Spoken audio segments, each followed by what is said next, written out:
This is Cerebral Cinema. Movies of the mind.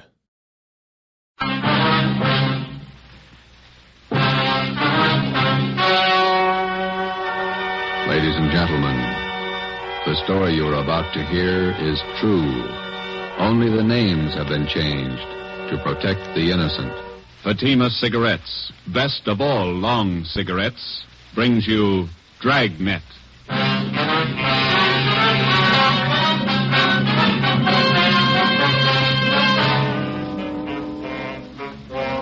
You're a detective sergeant. You're assigned to homicide detail. A young woman has been murdered. The body was discovered behind locked doors. The assassin is at large. Your job, find him. If you want a long cigarette, smoke the best of long cigarettes. Smoke Fatima. Fatima is the long cigarette which contains the finest Turkish and domestic tobaccos superbly blended to make Fatima extra mild. And that's why Fatima has a much different, much better flavor and aroma than any other long cigarette. That's why Fatima is doubling and redoubling its smokers. So, if you want a long cigarette, smoke the best of all long cigarettes. Smoke Fatima. Dragnet, the documented drama of an actual crime. For the next 30 minutes, in cooperation with the Los Angeles Police Department, you will travel step by step on the side of the law through an actual case from official police files. From beginning to end, from crime to punishment, Dragnet is the story of your police force in action. It was Tuesday, January 9th. It was stormy in Los Angeles. We were working the day watch out of homicide detail. My partner's Ben Romero, my name's Friday. I was on the way to work, and it was 6:45 a.m. when I got to the steps of the City Hall, the Main Street entrance. Hey, Joe, wait up. Morning, Ben. When did they call you? 5 a.m. Donahoe called you? Yeah, miserable out, isn't it? It's pretty wet. My feet are soaking wet. See the transfer there? Yeah. New chief of detectives? Wait a minute, I want to get some gum. Pack of spearmint.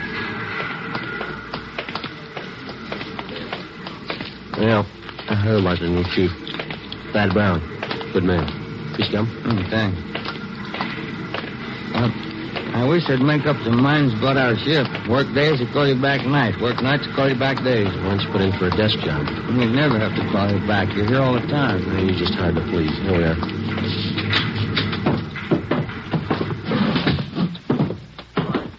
Chief wants to see you. Thanks, Egan. Gentlemen, sit down.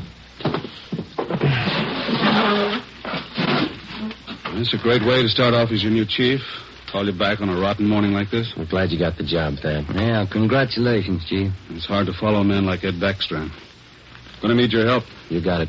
Here's why I called you back. Laura Barclay. This is the dead body report, nightclub entertainer. Lanty found the body an hour ago. Who's covering? Burton and Anderson, they're out there now. Strangled, huh? Well, the lamp cord. Still trying to figure out how the guy got in the house. Doors and windows all locked. Attacked. That the motive? For now, yeah. I just came from there. I think there's more. Any reason? Her room wasn't prowled. Yeah? Well, just a hunch. Play it for me.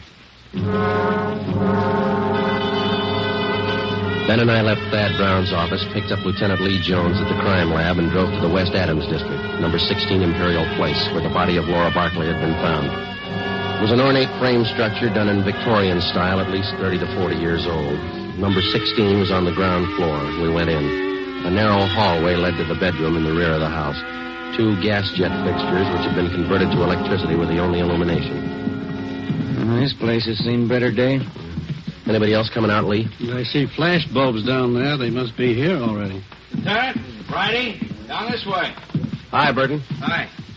Photographer's covering the body position. Peterson's dusting for prints. Fred, shoot a couple of overheads. Don't make them all angle shots. Get up high, then move in close. Yeah, Chief was right. Room's in pretty good order. Did you talk to anybody, Burton? Landlady lives upstairs. Only 2 people living in the building. Did she tell you anything? Said the Barclay girl paid her rent on time. Good tenant. Plays the organ at the Blue Fox. Cocktail line. Any idea how the murderer got in here? Not yet. Every door and window in the place is locked. Anything else? That's it so far. We'll give you 15.7 on what we got. Okay, Lloyd. You and Anderson have another detail? Yeah, working on that Westwood thing. 2 uniform men outside if you want anything. Right, thanks. Looks like a tough one, Joe. Whoever did it must have come in through the keyhole. I'll see you later. So long, Lloyd. Andy. Peterson is dusting for prints. Nothing yet. Only piece of physical evidence so far, the lamp cord she was strangled with. I'll run it through downtown. Not a sign of a struggle. Maybe she wanted to die. Check the bathroom, will you, Ben? Yeah. I'll look around the kitchen. Hey, Pete, have you dusted the lamps yet? Not this one. I'm going to keep this.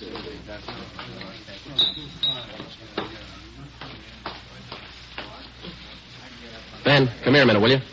Ben, Yeah? come in the kitchen, will you?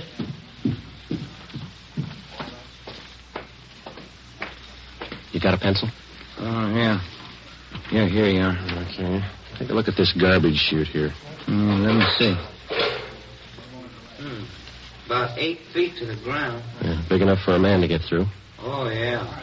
Yeah, no problem. Lee. I'll be right there. It could be the answer, Joe. Well, he either got in this way or he was in the house when she came home. What do you got? Garbage chute here. What do you think? Could be. Let me grab a kit. Let's see. Aluminum powder. There it is.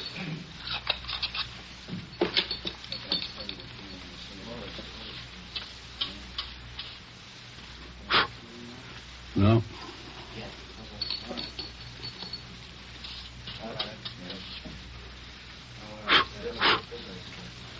No, nothing on the outside of the lid. Looked pretty clean. Must have just been scrubbed. Abrasions here. Got a pencil? Yeah, I'll get it. Hold it up there, will you? Yeah.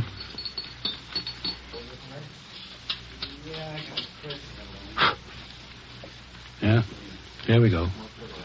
Large prints. Unusually large. Big hands. Can I look inside the chute a minute, Lee? Go ahead. Watch that lid. Yeah, I will. Looks like it's blocked off upstairs.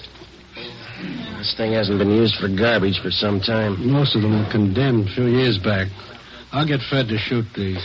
Let's go in the living room.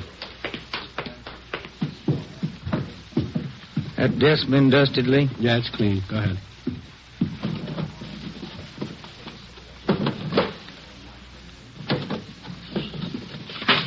Take a look, Joe.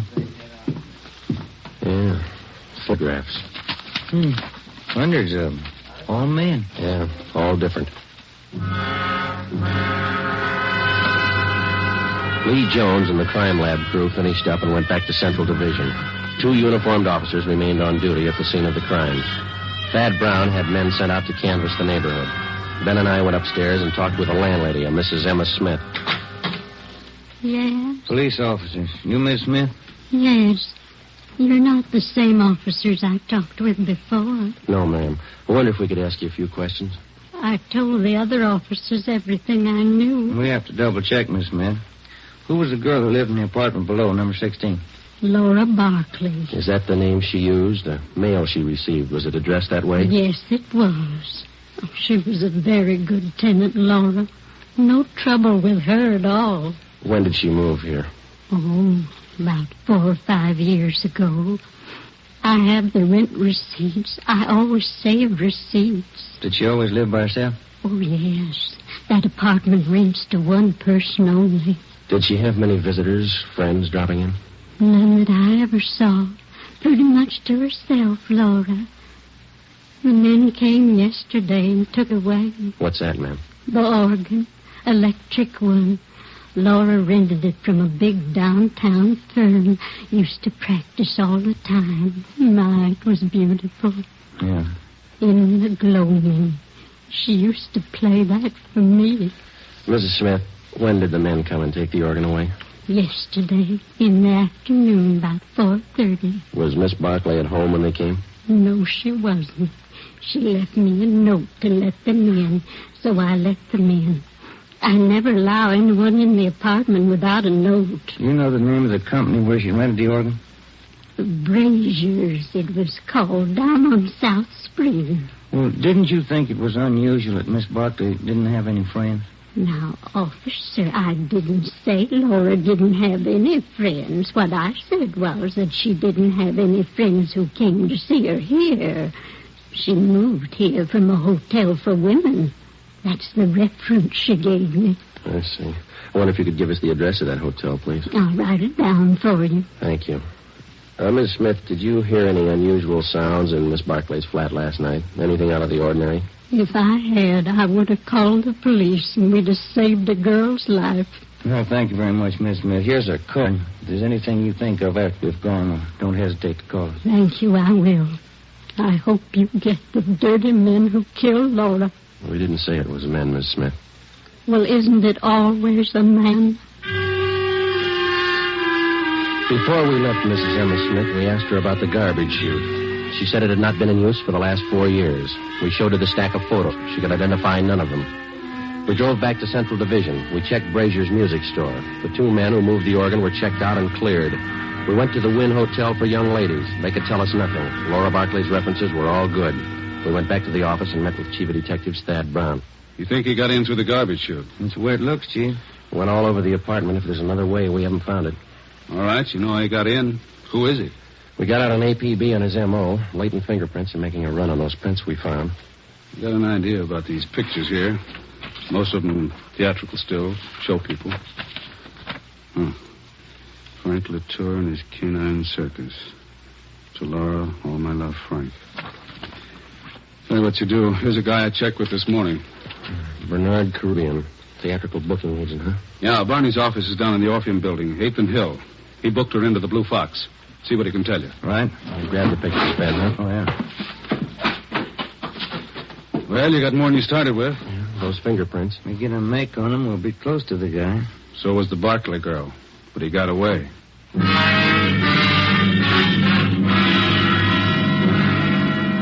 I wonder if we could see Mr. Caribbean. Who's calling, please? Sergeant Romero and Sergeant Friday, police officers. Oh, one moment, please. Yeah, please. 2 police officers to see you, Mr. Caribbean. Sergeant Friday and Sergeant Romero, is that right? Yes, ma'am. Send him in. Go right in. Thank you. All right, let's go.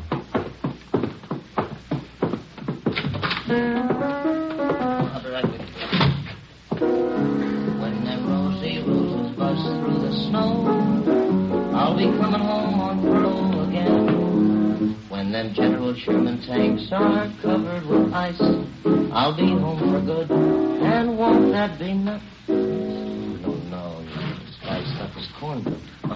Sit down, fellas. Thank you. Can I help you? I understand that you booked Laura Barclay. Yeah, that's right. I spoke with a fellow's name right here. Chief Thadbound? That's right. He asked me about Laura. Too bad about that. Any clues? We're working on it, Mr. Caribbean. What makes a person pull a stunt like that? Laura didn't have no enemies. She had one. Well, I don't know much about her, except I've been booking her for about 4 years.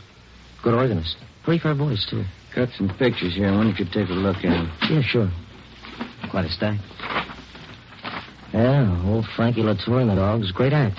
I book 'em. Ricky Rogan, King of the Tap. Gus Orinoco and that singing seal of his. Yeah, I know all these people. I book 'em all. Did Laura Barclay work with all these people? One time or another, yeah. During the war, USO camp shows, you know. Do you know whether she was close to any of them? Well, come to think of it, she was. That Frankie Latour, crazy about them dogs of his. No, I mean the men themselves. Anybody that she seemed particularly interested in? Never heard her mention anybody. Pretty girl. Did you know her very well, Mr. Groovy? Only when she came in and out of town on an engagement. I'm a married man. Well, then you don't think there's anything to these pictures here of hers, huh? Well, I wouldn't say so. When you're on the road, you always collect photos of the people you work with. Souvenirs. Mm-hmm. Well, thank you very much, Mr. Caribbean. Here's our card. You betcha. I sure hope you catch the guy. Wonder why he picked on Laura. Sometimes they don't have a reason. When we left Bernard Caribbean's office, we checked by the Blue Fox Cocktail Lounge. It was still early. The sign said open 5 p.m. It was 3:15. We went to the morgue in the basement of the Hall of Justice and looked at the coroner's report. The autopsy report stated that the cause of death for Laura Barclay was strangulation. We went to the second floor of the Old City Jail building, the crime lab. Nothing on the lamp cord. Standard UL 110 line. About anywhere. No prints. How about the chute, Lee? Went back there and rechecked. You were right. The guy got in through the garbage chute. Found more of the same prints along with some cloth impressions in the dust. Tell you anything? The guy was wearing some kind of tweed, Donegal, 15 to the inch. How about the size of a man, Lee? How big could he be to clear that chute? It had a 20-inch diameter. Almost any man could squeeze through that. Check the ground level of the chute. Cement, no footprints. You don't have too much for it. I got one thing for you. What's that? I think I found your motive. And not the one listed on the report. Yeah? Here are the blow-ups of the body. This 36 by 54 here. Hold that in, will you, man? No, I haven't. Look through this magnifying glass here. The right hand. Yeah. See where I'm pointing? Ring finger, yeah. Look like ring marks. That's right. Pretty wide. Must have been good-sized rings. Oh, I might still be in that room. I called Thad Brown. He had the room rechecked. No sign. And you think we got a burglary motive on our hands? That's my guess. Thad had the boys check with the landlady. She didn't know anything about any rings the Barclay girl might have had. That doesn't help. I think I got something else. Here. Library book. Hers? There are cards in one of the pockets inside, checked out from the L.A. Public Library main branch. Mm-hmm. I think these might be your lead on the missing rings. A librarian sees a person's hands every time they check out a book. That makes sense, Lee. We'll play it that way. What department were the books checked out of? The music room. Well, that's it. I think you've got your move now and a good set of prints. You're close. Thanks a lot, Lee. Well, let's go to the library, Ben. I'll get it. Crime lab. No, this is Friday. Oh. Thanks, Frank. Well, we got some motive. How do you mean? No make on those fingerprints. Nothing.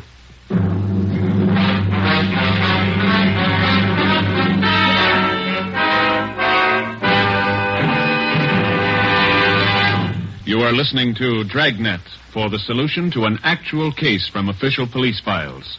Now, here is a real solution to many of your Christmas shopping problems. If your friends smoke a long cigarette, give the best of all long cigarettes, Fatima. Give Fatima for quality. The name Fatima has always stood for the best in cigarette quality. Give Fatima for flavor. Fatima has a much different, much better flavor and aroma than any other long cigarette. Give Fatima.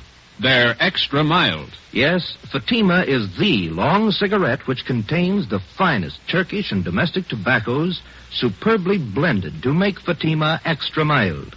Yes, extra mild. So give Fatima for Christmas in the attractive golden yellow carton. It's the long cigarette that has doubled and redoubled its smokers. Yes, more and more smokers every day agree Fatima is the best of all long cigarettes. 4:30 p.m. Tuesday, January 9th. Heavy rain. Laura Barclay's murderer was still a free man. Ben and I were sure that whoever left their fingerprints on the inside of that garbage chute was the same man who murdered the Barclay girl. He had no previous record. His first crime, as far as we knew, was a killing, and the odds were all in his favor. The fingerprints gave us nothing. All we had left to lead us to the killer were 3 library books and a stack of old theatrical photos. The solution of most crimes for the working detective is method and persistence. When you have clues, you work with them. When you don't, you work your way to a logical conclusion as best you can. We went to the Los Angeles Public Library, the main branch. The librarians in the music room handle thousands of readers every week. None of them remembered Laura Barclay. We drove over to the Blue Fox Cocktail Lounge. We interviewed the manager, and he knew nothing of her personal life. We talked to Harry Schumann, the organist who had taken Laura Barclay's place. What would you like to hear, fellas? Police officers like to talk to you, man. About Laura, huh? That's right. All right, if I keep on playing. Manager wants full 15-minute sets. Yeah, go ahead, that's all right. What can I tell you? How long have you known Miss Barclay? Oh, 4 or 5 years. It's a terrible thing. You got to get to whoever did it. Yeah, we're going to try. Can you think of anybody that might have killed her? I know you ask that question of everybody. I don't know. Does anybody ever know for sure? Sometimes. Well, I don't know. When you think of a person, you never think who might murder him. Maybe you might know a few things about her that you could fill us in on. I'll try. She go in for jewelry much? Rings, things like that? Funny you should ask that. She was nuts for it. Good things. Rings? Had a couple of beauties. Diamonds they were, big stones. Cost $4,000. I know she used to put most of her money into those rings. She buy them on time? Yeah. I remember one night she was overjoyed. The night she paid them off. Cost a lot of dough. Can you describe those rings for us? Not too good. I can give you the name of the jeweler she bought them from. That'll do. Do you know anybody else that we might talk to? Don't know any of her friends. She was an only child. No living relatives that I know of. How about her landlady? Yeah. I guess that's it, Harry. Thank you. For what? I wish I could help more. If everybody had your attitude, we'd be out of a job. Before we left the Blue Fox, Harry Schumann gave us the address of Laura Barkley's jeweler. The next morning, we checked with the manager of the store, and he gave us a complete description of the 2 diamond rings which the dead girl had purchased. They were valued at $4,000. He gave us detailed drawings of the rings. We went back to the office, gave the information to burglary detail. An all-points bulletin was put out describing them. Pawn shops throughout the city and state were alerted to watch for the stolen rings. We had lunch with Chief Thad Brown at Costa's Cafe. Never mind, O'Mara. I'll get it. Oh, thank you, Chief. I'll get the tip. Stew was good. Do I have some change for the cigarette machine? Thanks. Need any cigarettes, Joe? No, thanks, Thad.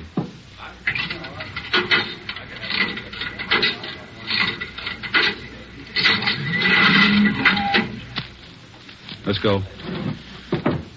What do you think, Thad? The description of the rings and the MO should help. They haven't turned up. Good chance he's holding on to them. Could be his first job. Probably scared. Anybody check back over the neighborhood there? Yesterday afternoon and this morning. A lot of door salesmen through that district. All been checked out.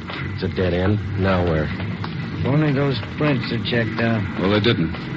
Got a kickback from Brereton in Sacramento on his MO. No make. We'll have to get him with what we've got. Here's the car.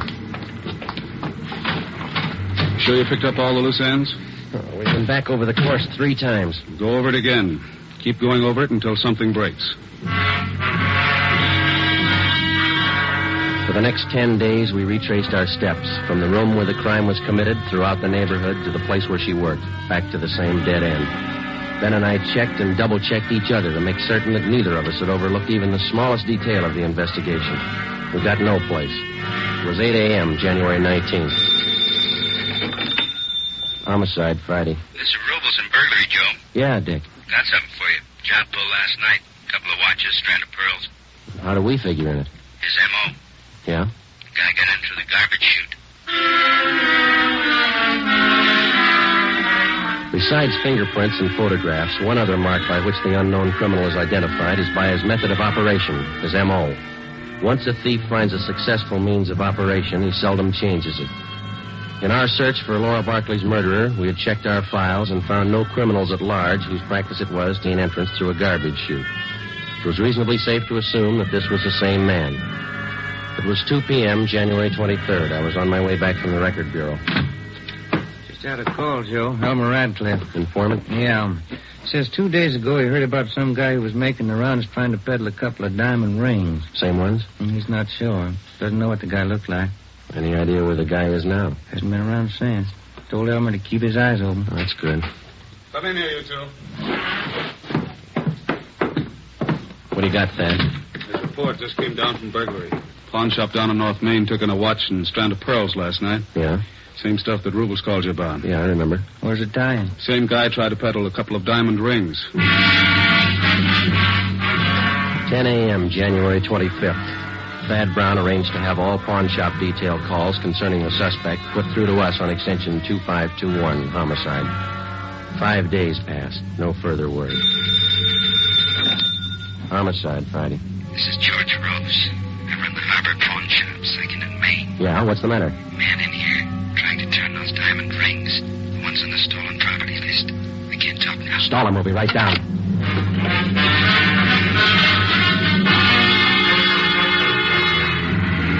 Come on, Ben, move it. Yeah? The next corner. There it is. Just up the block. Pull up.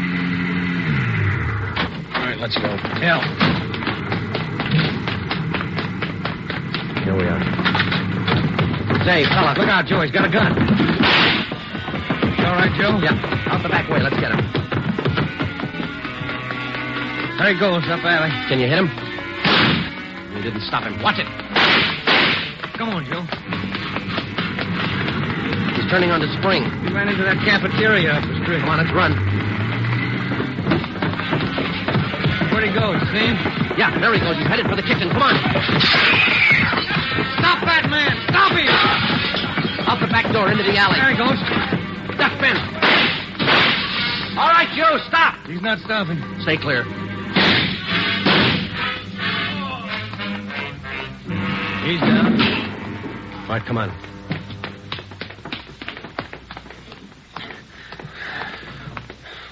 All right, get his gun. Yeah. He got him in the leg, Joe.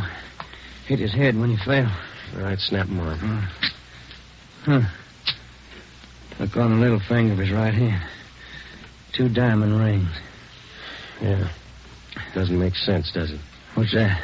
$4,000 worth of diamonds, and he's lying on a pile of garbage.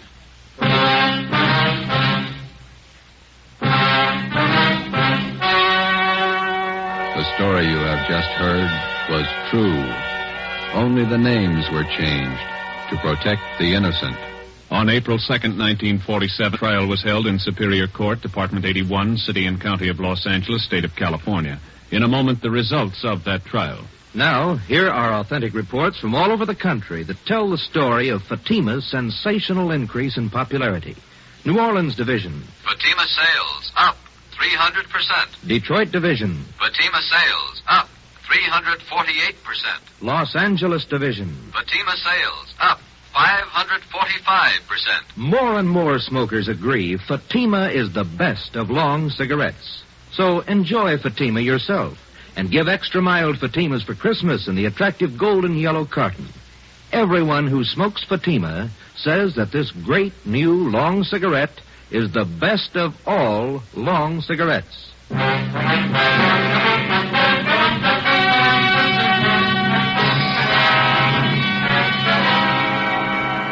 Laura Barclay's murderer was identified as Martin Eric Swanson. He was tried and convicted of murder in the first degree. His case was fought through the Supreme Court of California and in the United States Supreme Court. In both instances, his conviction was upheld. Last Friday morning, after a delay of 5 years, Martin Eric Swanson was executed in the lethal gas chamber at the state penitentiary. You have just heard Dragnet, a new series of authentic cases from official files. Technical advice for Dragnet comes from the Office of Acting Chief of Police W.A. Wharton, Los Angeles Police Department. Dragnet honors the city of Youngstown, state of Ohio, and the men who make up the Youngstown Police Department, another of America's great law enforcement agencies.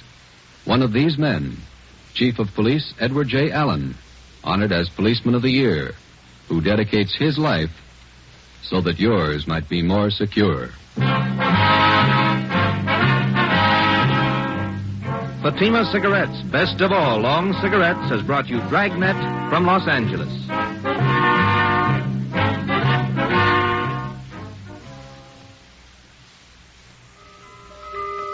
This Christmas, give the gift that makes every pipe smoker happy. A Christmas humidor of mellow Granger. Granger is made just for pipes by the tried and true Wellman method. Rough cut to smoke mild and cool, and humidor packed to stay ever fresh. Yes, make this Christmas a Merry Christmas for all the pipe smokers on your list.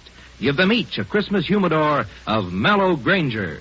Listen to Dragnet next week, and be sure to hear Morton Downey tonight on NBC.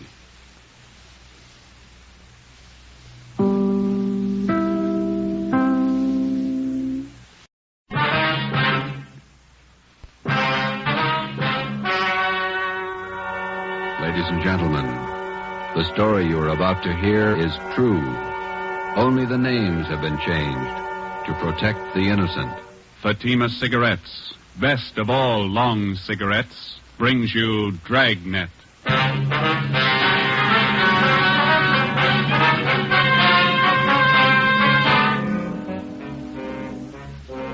You're a detective sergeant. You're assigned to homicide detail. A small boy is reported missing from his home. His age, 9 years. Foul play is suspected. Your job, find him. If you want a long cigarette, smoke the best of long cigarettes. Smoke Fatima. Fatima is the long cigarette which contains the finest Turkish and domestic tobaccos superbly blended to make Fatima extra mild. And that's why Fatima has a much different, much better flavor and aroma than any other long cigarette. That's why Fatima is doubling and redoubling its smokers. So, if you want a long cigarette, smoke the best of all long cigarettes. Smoke Fatima. Dragnet, the documented drama of an actual crime. For the next 30 minutes, in cooperation with Los Angeles Police Department, you will travel step by step on the side of the law through an actual case from official police files. From beginning to end, from crime to punishment, Dragnet is the story of your police force in action. It was Thursday, December 22nd. It was cold in Los Angeles. We were working the night watch out of homicide. My partner's Ben Romero. The boss is Thad Brown, chief of detectives. My name's Friday. I was on the way into work, and it was 3:55 p.m. when I got to room 42. Homicide. Hi, Joe. Ben, what you doing? Oh, pretty quiet. How's your mother? Well, that cold's still hanging on. Bad cough. Doc says nothing serious. My kid's got the same thing. Must be some kind of a virus going around. Yeah. Is that a new suit you got on? Oh, yeah. Ma figured I needed one. Let me see. Oh, yeah, that's a nice shade blue. Where'd you get it? Quincy's down in South Fig. Look okay? Turn around. Oh, yeah, that's a good fit. Did you get all the reports on the Webster case yet? Yeah, all taken care of. Yeah. Homicide, Friday. This is Levinson, Unit 113J. Got something for you. Yeah, Harry, what's doing? Doherty and I are out here on Collis Avenue, 4656. Trying to track down a 9-year-old boy. What's the story? The kid's missing. Suspicion of foul play. How long has he been gone? About 2 hours. Looks like a job for homicide. How do you figure? Kid was last seen playing in the backyard of his home. Yeah? We checked over the yard. Find anything? Bloodstains, lots of them. They look new. Ben and I left a message for Chief of Detectives Thad Brown. Then we went over to the crime lab, picked up Lieutenant Lee Jones, and drove out the Arroyo Seco freeway to Collis Avenue. It was an average neighborhood. Number 4656 was a one-story green stucco residence situated on the corner of Collis Avenue and Harrison Drive. Beyond the backyard was a tract of undeveloped land covered with scrub oak. Harry Levinson from Highland Park Juvenile was waiting for us in front of the house. Back this way, fellas. I'm coming, Lee. Wait till I get my bag. Okay. Who notified you that the boy was missing, Harry? The mother said she went out to do some Christmas shopping about 11 this morning, left the boy home. She came back about 2 this afternoon. He was gone. What's the name? Johnstone. Kid's name is Stanley, 9 years old. Mm-hmm. Was this gate open like this when you got here? Oh, yeah, I haven't touched a thing. Here are the stains over here, Lieutenant Jones, along the edge of the walk, see? Yeah. Let me see. Quite a few stains, huh? Looks like it might be blood. Try some benzodine on these spots here. There we are. See what happens. Where's the kid's mother now, Harry? In the house. Doherty's talking to her. Did you talk to any of the neighbors? People next door. One's on this side.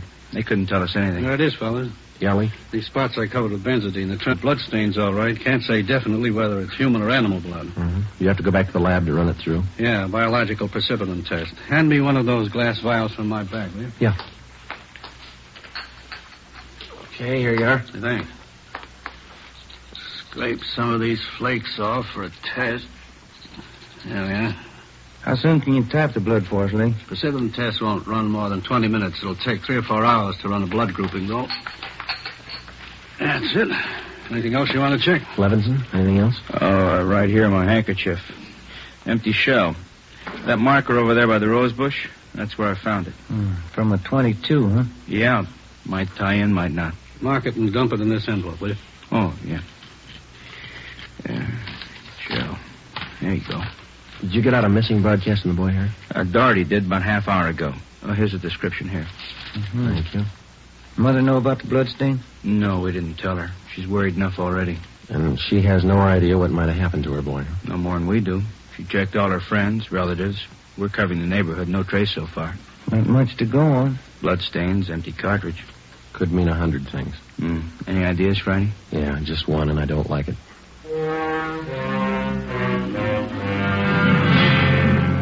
4:30 p.m., Thursday, December 22nd. The neighborhood search for 9-year-old Stanley Johnstone continued. Lee Jones went back to the crime lab to start the precipitant test and the blood grouping. Levinson and his partner Doherty from Highland Juvenile stood by.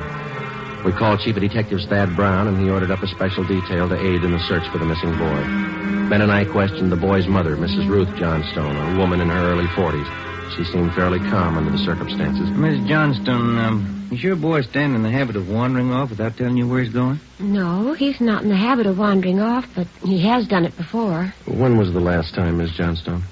You don't have any children, do you, Sergeant Friday? No, I'm not married. Well, there comes that time in every young boy's life when he feels that it's time to leave home, to go out on his own. Usually happens somewhere around 8 to 10. I think I know what you mean. I've got a boy. Well, then you know how it is. My husband and I scolded Stanley one day after school. He was quite put out about it. He thought George and I were unfair. Packed a few of his things and left. How long was he gone? Oh, no time at all. About 2 hours. I was worried about him, but my husband said to leave him alone. Said every boy had to go through that stage. When you think he's run away from home again this time? Yes, I think so. He's been gone about 4 hours now, and I have a funny feeling about it. Did you and his father have some misunderstanding with the boy recently? Well, that's just it. We haven't. I don't mind telling you now that we're talking about it. I am getting worried. Any place around that he might like to visit? Hobby shop, playground, where he might be? Yeah, there's Jensen's model shop and little Shanna Burroughs, but I've already called them, and he hasn't been seen all day. I called all his friends. They have no idea where he is either. We'd like a list of all his friends and the places that he was known to frequent. Oh, yeah, all right. I'll get them to you. Where do you suppose he is? Where's your husband now, Miss Johnstone? Oh, he's at work. George works for the city. He's a fireman. What house is he stationed at? Engine Company 12. He's working the A platoon. He'll be home tomorrow morning. I haven't told him that Stanley's gone. Was there any chance that the boy might be down at the firehouse with his father? No. No, he seldom goes down there anymore. No, I don't think he's there. I'm awfully worried. May I call my husband? Certainly. Go right ahead.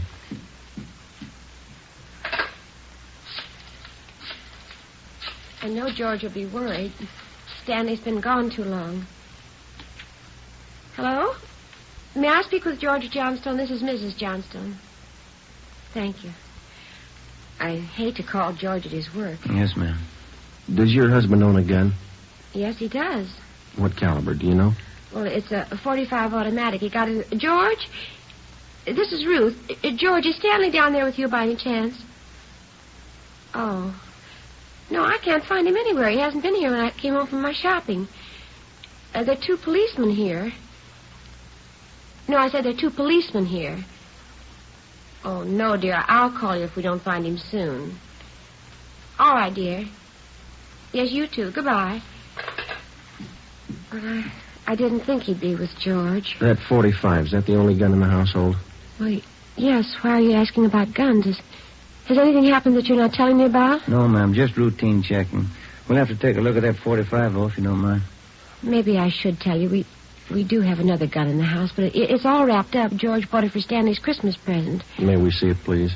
Well, yes. Will you have to unwrap it? Yes, I'm afraid so. Well, I think I can reach it. We had to hide it. So let me see. Oh, here's the paper it was wrapped in. Stanley must have found it. It's gone. See, here's the gift card and the box the gun came in, the rifle. Can I look at that box, ma'am? Thank you. How about it, Joe? .22 caliber. Thursday, December 22nd, 5:15 p.m. It was getting dark. The search for the missing boy continued. We checked the list of Stanley Johnstone's friends. None of them or their parents had any idea of his whereabouts. We talked with Levinson again. He had been in touch with the detail combing the neighborhood. They had found nothing. We went down to Collis Avenue and 10th Street, service station on the corner. 1 nickel, Joe? No, I got one. You watch for that, huh? Yeah. Okay.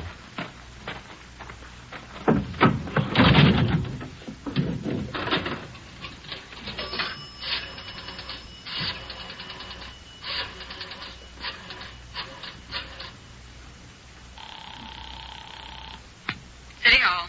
2667, please. 2667.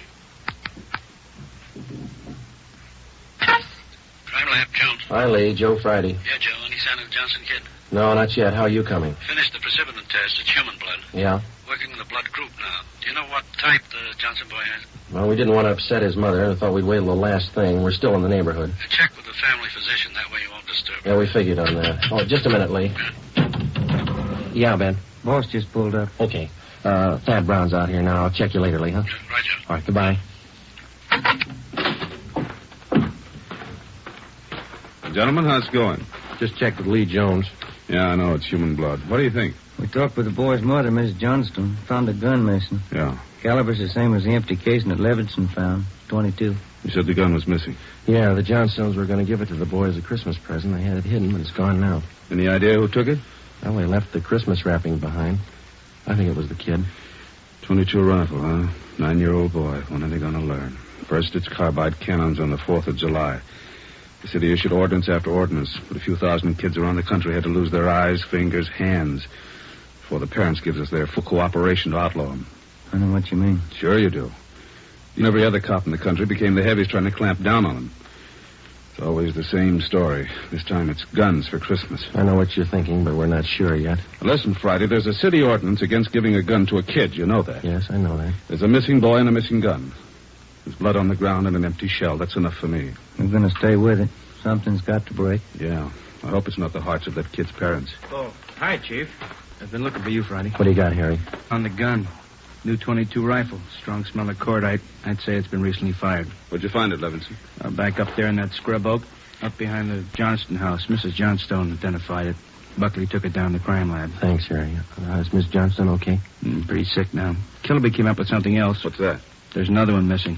An 8-year-old boy. 6:30 p.m. We talked with Officer Killaby about the other missing boy. He told us that his name was Stephen Moorheim, 8 years old. His family had just moved into the neighborhood, and it seemed that no one besides the Moorheim family knew that the boys played together. Mrs. Moorheim told us that Stephen told her that he was going out to play and that he'd be home by 6 o'clock for dinner. She told us that he was an unusually plump boy and almost never overstayed his playtime. We got a description of the Moorheim boy and put out a missing broadcast. We called the Johnstones' family doctor. He told us that Stanley's blood was type O. At 7 p.m., we talked again with Mrs. John Moorheim. Are you sure Mrs. Johnstone doesn't know where the boys are? She has no idea, Miss Moorheim. It's terrible. It's just awful. I feel there's more to this thing. Something you're not telling me. Well, there's no use to upset you until we know a few things for sure. And you are holding back something. Now, please try not to worry, Ms. Moorheim. There are certain questions we'll have to ask, routine questions in any kind of investigation. Is there anything else you want to know? Yes, ma'am. What is your boy's blood type? That's a funny question. Do you think anything's happened to him? Have you found him and you're not telling me? No, ma'am, we haven't found him. We don't think anything's happened to him. His blood type. Yes, ma'am. I think I have it written down in Stevie's baby book. Yes, here it is. Type O. Thank you. Wonder if I might use your phone, please? Yes, of course. It's in the hall. Be right back, ma'am. Yeah, okay.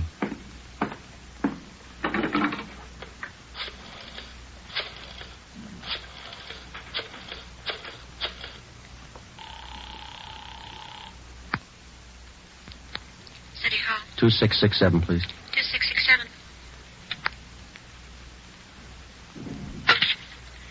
Crime Lab, Pinker. Hello, Ray. This is Friday. Lee there? Just a minute, Joe. Take 2, Lee. Jones speaking. Checking back, Lee. Did you get the blood types on the 2 missing boys? Yeah, both boys type O. So the stains, Joe. Type O.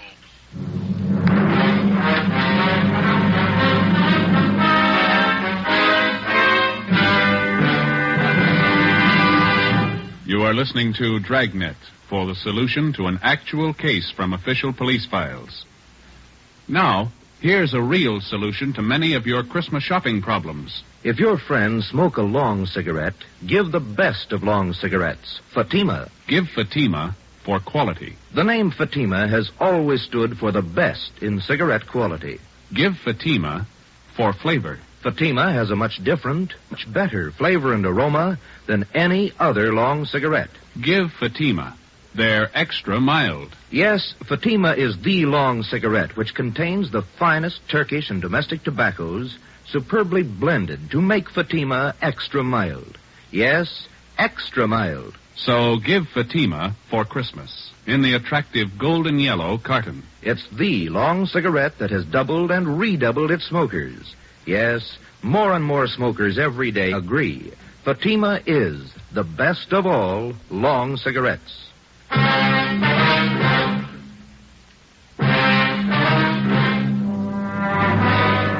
8 p.m., Thursday, December 22nd. Still no sign of either of the missing boys. Chief of Detectives Thad Brown went back to headquarters to direct the search from there. He dispatched another detail of 50 men to aid in the hunt of the missing youngsters. 8:30 p.m. It was getting colder. The citrus growers were warned to expect a freeze. We went up the block to see Mrs. Johnstone.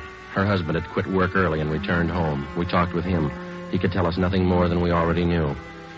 We still had not informed either of the families about the bloodstains and the empty cartridge casing which had been discovered in the backyard of the Johnstone home.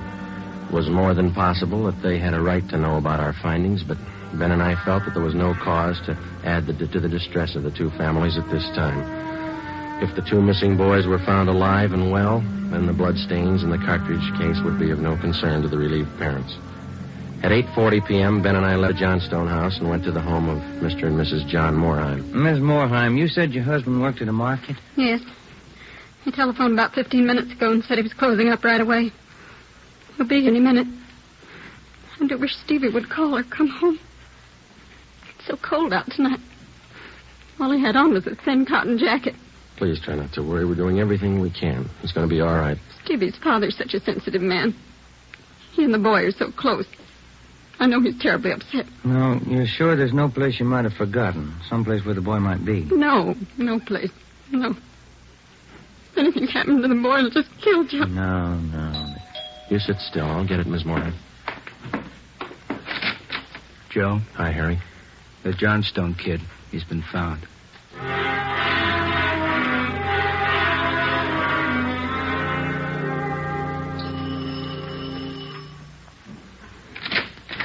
Oh, he's home, Sergeant. He's come home. Thank God he's all right. Where's he been? Did he tell you? No, he didn't. His clothes were all dirty, and he's acting strange. I've never seen him like this. How do you mean, Miss Johnson? Well, he just came in the front door and said, "Hello, Mom," and then he sat down in a chair and stared at the floor. He won't talk to his father or me. Do you mind if I talk to him? No, go ahead. I asked him about the little Moorheim boy, and he wouldn't tell me a thing. Where is he now? In the living room. Looks all right. Yes. Son, this is a police officer. He wants to talk to you. Now, don't be afraid, dear. He only wants to ask you some questions. Son. You see, Sergeant? Stanley, come on, look at me, son. Get your head up, youngster. Come on, now, that's better. Had your mother pretty worried, you know that? You want to tell us where you've been? I wish you'd try to get him to eat a little something. You hear that, son? Want something to eat? Stanley, there's another little boy up the street who hasn't come home. Do you know where he is? His father and mother are worried about him, too, just like your folks were. You've got to help us find him, son. I killed him. I killed Steve with the .22. We were only playing. But I killed him. How do you know you killed him? Maybe he's only hurt. Now, isn't that it? No, he's dead. I know he's dead. The gun went off. We forgot we put bullets in there. Where is he, Stanley? I hid him. I was scared. I didn't want anybody to find him. Where did you hide him, son? In a cave up on the hill. I didn't mean it. It was my pal. You want to show us where, son? Yes, I'll show you. Please don't send me to jail. 9:15 p.m., Thursday, December 22nd. 9-year-old Stanley Johnstone led the way up the hill behind the backyard of his home. He showed us the wagon he moved the body in. His father came along with us. About 50 feet from the crest of the hill, the boy went into a thicket of scrub oak.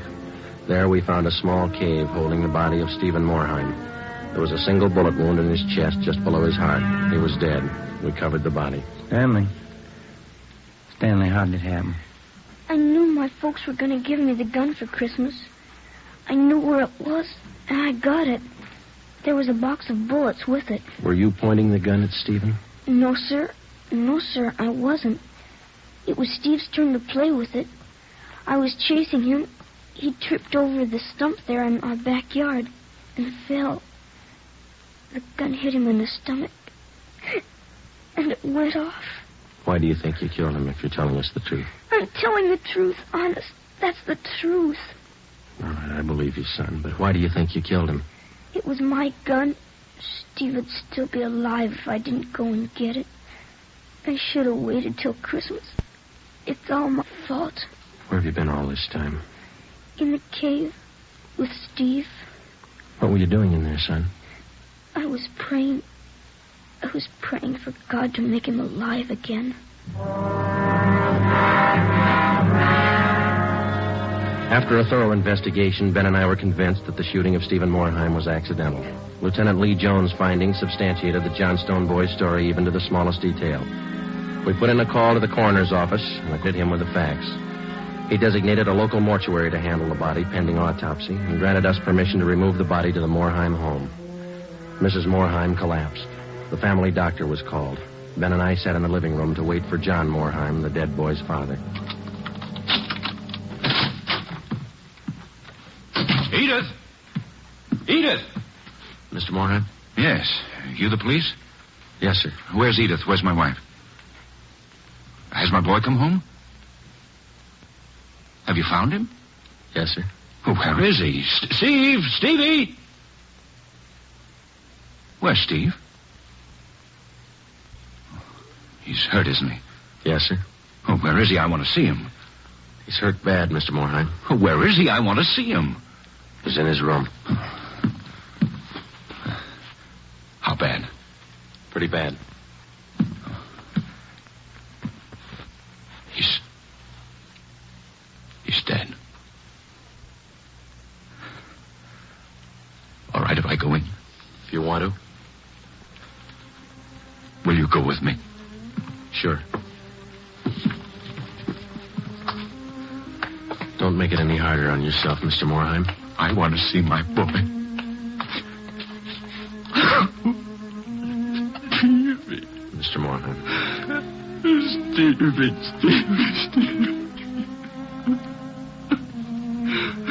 Listen to me, son. We've got you a lot of nice things for Christmas. Everything you wanted. I got you the 3 new cars for the train. The one with the searchlight is really works.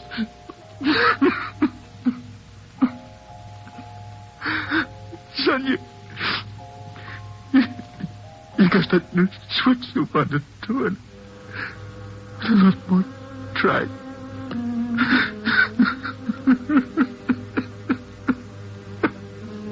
Oh, now you can have a big payout. You know that new baseball mitt you saw? Well, I got it for you.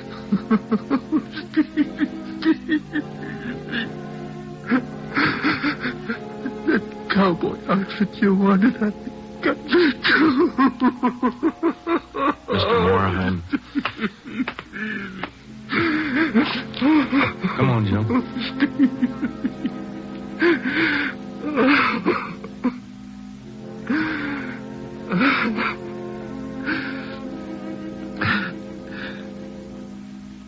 What happened?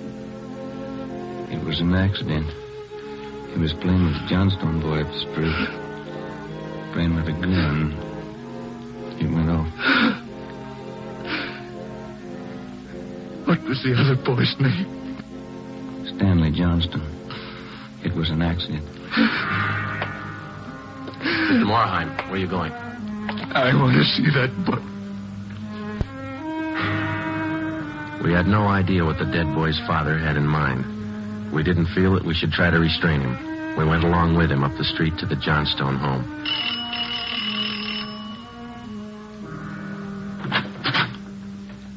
I'm Stevie's father. Where's your boy? I'm sorry. Where's your boy? He's right here. Won't you come in? It's all right, Mrs. Johnstone. You the boy that was with Stevie? Yes, sir. What's your name? Stanley. Stanley. I know it wasn't your fault, Stanley. I wonder if you'd do something for me. Yes, sir. I've got a lot of nice presents for Stevie. I know he'd want you to have them. I want to give them to you. Christmas Eve. Mom? I think that would be a fine idea, son. Come on, Ben.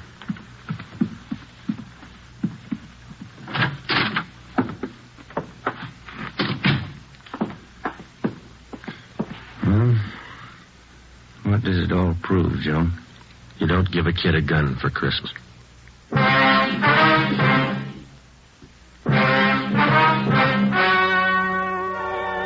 The story you have just heard was true. Only the names were changed to protect the innocent. On December 24th, 1948, a coroner's inquest was held in the county morgue, city and county of Los Angeles, state of California. In a moment, the results of that inquest. Now, here are authentic reports from all over the country that tell the story of Fatima's sensational increase in popularity. New York Division. Fatima sales up 132%. Chicago Division. Fatima sales up 453%. Los Angeles Division. Fatima sales up 545%. More and more smokers agree Fatima is the best of all long cigarettes. So enjoy Fatima yourself and give extra mild Fatimas for Christmas in the attractive golden yellow carton. Everyone who smokes Fatima says that this great new long cigarette is the best of all long cigarettes.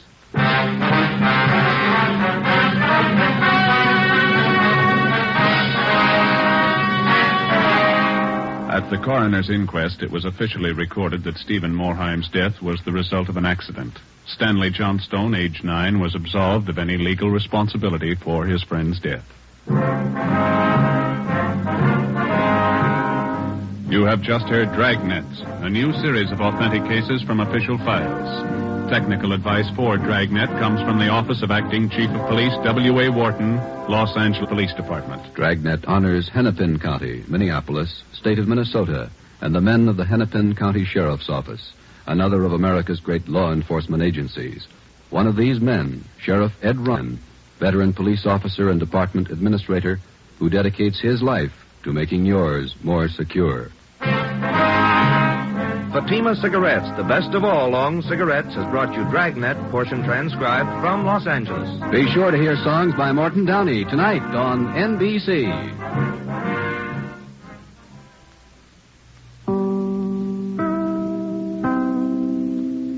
Ladies and gentlemen, for a more authentic presentation, portions of the program you are about to hear were actually recorded on the scene.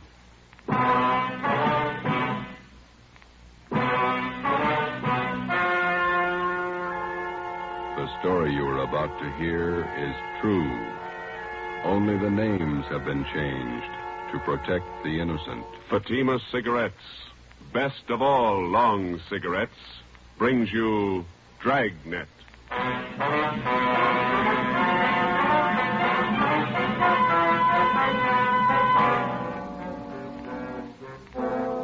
You're a detective sergeant. You're assigned to robbery detail. A gang of hold-up men have been running loose in your city. They've committed more than a dozen robberies. They're heavily armed, quick to shoot. Your job, stop them.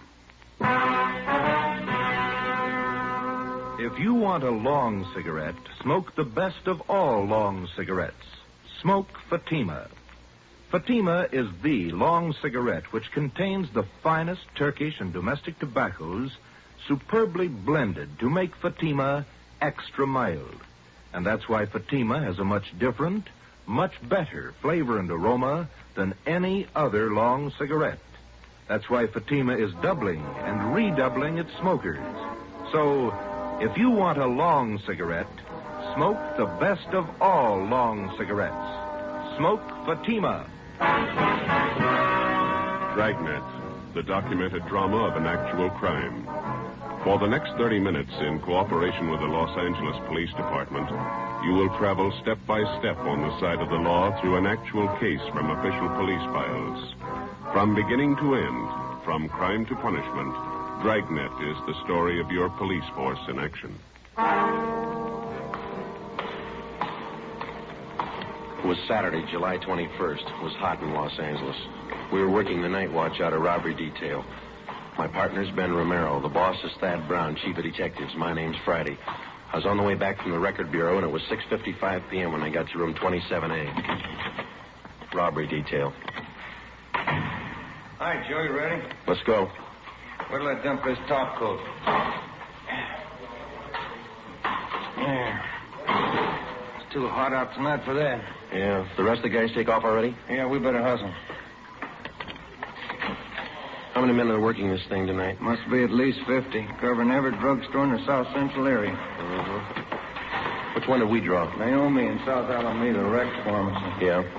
Parking lot across the street. We can cover the pharmacy from there. We better check out a Thompson from the business office first, huh? It's a good idea. We might as well be ready. They are. Who got the tip the gang was moving into the south end of town? Johnny Powers, one of his informants. Okay, here we are. Business office there. Yeah, I'll take care of it. Thanks. Hey, Blair, do you want to check out a Thompson for us? Okay, Barney. Heavy duty? Yeah, kind of. Here's a sign-out book. Thank you. Hey, you might as well give us a shotgun while you're at it, Blair. Okay. Check these out for an hour. Sounds like a busy night for you fellas. Maybe. Thompson's okay. So the shotgun. Want to sign up for the shotgun too, Joe? Yeah, okay. One Thompson submachine gun, one shotgun. You got those serial numbers there, Blair? Yeah. Thompson 67811. 67811. Yeah. Shotgun 655228. 5228. Okay. Signed, Joe Friday. Serial number 2288. Ben Romero. What's your serial number, Ben? 2633. Oh, yeah. 33. 6 shells for the shotgun, 50 shells for the Thompson, okay? All right, I'll sign for him. Okay. Gang's pretty rough, I understand. Gun heavy. Yeah, that's what they tell us. Okay. There's the book, all signed. Okay. Here you go. A lot of firepower there. Yeah. Hope you don't have to clean them when we bring them back. We went down to the basement of the city hall, picked up our car, 80K, and drove out to Naomi and South Alameda streets. We located the parking lot and pulled in. There were 4 other cars parked in the lot so we wouldn't be conspicuous. Ben and I got in the back seat out of the light. From our vantage point, we had a clear view of the entrance to the Rex Pharmacy across the street. We had the shotgun and the submachine gun on the seat beside us. We listened to the calls coming on the radio, and we waited. 13, Joe, stand by. There's no cooler here than it is in the office. Yeah. Hot and sticky, huh? Yeah. Paper says it's going to be worse tomorrow. Roll down your window, will you, and get some air in here? Yeah, huh? The pharmacy isn't doing much business. Not more than a dozen people in there in the last hour. No soda fountain, I guess. Sure is hot. So you have to talk about it, huh? It helps. What time you got? 10 minutes to 10. No smoke? No, thanks. Yeah, I'll get it. That gang's gonna show up here. Wish they'd get it over with. Powers might have got a bum tip. Well, the gang hasn't missed a weekend for 2 months. I wonder how much time the average cop spends waiting. I don't know. Put it all together and make a fine vacation. What do we do, sit this out till the pharmacy closes? Yeah, 2 a.m. Sure is hard. Yeah. Midnight came and passed. The traffic on South Alameda thinned out. Only an occasional customer entered the pharmacy across the street. Ben kept complaining about the heat. We waited. Well, that's it, Joe. There go the lights. Drugstore's closing. Yeah, the guy's locking the doors. There he goes. We might as well shove off, too. Yeah. Let's get in the front seat. There's not much call for this shotgun tonight. There's no use checking it in. Same duty to mine, eh? Attention all units. All units in the vicinity of 8th Hill on the corner of Hill and Geneva Alley. The 211 and shooting. Code 3. Hit the light. Yeah, come on, let's roll.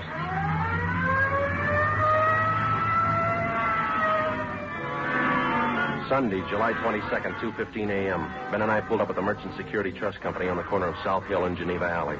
2 patrol cars were already on the scene, and 4 uniformed officers were trying to keep back a crowd of people who had gathered at the top of a flight of marble stairs which led off the street, down one flight to the bank's night depository. At the bottom of the stairs, an elderly man was sprawled out face down, his right arm twisted under him. The man was dead. Ben counted 5 bullet wounds in the victim's back. We interviewed the only witness, a young sailor. My name's Vasey, Sergeant. Don Vasey, quartermaster, second class. Here's my ID card. You saw the shooting, Vasey? I was about a half block away. I just came out of the bar down the street there, the Top Hat. Yeah? Had a couple of beers, and I left, and I started walking back to the hotel. When was that? About 5 after 2. Mm-hmm. Go on. Well, before I got to the corner, I saw this man ahead of me. He crossed the street and headed over for the bank. Then this car pulled up, and some guys got out. They ran over to the man, and it looked like they were frisking him. Yeah? All of a sudden, I heard shots. The man ran for the stairs here, and it looked like he stumbled and fell. A bunch of guys jumped back in the car and drove away. What'd you do then? Well, I ran up to see what I could do for the old man. He was lying down there where he is now. Nothing I could do for him. I yelled for a cop. Did you get a look at the men in that car? No, I just saw him from a distance. 4 of them, maybe 5. What about the car? Did you see the license number? The last couple of numbers, that's all. 699. Couldn't see the rest. Mm-hmm. What was it, a coupe or sedan? A sedan, maroon color. It was a Pontiac, either a 1940 or 41. You sure about that? I used to own one back in Delaware, 1940 model. I sold it to my brother when I went in the Navy.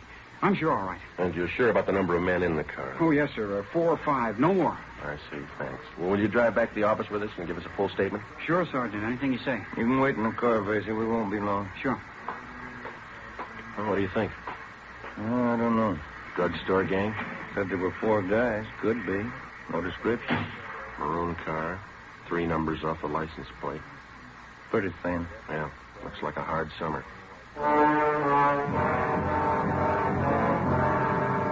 We completed our preliminary investigation. The coroner arrived, and the body was taken to the county morgue in the basement of the Hall of Justice. The victim was identified as Walter Conroy, the proprietor of the Flowerland Dance Hall on South Hill Street.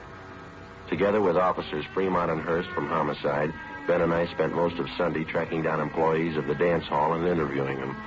We sent a rush teletype to the Department of Motor Vehicles in Sacramento containing the partial license number, plus our scan information on the car, which the suspects drove. Early Monday afternoon, Ben and I, along with Captain Ed Walker of Robbery Detail, met with Chief of Detectives Thad Brown. What kind of a motive are you working on? Robbery. The dance hall manager, Conroy, was on his way to the bank's night depository when this bunch caught up with him. He had the night's receipts with him from the dance hall. How much they got, Walker? $350. They missed over 1,000 Conroy had in an inside pocket. No idea who pulled the sticker? Could have been that drugstore gang. Why them? Well, they haven't missed working a weekend night for 2 months. There's no sign of any other job that they might have pulled Saturday. Just a hunch, Chief. Nothing to go on. We'll have to guess our way for a while. Sacramento checking the description of the car, the numbers off the license plate? Yeah, ought to have an answer this afternoon. Any leads on the drugstore gang at all? Plenty. None of them good. Suspects are loaded down with guns. That's all we know. Excuse me. Brown speaking. Just a minute. Friday's for you. Oh, thanks. Reach over here. Friday. Yeah, Ralph. How many? Yeah. Okay, thank you. Well, I got an answer from DMV Sacramento about the holdup car. What'd they say, Joe? Well, they looked up the possible combinations of 1940 or 41 Pontiac sedans with the numbers 699 on the license plate. Yeah? 123 possibles to check. Not much choice. No car of that description on the hot list. Killer might be the legal owners. 123. Well, even after we check them, we still might not have the right party. That's right. If we got a better lead, we'll work on it. Nope. Well, then ride this till it falls apart. For the next 13 days, Ben and I, Fremont and Hurst from homicide, plus a half a dozen other men, hacked away at the list of 123 car registrations, any one of which could have been issued to the holdup car. The color of the sedan didn't help us much to start with, since California vehicle registrations do not include the colors of the cars. After 14 days of gradual elimination of possibles, the field was narrowed to 6, then 4, and then 2. August 6th, Monday, 5:30 p.m. Ben and I were called to Thad Brown's office. Gentlemen, you check out that last possible yet? About 20 minutes ago. It didn't pan out. What about Hurst and Fremont? They had one left. Right here. Could be the answer. Yeah. 1940 Pontiac sedan, license number 4XA699. Last registration, San Diego. Sounds good. We teletyped to San Diego police. They say the car's been sold to a woman out in Santa Monica. Anyone checked her? Well, that's what I want you two for. San Diego and Santa Monica. Well, it's in the right area. Can't afford to miss now. I hope it's the right one. Well, it's got to be. Check it. Ben and I checked the woman in Santa Monica, Mrs. Fielding. She told us that she had sold the car 6 months before to a friend who lived in Bakersfield. We contacted her friend. He told us the car had been traded in by him to an auto dealer in Pasadena. We checked the dealer. He said the car had been sold off his used car lot 2 months before. The new buyer had given his name as Emil Thurston. 2 names were given as reference, Lloyd Newton and John Lacombe. We ran a routine check through the record bureau.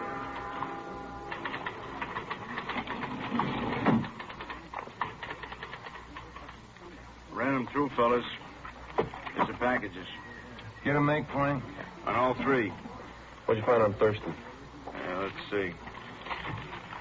Thurston, 2-time loser, second time up to Q on 5 counts of armed robbery. On parole from Quentin now. How about the other 2? Lacombe, let's see. Preston Reformatory, 2 terms, went up 3 years ago, violation of Dyer Act. He's on parole, too. What about Newton? Did you make him? 2 terms in Oklahoma. They're looking for him now, jump parole. Can I look at that just a minute, Frank? Sure. So I have all 3 of them. Take a look, Ben. Each one of the mama sheets on these 3 guys. Yeah. Right here under General M.O., see? Mm-hmm.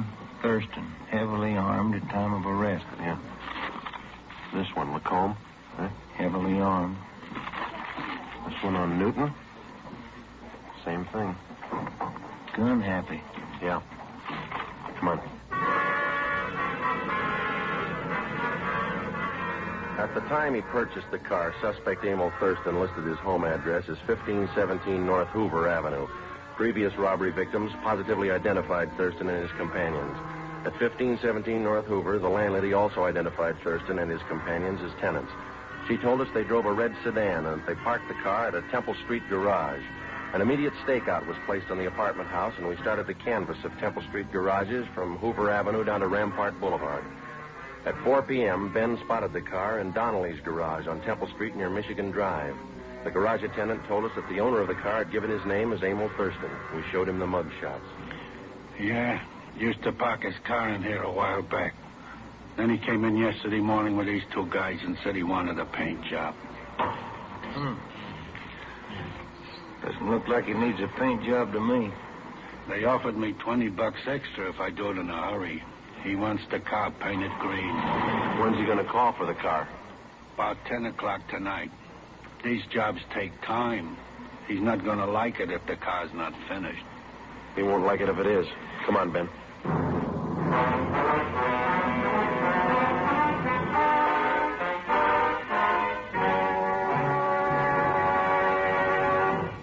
You are listening to Dragnet, authentic stories of your police force in action.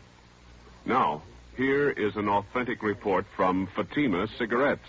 In 1949, Fatima doubled, tripled, and quadrupled its smokers. In 1950, enjoy Fatima yourself. You'll find Fatima extra mild, Because Fatima is the long cigarette which contains the finest Turkish and domestic tobacco superbly blended to make Fatima extra mild. You'll find Fatima tastes much better. Fatima's superb blend gives you a much different, much better flavor and aroma than any other long cigarette. You'll find Fatima tops in cigarette quality. Fatima has always stood for the best in cigarette quality. For a new year of greater smoking enjoyment, buy Fatima in the appealing gold and yellow package. You'll agree, Fatima is the best of all long cigarettes.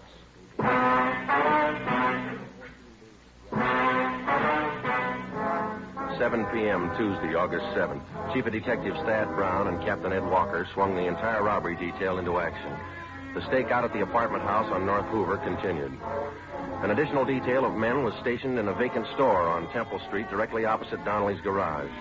Donnelly's garage was a small family outfit, and the only spot from which we could cover it thoroughly without being seen was from a large paint locker set up against the right wall.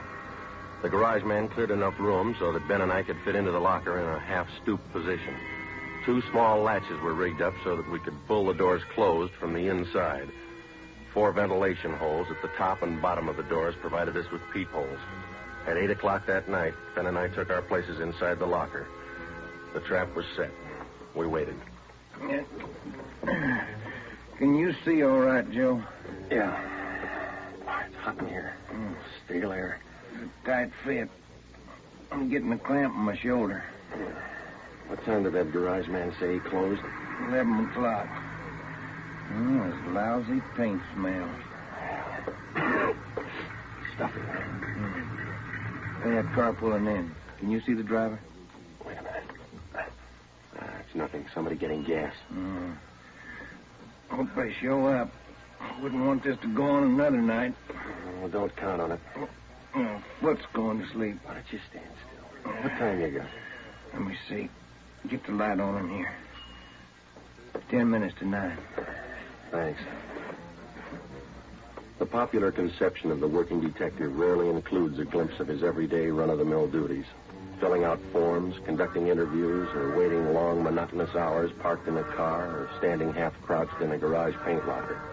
It's slow, dull, and tedious, and it's 95% of the police officer's job. By 10 o'clock that night, there was still no sign of Thurston and his friends. The cramped locker got more cramped with the passing minutes. The air was thick with paint fumes. We waited. At 10:55, a taxi pulled to a stop in front of the garage. 3 men got out. You see him, Joe? Wait till they step into the light. There's another guy still in the cab. Here he comes. There's the first guy. Yeah, it's Thurston. 4th guy's getting out of the cab. That looks like Newton, doesn't it? That's him. Yeah, it's Lacombe right behind. Fat guy. Here they come. Sure do look the part. All right. Unlatch your door, but don't open it. Yo. Quiet, Ben. What's the matter? That latch is stuck. Wait a minute. Did you get it? No, it's really stuck. All right, tap it with your gun stock. Come on, easy. There. There it is. It's loose. Good. Can you see where they are now? Yeah. Talking to the garage man. Not looking this way. No, they just stay that way, huh? You ready? Okay. Don't tip them off till we're right on top of them. Let them get away from that garage man, huh? Right. All right. Let's go. Approximately 25 or 30 yards separated us from the suspects. I glanced across Temple Street at the vacant store where Thad Brown and the other men were staked out. 25 yards is a long way to walk when you're approaching a murderer, and you know that he won't hesitate to kill you in order to escape. Ben flipped the safety off the machine gun. We were almost halfway across the garage, 15 yards away. Thurston turned and saw us. Look out, Joe! I got one of them. They ducked behind the car, went up the stairs. 3 of them. Come on. Where do they go? Up the stairs.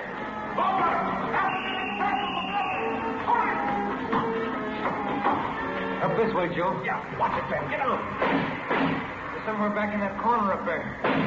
You're trapped. Throw down your gun. All right, Ben, give it over.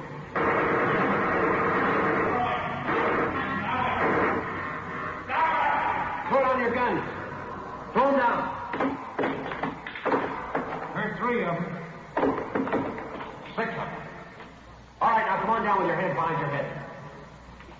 Ben. I'll frisk him.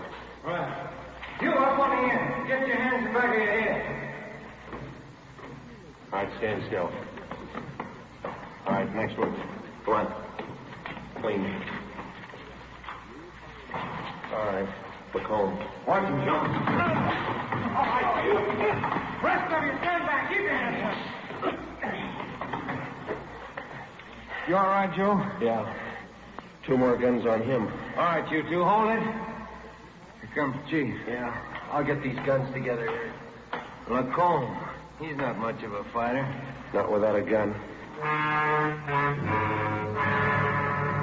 The suspects were booked at different divisions to keep them separated. Emil Thurston and Lloyd Newton were taken to Hollenbeck Park and booked on suspicion of armed robbery and murder. John Lacombe was booked at Highland Park Jail on the same charges. The other suspect, who had been wounded in the escape attempt, was identified as Harold Steves, 19 years old. He was treated for a leg wound at Georgia Street Receiving Hospital and then transferred to the prison ward at the county hospital. During the next 2 days, each of the suspects was questioned individually. Thurston, Lacombe, and Newton would admit nothing. The 19-year-old Steves broke down and agreed to turn state's evidence. We took his statement to Chief of Detectives Thad Brown. Gentlemen, what did the boy tell you? Just about everything, boss. They pulled the drugstore holdups and they killed that dance hall owner, Walter Conroy. Which one of them? Well, the kid says Thurston shot him. He says Thurston's the gang leader. Good. You finally got a count on those guns you took off them? Yeah, 12 of them. Each one of them was ready to go, bullet in every chamber. Did you get a complaint from the DA's office yet? They were arraigned. Preliminary hearing set for Monday. Fine. You got them in jail, and I'll put them in prison. The apprehension of the criminal doesn't mean the end of a case for a police officer. He spends just as much time helping to convict the criminal after he's caught. Evidence must be gathered and authenticated and presented to the district attorney's office. If confessions are possible, they must be obtained and put in order. The officer must also help out in formulating the case and in testifying at the trial of a suspect. On October 30th, almost 3 months after the Thurston gang was apprehended, they were brought to trial in Superior Court. It was a routine affair. Harold Steves took the stand and told the story of the gang's activities. The victims identified the suspects and testified to the robberies. Both Ben and I took the stand and testified to the arrest and possession of guns by the defendants. We received no cross-examination. On the morning of March 2nd, the case went to the jury.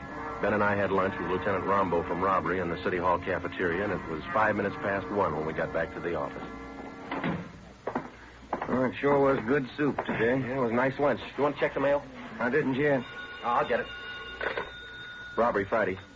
Yeah? When? Right. Lacombe and Thurston. They just broke jail. Within 7 minutes, a dragnet for the escaped criminals had been thrown around the entire city. Chief of Detectives Thad Brown directed the operation. At 14 minutes past 1, he called us to the photocopy room. The machines were turning out duplicate mugshots of Thurston and Lacombe for distribution at the rate of 1 every 4 seconds. You want us to stand by, Chief? For the moment, yeah. We got all the help we need on the street. How'd they pull the break, anyway? Slugged the deputy when he brought in their lunch.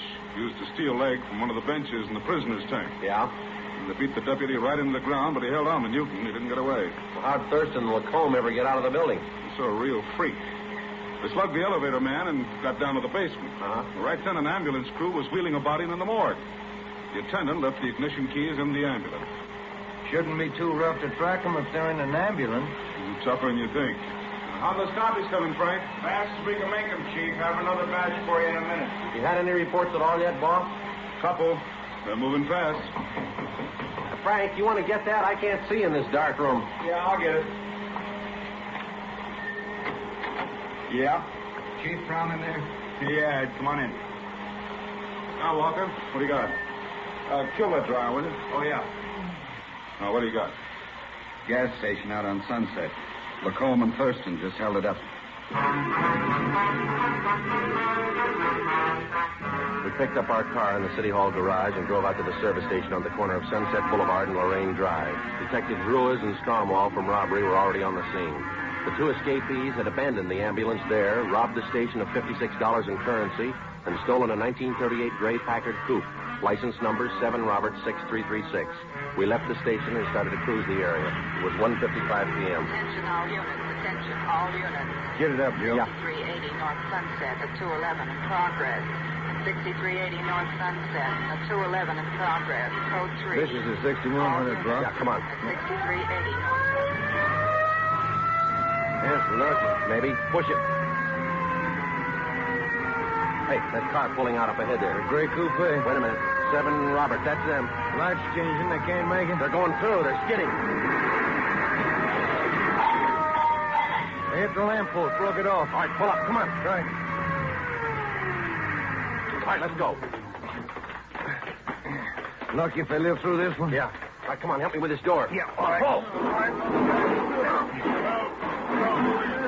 All right, can you take him? Yeah. I'll get Lacombe. You look okay? Yeah. Get Thurston out of here. Right. Come on, you. Come on. All right, Lacombe, come on.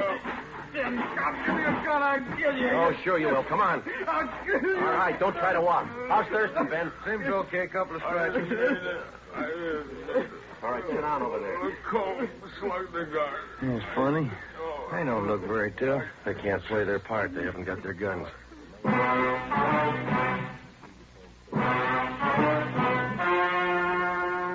story you have just heard was true.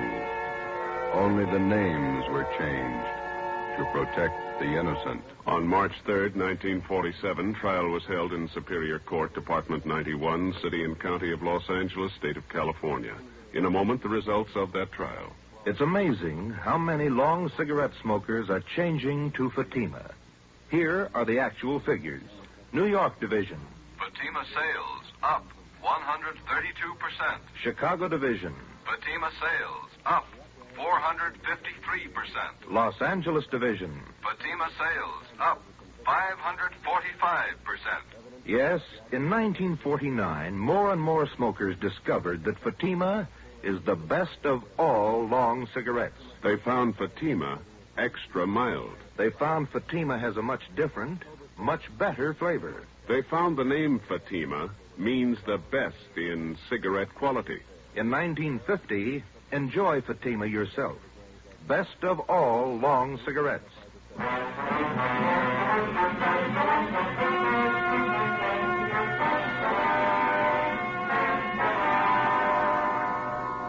Emil Thurston, John Lacombe, and Lloyd Newton were convicted of first-degree murder and robbery and sentenced to life terms.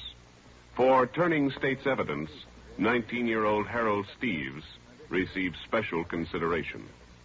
As a result of the jailbreak, Thurston and Lacombe were convicted of assault and escape.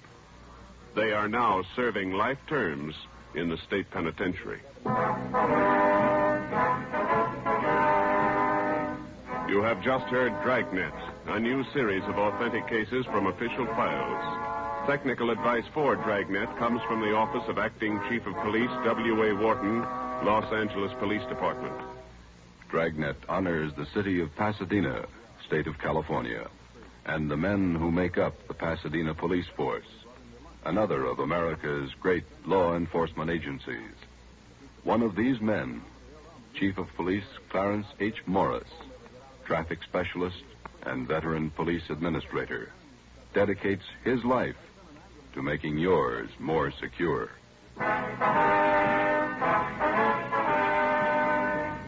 Fatima Cigarettes, the best of all long cigarettes, has brought you Dragnet, portion transcribed from Los Angeles. Be sure to hear songs by Morton Downey tonight on NBC.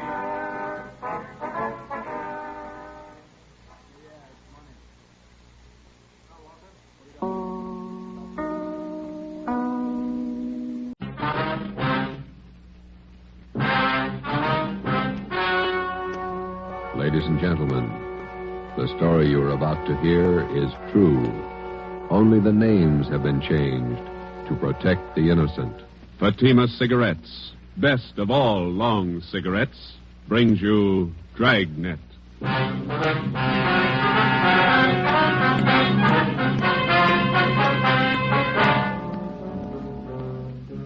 You're a detective sergeant.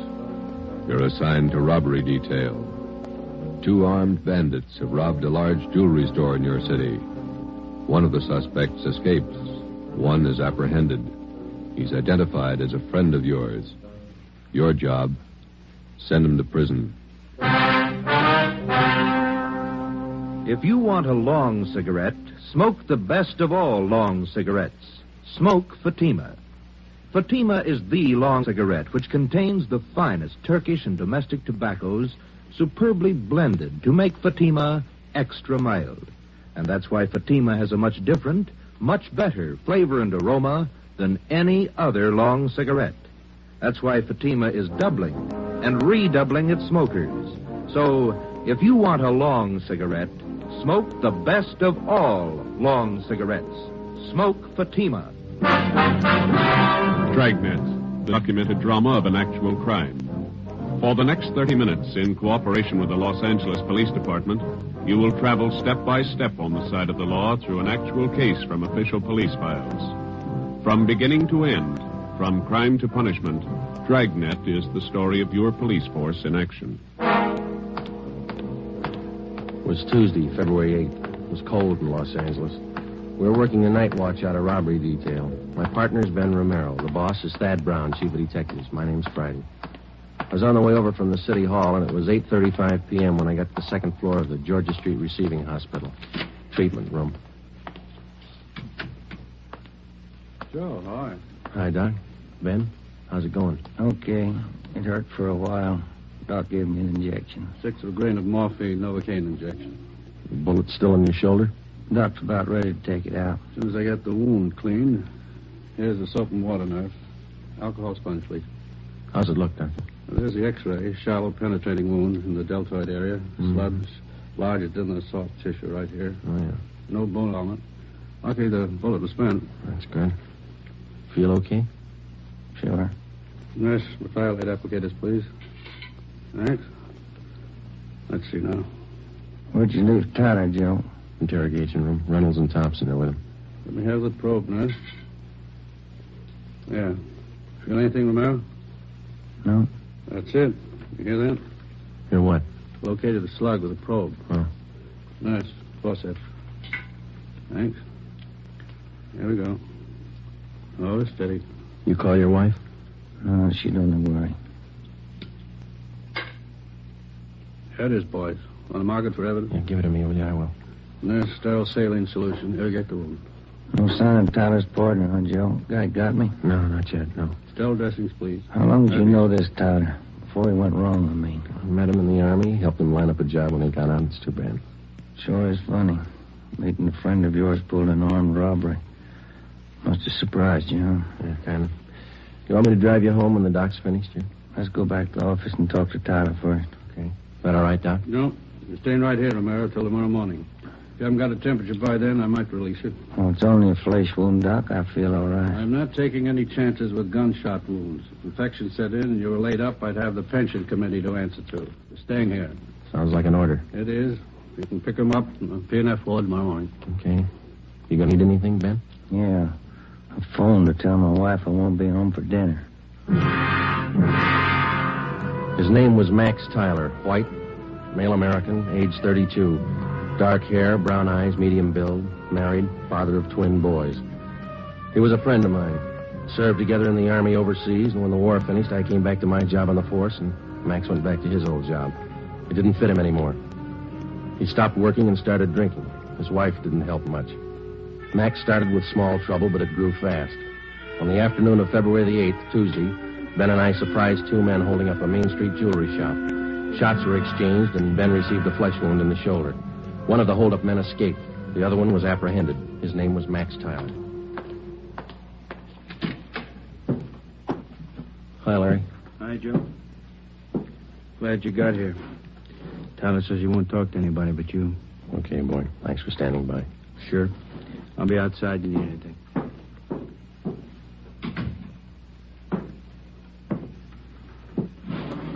Max?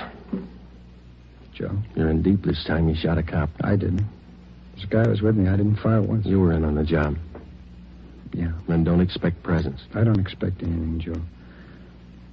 Glad you came back. I don't want to talk to those other cops. I work in the same department they do. Same job. Well, it's easier to talk to you. What's your story? I was crazy to try it. No alibis, Joe, but I didn't know what I was doing, believe me. I just didn't realize. I won't buy it, Max. You told me the same thing 14 months ago when they picked you up for those bum checks you were passing. Sure, I hung some paper, but I'm no hood, Joe. You know that. I was drinking. I needed dough for Dorothy and the kids. You gotta believe me. I need a break. You said that before, too. I went to bat for you. You got off with 6 months and 3 years probation. Now you turn up with another caper. I know, Joe, I know. I'm sorry. You're sorry once, Max, and it works, but one free ride's enough for anybody. Now, that's it. Did I say I wanted that kind of a break? I'll serve my time, Joe. I'll serve every day I owe. And then what can you tell me you couldn't have told the other cops? I want to ask you a favor. Yeah? I know you're going to hook me on this. So while I'm doing my time, Dorothy and the kids are staying with relatives out in Inglewood. If you'll... Well, just keep an eye on them, you know, Joe. I don't mean dough. Dorothy can work, but... kind of watch out for them, huh? Give them a break, Joe. It's not their fault. Will you do it, Joe? Yeah. Sure, I'll take care of it. Now, you do something for me. Anything you want, guy. Let's have the straight story. Who was the guy with you on that holdup this afternoon? Cresta, George Cresta. You know him. Out of Folsom, short guy, black hair? Yeah. He's got a room above the Red Owl Bar down on East 3rd near Broadway. That's where he hangs out. Where can we find Cresta now? Oh, maybe there. I don't know. I'll give you a list of the places he goes. Some of his friends I've met. He sure roped me in. Said there wasn't going to be any rough stuff. You were carrying an S&W 38? Sure. When they got outside the jewelry shop, Cresta jammed the gun in my hand. I had to put it away, get it out of sight. Believe me, Joe, he roped me into this. It sounds like an alibi, I know, This but is your second time around, Max. It sounds like one. Okay, I got nothing coming. Don't forget about Dorothy and the kids. Huh? I promised you. Now, you want to give me a full statement on the holdup now? Anything you say, Joe. I'll call for a stenographer. Joe. Yeah. I'm sorry. I am. I believe you. You got the feeling too late, that's all. Max Tyler was arraigned in municipal court 2 days later. Bail was set at $10,000. 3 days after that came his preliminary hearing in municipal court.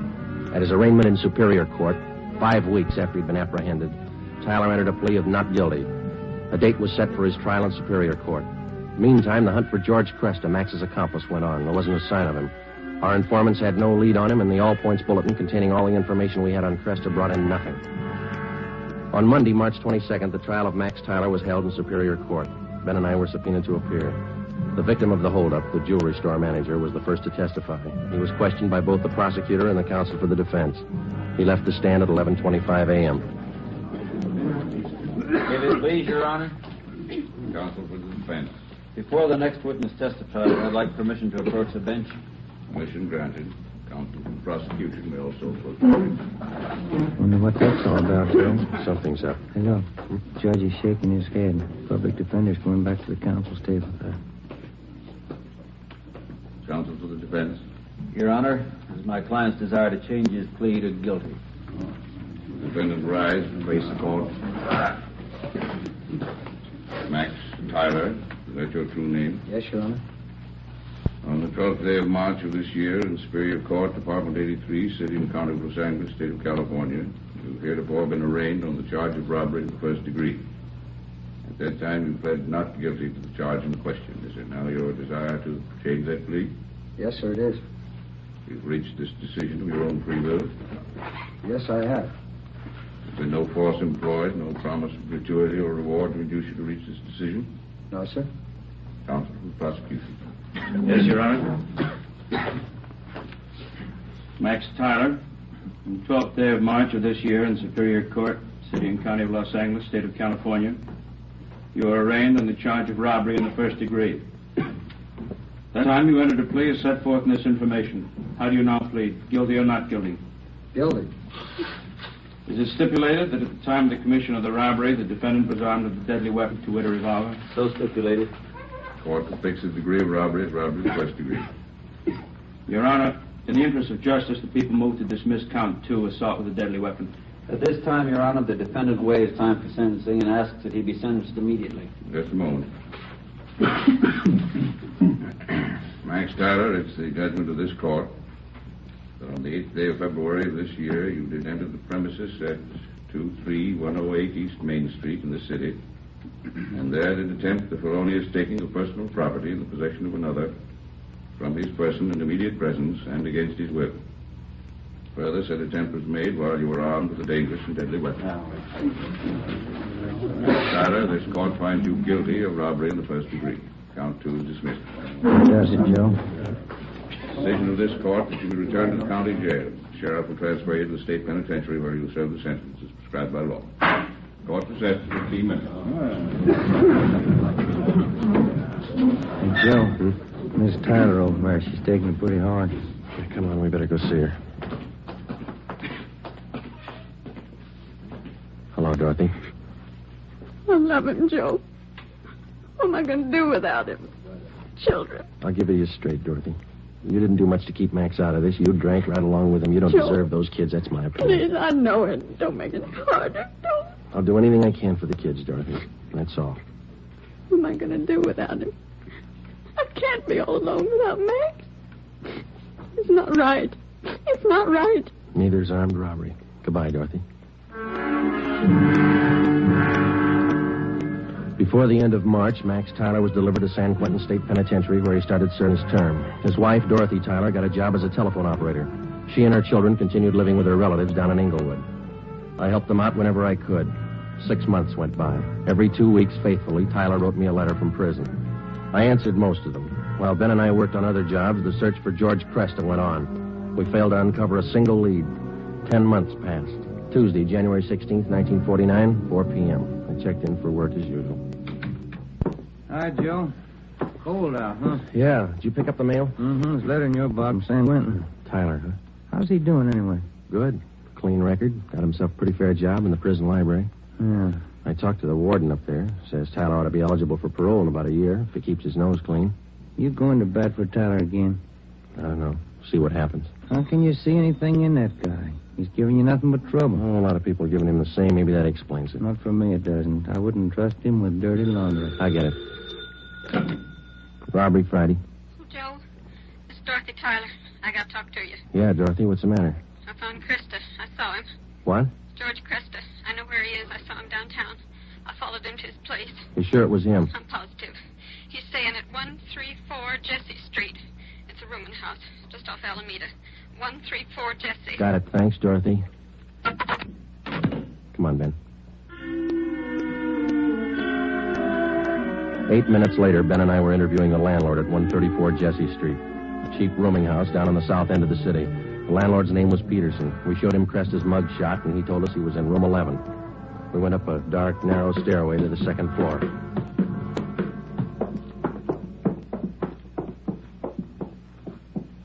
And here we are, number 11. All right, stand clear. I'll try the door. Mm-hmm. It's open. Yeah. Joe, have a look. He's asleep. He's passed out. Come on, slip the cuffs on him.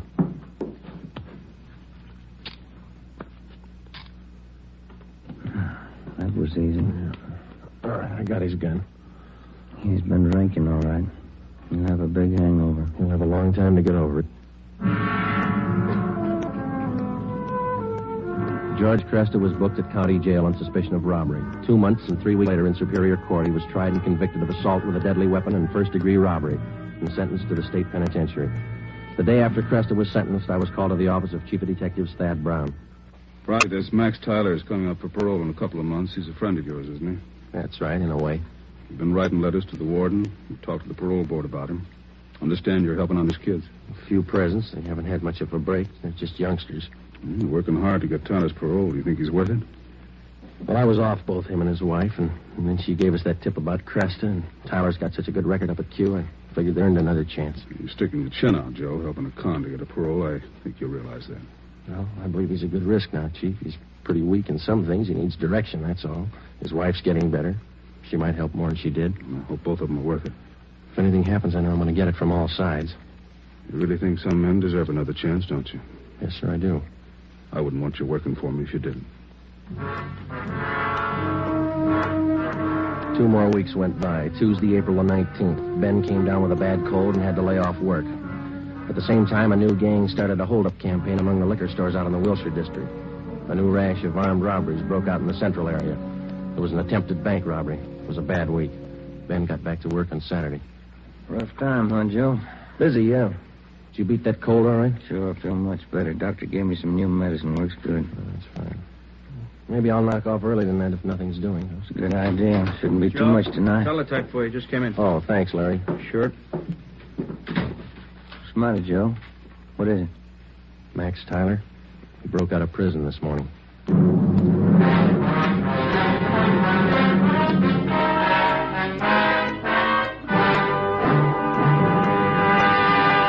You are listening to Dragnet, authentic stories of your police force in action. And now, here's an authentic report from Fatima Cigarettes. In 1949, Fatima doubled, tripled, and quadrupled its smokers. In 1950, enjoy Fatima yourself. You'll find Fatima extra mild. Because Fatima is the long cigarette which contains the finest Turkish and domestic tobacco superbly blended to make Fatima extra mild. You'll find Fatima tastes much better. Fatima's superb blend gives you a much different, much better flavor and aroma than any other long cigarette. You'll find Fatima tops in cigarette quality. Fatima has always stood for the best in cigarette quality. For a new year of great smoking enjoyment, buy Fatima in the appealing golden yellow package. You'll agree, Fatima is the best of all long cigarettes.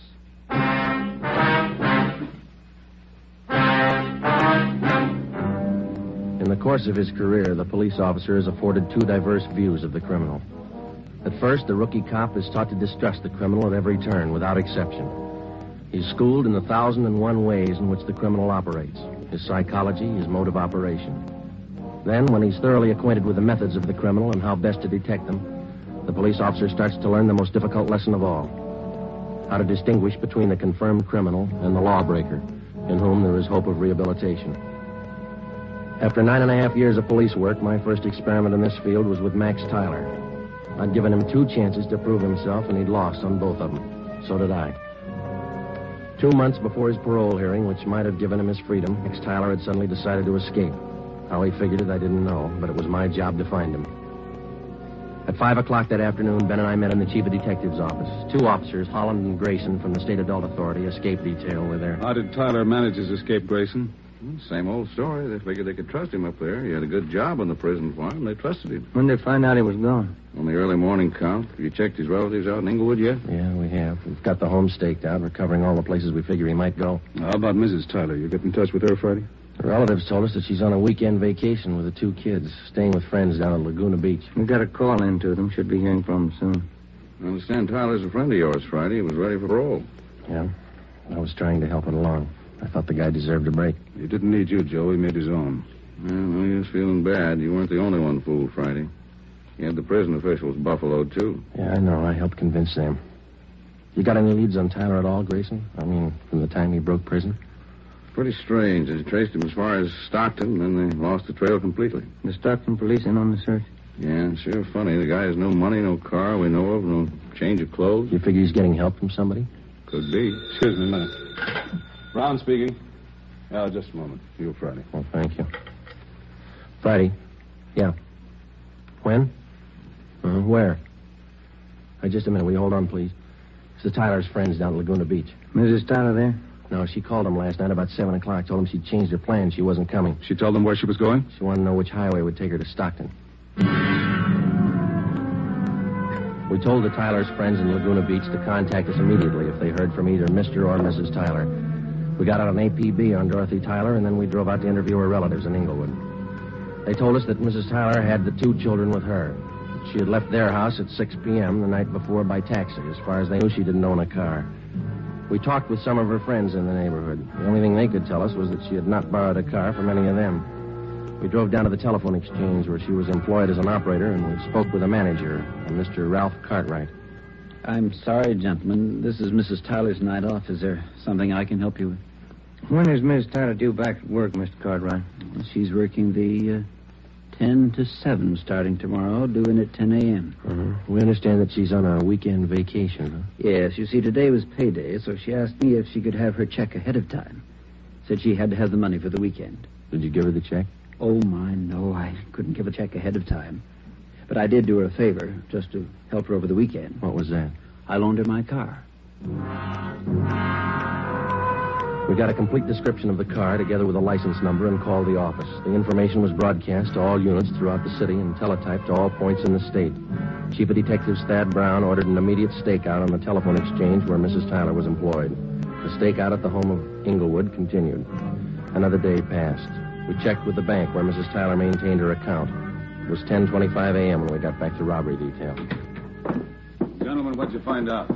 Miss Tyler closed her account 3 days ago, withdrew all her savings, $46.55. And they're not going to go far on that. Any word about that car she borrowed? Teletype came in about an hour ago. They found it just outside Santa Barbara, abandoned. Anyone see the Tylers? No reports. I wonder how those poor kids are making out. He must be crazy, and his wife, too. If she was going to help him pull an escape, why'd she have to drag the kids along? That's the way some parents figure, Friday. They owe their children nothing. The children owe them everything. Call for you, Friday. Take on 2. Oh, thanks, Larry. Friday. This is Hopkins, Friday, on stakeout the phone exchange. Yeah, Bert. Tyler woman came for a check. We got her.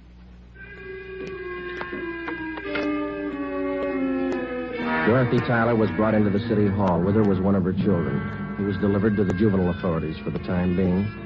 Mrs. Tyler was brought to the interrogation room. She refused to admit anything to the officers from the adult authority. She said she wanted to talk to me. I went in. She threw her arms around me and started crying. Joe, you won't let him get Max, will you? You won't let him. I'm after him as much as they are, maybe more. Where is he? I can't tell you. Why'd you do it, Dorothy? Why? Oh, you know why, Joe. You know why. I had to see him. I had to be with Max. It's a bum deal. You traded days for years.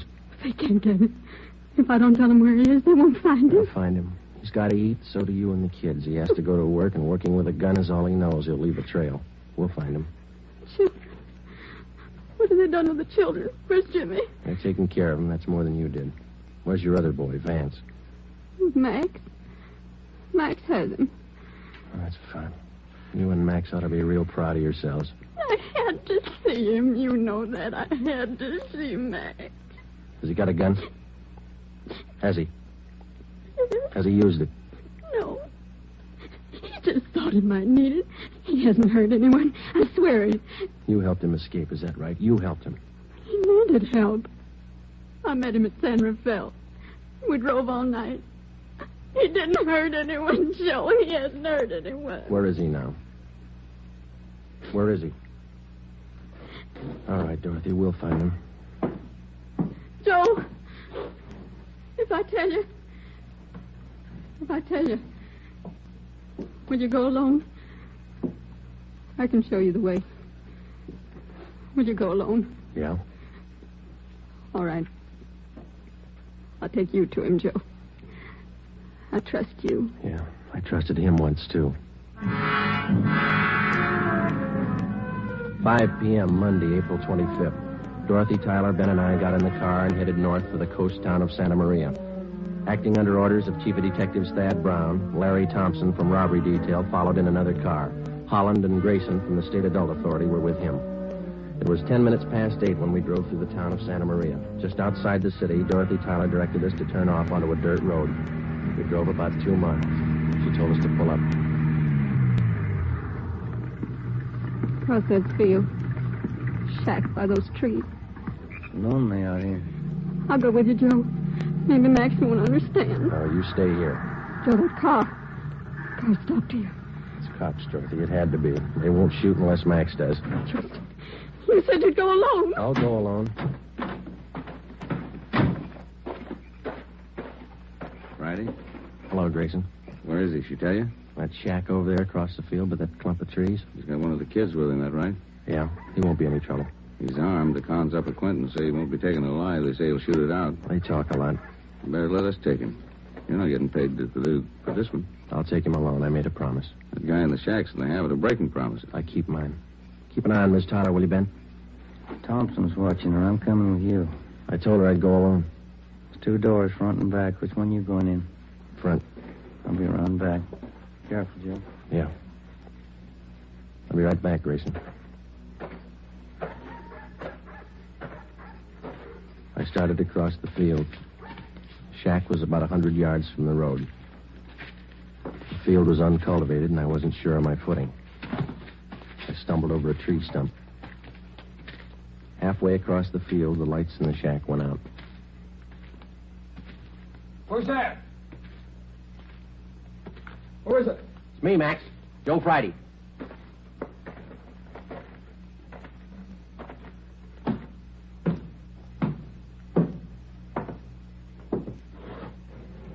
Max? Come on, open up. All right, Max.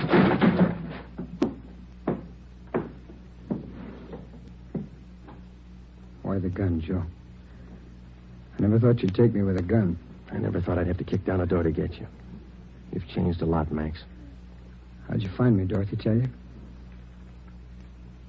Where is she? Outside. Your boy over there, Vance. He's sleeping. He's okay. Put out your hands. Put out your hands. Oh.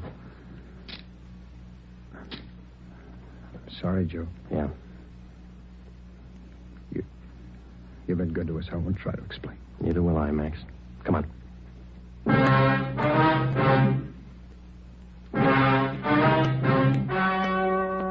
The story you have just heard was true.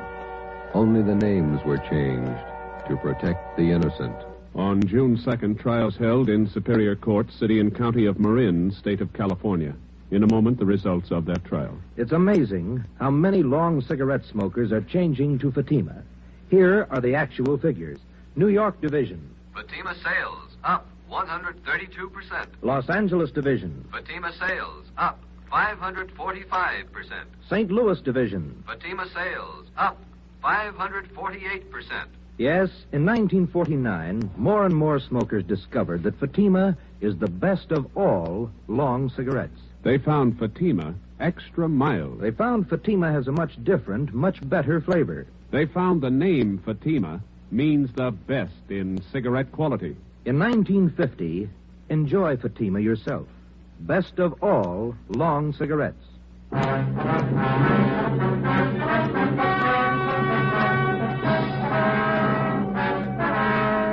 Max Tyler pleaded guilty to the charge of escape and was sentenced to the term as prescribed by law. He was returned to San Quentin and then transferred to Folsom Penitentiary, where he is now serving his sentence. You have just heard Dragnet, a new series of authentic cases from official files. Technical advice for Dragnet comes from the Office of Acting Chief of Police, W.A. Wharton, Los Angeles Police Department. Dragnet honors the state of California and the men of the California Highway Patrol, another of America's outstanding law enforcement agencies. One of these men, Highway Patrol Commissioner Clifford E. Peterson, outstanding administrator and educator in the field of law enforcement, dedicates his life to making yours more secure. Fatima Cigarettes, best of all long cigarettes, has brought you Dragnet from Los Angeles. Be sure to hear Mr. and Mrs. Ronald Coleman in the Halls of Ivy starting tomorrow on NBC.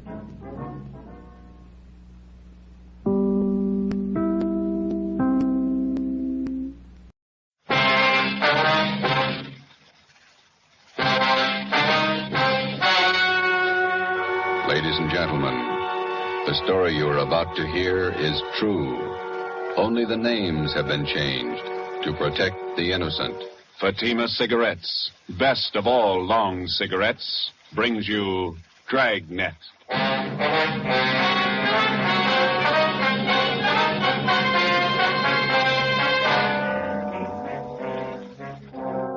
You're a detective sergeant. You're assigned to Narcotics Bureau. A vicious criminal has resumed operations in your city. His profession, dealer in narcotics. You know his name. You know he's guilty. Your job, prove it. If you want a long cigarette, smoke the best of all long cigarettes. Smoke Fatima. Fatima is the long cigarette which contains the finest Turkish and domestic tobaccos superbly blended to make Fatima extra mild. And that's why Fatima has a much different, much better flavor and aroma than any other long cigarette. That's why Fatima has more than doubled its smokers, coast to coast. So, if you want a long cigarette, smoke the best of all long cigarettes. Smoke Fatima. Dragnet, the documented drama of an actual crime. For the next 30 minutes, in cooperation with the Los Angeles Police Department, you will travel step by step on the side of the law through an actual case from official police files. From beginning to end, from crime to punishment, Dragnet is the story of your police force in action. It was Thursday, January 21st. It was cold in Los Angeles. We were working the night watch out of Narcotics Bureau. My partner's Ben Romero. The boss is Thad Brown, chief of detectives. My name's Friday. I was on the way back into work, and it was 3:49 p.m. when I got to the main lobby of the City Hall. Public phone booth.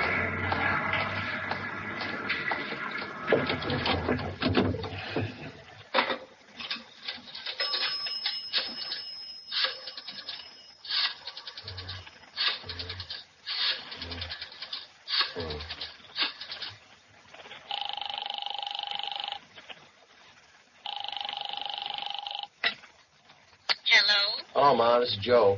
Joseph, you said you were going to be home at 4 o'clock. Oh, I couldn't help it, Ma. They changed the schedule. I got my stuff all right. Thanks for packing it. Well, I put your socks and your clean T-shirts on the bed. Did you put them in your bag? Yeah, I got them. Got them off the clothesline right after you called. They weren't quite dry, or I would have packed them for you. I got them all right. Listen, Ma, I'll call you whenever I get the chance. Now, don't worry. How long are you going to be gone? I haven't any idea. Maybe a month. All depends. How can I get in touch with you? You can't. Call Ben. He'll get the message to me somehow. Where is it you're going, Joseph? Well, I'm not going anyplace, Ma. I'll be right here in the city, but I just won't be able to come home for a little while. It's a special job. No, like the last time. Yeah. Well, you be careful now. Watch what you order when you're eating out in those awful restaurants, Yes. and get your rest. Yes, you ma'am. need plenty of rest. Yeah, okay, Ma. I'll be all right. I was shopping today. I bought a nice loin roast for dinner tomorrow night. Now, you won't be here. Well, why don't you invite the neighbors over, the Newtons? That'd be good company for you. Well, maybe I'll ask your Aunt Elizabeth over. Yeah. Now, don't worry. If you want to get in touch with me, you deliver the message to Ben, okay? Yes. All right. What kind of work you be doing? It's going to be dangerous? Oh, it's just another job, Ma. It'll work out. I'll call you when I can. All right, Joseph. And be careful now. Take care of yourself. Yeah, you too. Goodbye, Ma. Joseph. Bye.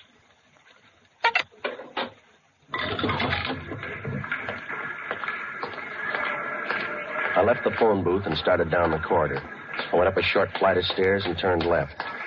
The afternoon crowd in the City Hall seemed heavier than usual. I walked past the elevators and turned right down another corridor. It was 3:58 p.m. when I got to room 24, Narcotics Bureau. Captain White? Hi, Joe. You want to take these? Yeah, sure. It's my badge. Okay. It's all my identification and my gun. Right. I'll take care of them for you. These clothes look all right? Just a minute. Now, let's see. Yeah. I don't like that tie. Romero. Yes, Gibber? Let's see your tie. Yeah, swap with Friday, will you, Ben? Christmas tie's pretty loud. Mine's not. That's the idea. Here's some stuff to carry in your pocket. Social security card, ID card, all made out to Joe Kyber. Mm-hmm. Some book matches from St. Louis, a couple from Reno, Nevada. Okay. You pick up another gun? I loaned him my .25 automatic. It's small. It's easy to carry. Suit yourself. I don't have to tell you to be careful. No. It's a chance we've been waiting for, Joe. A lot depends on you. I'll do what I can. Just one thing I want to tell you. Take your time. Take all the time you need. Don't push it. I understand. No time limit. Your time's up when they find out who you are. Captain Lynn White and I left the Narcotics Bureau together with Ben and Johnny Bingham. We went down the hall to the office of Chief of Detectives Thad Brown. As in most major narcotic cases, the plan involved the coordinated work of all three offices, the federal, state, and our own local bureau. The operation involved a great many men and a lot of time. When we got to the Chief of Detectives office, two men were with him. Bill Craig, the agent in charge of the Federal Bureau of Narcotics for the Southern California area, and Inspector Virgil Beckner, head of the State Narcotics Bureau for our district. All of us had one common goal, the apprehension and conviction of two men, Arthur Belmont and Ralph Costello. The first man on the list, Ralph Costello. Chief Brown outlined the overall plan. Craig, your federal men have been tracking Costello off and on for 3 years now. Beck's of your state agents. Same for our men. This time we can't afford to miss. You figure an undercover man working locally? Is that right, Chief? Yeah, Craig, he'll start right from the bottom, work up the line till he gets to Costello, if he gets there. Beck? Where are you going to start? Captain White, would you lay it out for Beck and Craig? Yeah. Friday here's going to handle the job. He's got his full instructions. Joe, you want to fill him in? All right. I'll make my first contact tonight. I'll meet in a bar down on South Pico with another one of our undercover men, Benny Arredondo. He'll introduce me as Joe Kyber to one of his informants. The informant is supposed to help get me into the Flats gang. The same bunch running on the south end of town? Yeah, small-time peddlers, procurers, a little bit of everything. Go on, Friday. When I get in the gang, I run with them until I find out where and how they make their buys. After you get a contact, you make buys all the way up the line and get as close as you can to the top. Yeah, that's right. You worked out your contact with us? He knows that under no conditions will he be seen around the department here. It's been set up that I have a hotel room lined up down on the east side. Romero here and Captain White will be my only contact with the office. I'll be using the name Joe Kyber. Sounds all right to me. How about you, Craig? How about that informant, Friday? Can you count on him? Arredondo thinks a lot of him. He says he's a good man. He's the first rung on the ladder. He's got to be solid. Well, if he's not, we won't have far to fall. Depends on how you look at it. You can kill yourself in the bathtub. 8 p.m. Thursday, January 21st. I checked in at the Casino Hotel on Terminal Street. I registered as Joe Kyber, Omaha, Nebraska. I was given the key for room 5. The rent was $7 a week. I unpacked a few things I had in my bag and went down the hall and took a shower.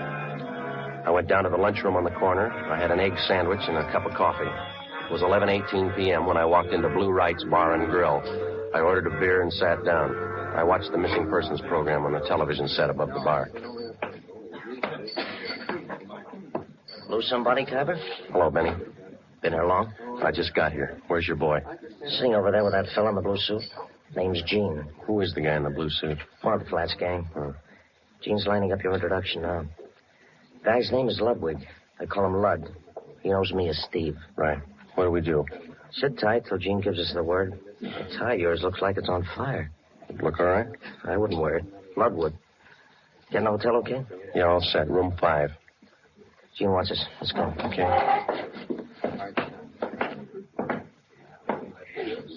Hi, Steve. So your boy got here? Yeah. Gene, meet Joe Kyber. Hi. This is Lud. Joe Kyber, Lud. Sit down. You like the fights, Kyber? Yeah. They got nothing out here in that line. I used to go to the Garden when I was east. I got some fine cards at the Legion. Where? Hollywood Legion, Friday night. Some classy-looking fighters out there. Where is that? Out in Hollywood. Nice little stadium. I'd like to go with you sometime. Tomorrow? I got a date. Maybe next week. Bring her along. A lot of women go. Not this one. Okay. Hey, you guys hungry? I could eat. Yeah. Joe? Sure. How about here? Nobody eats here. That steam table over there. The stuff smells pretty good. So does garbage if the wind's blowing the other way. Let's get a French dip sandwich, huh? How about Galbraith over on Sotelo? Okay. How about you guys? Sure. Well, let's go. All right. You from the east, Kyber? Omaha, Memphis, all around.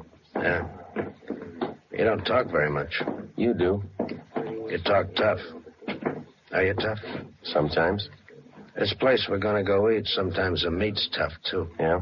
Just like a piece of tough meat, you can always cut it down to size. The following week at the fights, I met some of the other members of the Flats gang. They were a typical group of hoodlums. Unlike fiction writers have portrayed them, generally gangs of this type do not operate under a gang leader. Each member considers himself the best of the lot.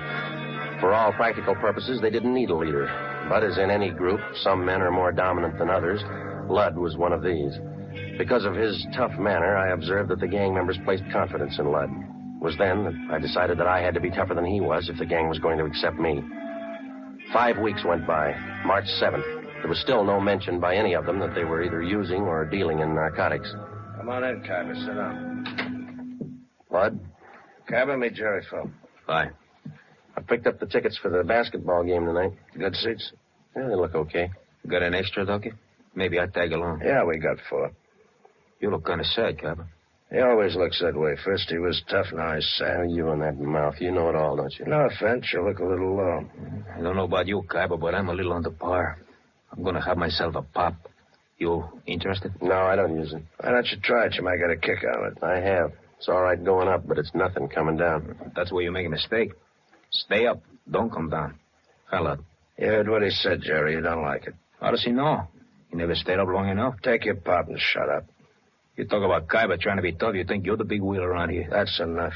You better quit giving orders, Lud. You know better than the rest. Look, little man, knock off that kind of talk and keep us both happy. Sure. The boss man. You know, I got one positive way to shut you Well, why don't you two quit it? This concerns me and Phil. You keep your mouth shut. Well, don't get mad at me. I only wanted to save an argument. Canada, I said. Now, look, Big Mouth, you can push Fell around, but not me. Now you're playing the tough guy again, ain't you? Why don't you go over there and sit down, huh?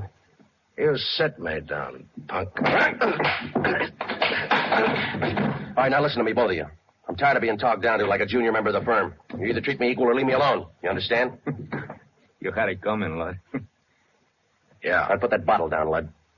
Where'd you get that gun? You carry that thing right along? Right along. Put it down, Lud. Okay. I'm long on memory, Cabba. Remember that. Yeah, and I'm real short on patience with you. Well, I still ain't had my pop. Better hurry. I don't want to miss the game. You got good seats, huh, Cabba? They're not too low. I can't see nothing if they're too low. Don't worry. You'll be high enough. 2 months went by. By playing the tough guy, I gained a great deal of prestige in the eyes of the other gang members. Jerry Fell made sure that all the members heard about that episode up in Lud's room. Dealers and users of narcotics rarely carry guns. The members of the Flats gang were small-time peddlers and users. They're referred to as mules or small fry. When they found that I carried a gun at all times, they were impressed. They considered me one of them. Since the very beginning of my undercover work, I met weekly with Ben Romero and Captain Lynn White of the Narcotics Bureau. I would be picked up at a different location each time, making sure that I wasn't followed, and we would remain in the car and drive around in a remote section of the city discussing my progress with the gang. During this first 3-month period, under the pretext that I had clients to furnish, I made 2 small narcotics buys, one for $13 and one for $8. As soon as the purchases were made, I would mark them for identification, contact Ben, and then turn the narcotics over to him to be booked as evidence by the property clerk at Central Division. Another month went by. Thursday, June 5th, 11 p.m. We had just returned from the midget auto races, and we were sitting around in Lud's room. You mentioned something out at the races, Carver. Now what's on your mind? I told you, Lud, I need a half a dozen caps right away. I got people putting the bite on me. Old customers. How old can they be? You only been out here 5 months, remember? When they're hooked, they get to be old customers in a month. I fixed up 2 buys with Morse for you. Tony says he can't handle anymore. Hasn't got enough around. You got on board late, you know. All of us are ahead of you. Tony can get more. Who's his source? Couple of guys. I know them. How about an office to one of them? You deal with Tony. You said he hasn't got enough. That's right, I did. Okay. How much do you want? They're your customers. What's it worth? They'll pay. What's the guy's name? Costello's one of them. He'll have enough for you. Who's the other guy? You deal with Costello for now. Where can I meet him? Moss will set it up for you. I got to meet him in an hour. Come in. Police officers. Shake it down the hall.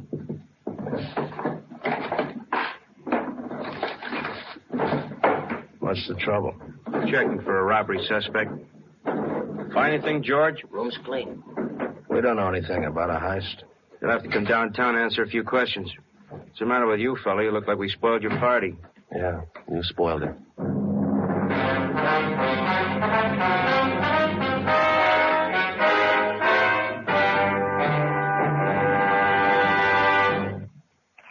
You are listening to Dragnet, authentic stories of your police force in action. Now, here's an authentic report from Fatima Cigarettes. In 1949, Fatima more than doubled its smokers from coast to coast. In 1950, enjoy Fatima yourself. You'll find Fatima extra mild. Because Fatima is the long cigarette which contains the finest Turkish and domestic tobaccos superbly blended to make Fatima extra mild. You'll find Fatima tastes much better. Fatima's superb blend gives you a much different, much better flavor and aroma than any other long cigarette. You'll find Fatima best in cigarette quality. Fatima has always stood for the best in cigarette quality. For a new year of greater smoking enjoyment, buy Fatima in the appealing gold and yellow package. You'll agree, Fatima is the best of all long cigarettes.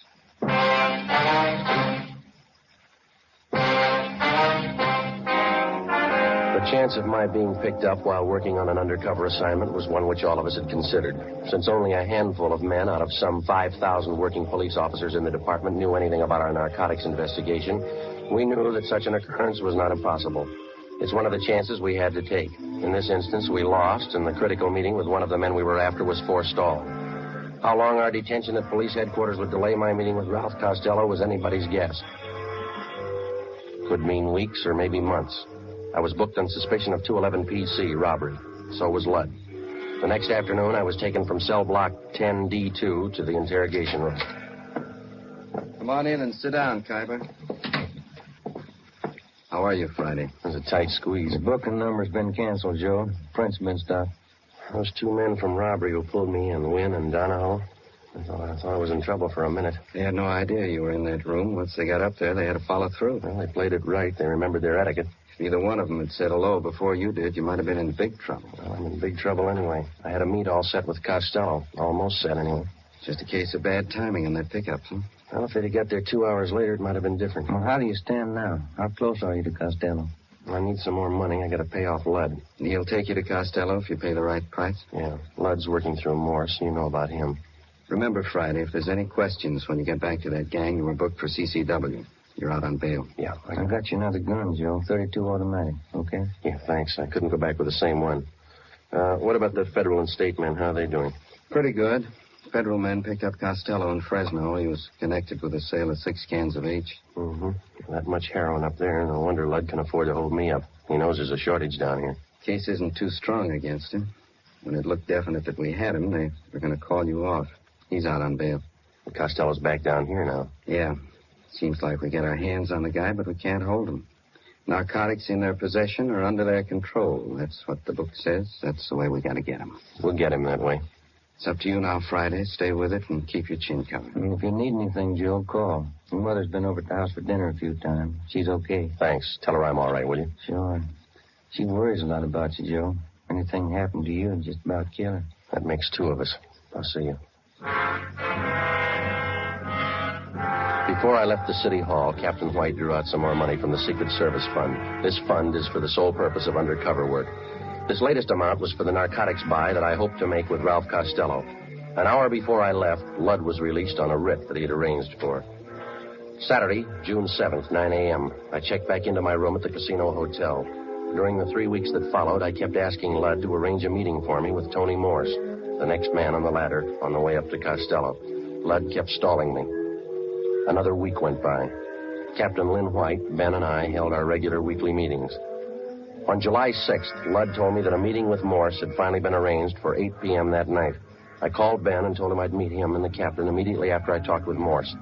At 8 p.m., following the instructions Ludd had given me, I was in the downstairs waiting room at the subway terminal at 5th and Hill. I was told to wait by the apple vending machine.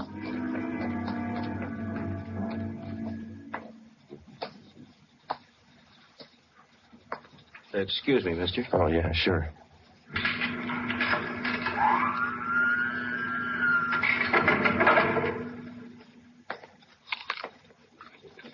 Kyber? Yeah. You Morse? That's right. Want an apple? No, thanks. Well, sit down. All right. Now, what'd you have in mind? I got a couple of $100 to spend. Can you handle it? Who sent you? You know who sent me. Sure I do. I just want to hear you say it. Ludd. We can handle it. What do you have in mind? I said $200 worth. That's 40 caps. We got it. None of that Mexican junk. I want European stuff. You bought before. You'll take what we got. That last buy I made through Ludd, the junk was cut to nothing. I can only use so much milk or sugar, you know. By the time it got to you, it was probably cut pretty thin. So was the price you paid for it. I'm not looking for bargains. I push to good people. I want good stuff. You'll do better this time. You're not dealing with Ludd. Sure, we cut it. No more than anybody else. Not as much as Ludd. When can I get it? You got some sick people? Couple. Have it for you in an hour. Where's the meat? Got a watch? Yeah. What time you got? 12 minutes after 8. Add a minute. Make it 13 after. Okay. An hour from now. 9:13. Meet Ludd at Macy and Brooklyn on the corner. He'll tell you what to do. Will Ludd have it? Meet Ludd at 9:13. See you later, Kyber. Oh, wait a minute. How do I know you're leveling? How do we know you are? I went out the front of the subway terminal building. I took a cab down to 7th and Main. I got off and walked into Pop Sherman's bar. I called the office and set up a meeting with Ben and the captain. I ordered a beer, paid for it, left my change in the bar, asked the bartender to watch it, told him I'd be right back. I went out the back way, crossed the alley, and got down to Los Angeles Street. I walked up to 9th and picked up a cab to take me to Fulton and Covina Avenue. I got out and walked 2 blocks. It was 8:41. Joe? Hi. You meet Morse? Yeah. Sure nobody tailed you? I took all the precautions. What's you say there? Well, I'm not sure, and I don't have much time. I'm going to make the buy tonight. When? 9:13. You don't have much time. Kind of rushing it, aren't they? I figured I'd better play along. Who's the meet with? Morse told me to meet Ludd at Macy in Brooklyn. Said that he'd carry it from there. Costello in on it? I don't know. You got it all. All right. We'll start picking up the Flats gang. Everyone but Ludd. What do you think? Well, the way I got it figured, Morse is Costello's runner. He checked me out, and as far as I could tell, he thinks I'm okay. Yeah. I got a hunch Ludd's going to take me to either Morse again or Costello or possibly both. I don't know where the actual meet's going to be. That means a tail job. We'll have to pick you up at Macy in Brooklyn and stick with you until after Ludd leaves, if he does, and follow through with you. Figure it wide, Skipper. Don't worry. I know we're close. What time you got, Romero? 10 minutes to 9. Turn down the next block. Right. Pull up here, Ben. Okay. Here you go, Friday. Keep your chin covered. Yep.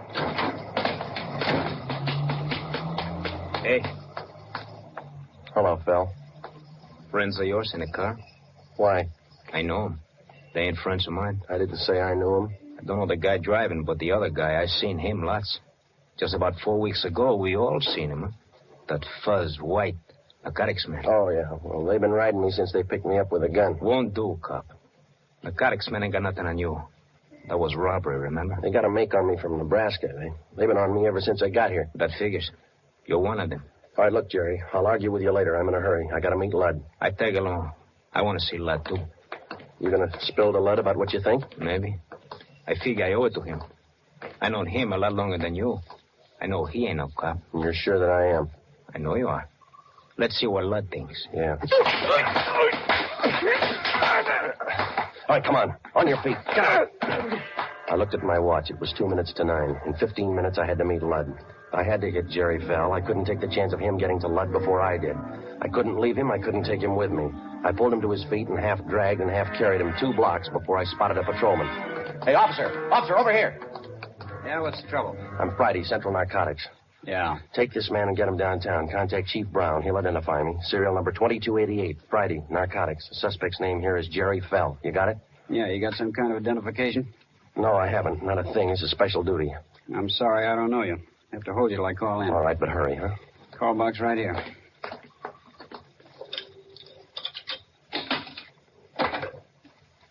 This is Carlson, box 117. Check on a matter with Chief of Detectives Brown, will you? Yeah, that's right. Have a man here who identifies himself as Friday. What's your first name? Joe Friday. Tell him to hurry. Yeah. Joe Friday, Central Narcotics, serial number 2288. Says he's in a hurry, holding a suspect, Jerry Fell. Now, hold on. Yeah, my watch says 5 after 9. What time you got? I got 6 minutes after. It might be a little fast. Any cab stands around here? 4 blocks up the street. Which way? That way. Yeah. Okay, I will. Thank you.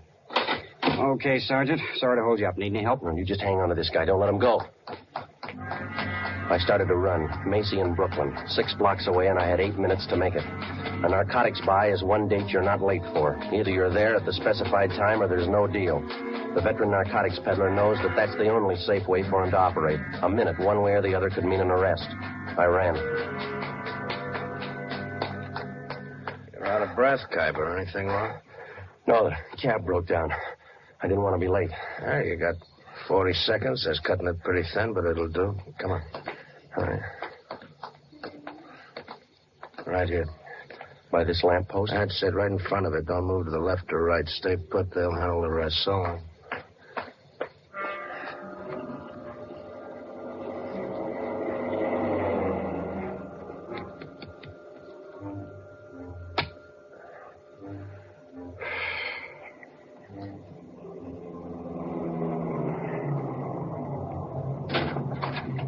Get in, Kuyper.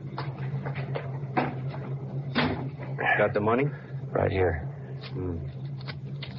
50, 60. Yeah, 200. Here's your package. Okay. That's it. Joe Kuyper, meet Ralph Costello. Hi. Hello. Out this side, Kuyper. Okay. I'll see you.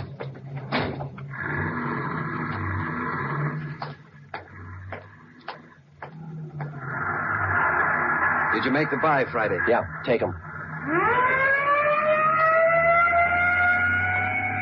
ride, Joe. Ben, thought you were with the captain. They don't need me. That intersection's blocked off up there. They're pulling them over right now.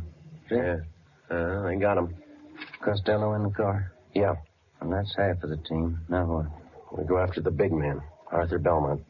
Took us 7 months and 4 days to get to Costello. Lots of time. Yeah. Always seems to work out that way, doesn't it? What's that? They always run out of time before we do.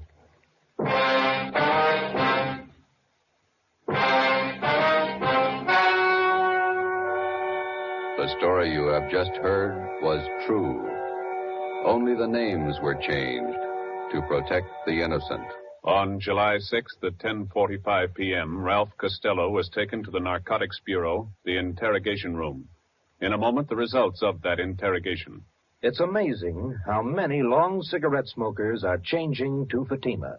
Here is the actual report. From coast to coast, Fatima has more than doubled its smokers. Yes, more and more smokers every day are discovering that Fatima is the best of all long cigarettes. Smokers find Fatima has a much different, much better flavor and aroma than any other long cigarette. They find that Fatima is extra mild because it's the long cigarette which contains the finest Turkish and domestic tobaccos superbly blended to make it extra mild. Enjoy extra mild Fatima yourself. Best of all long cigarettes.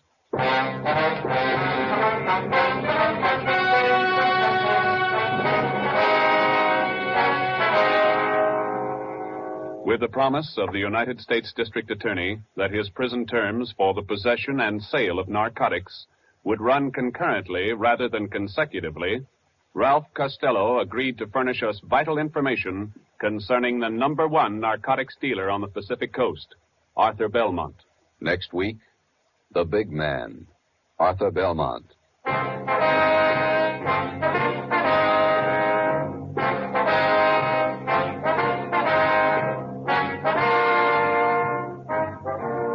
You have just heard Dragnet, a new series of authentic cases from official files.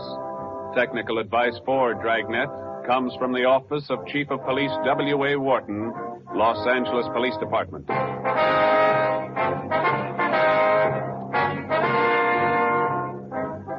Fatima Cigarettes, best of all long cigarettes, has brought you Dragnet from Los Angeles. Hear Mr. and Mrs. Ronald Coleman in the Halls of Ivy tomorrow evening on NBC.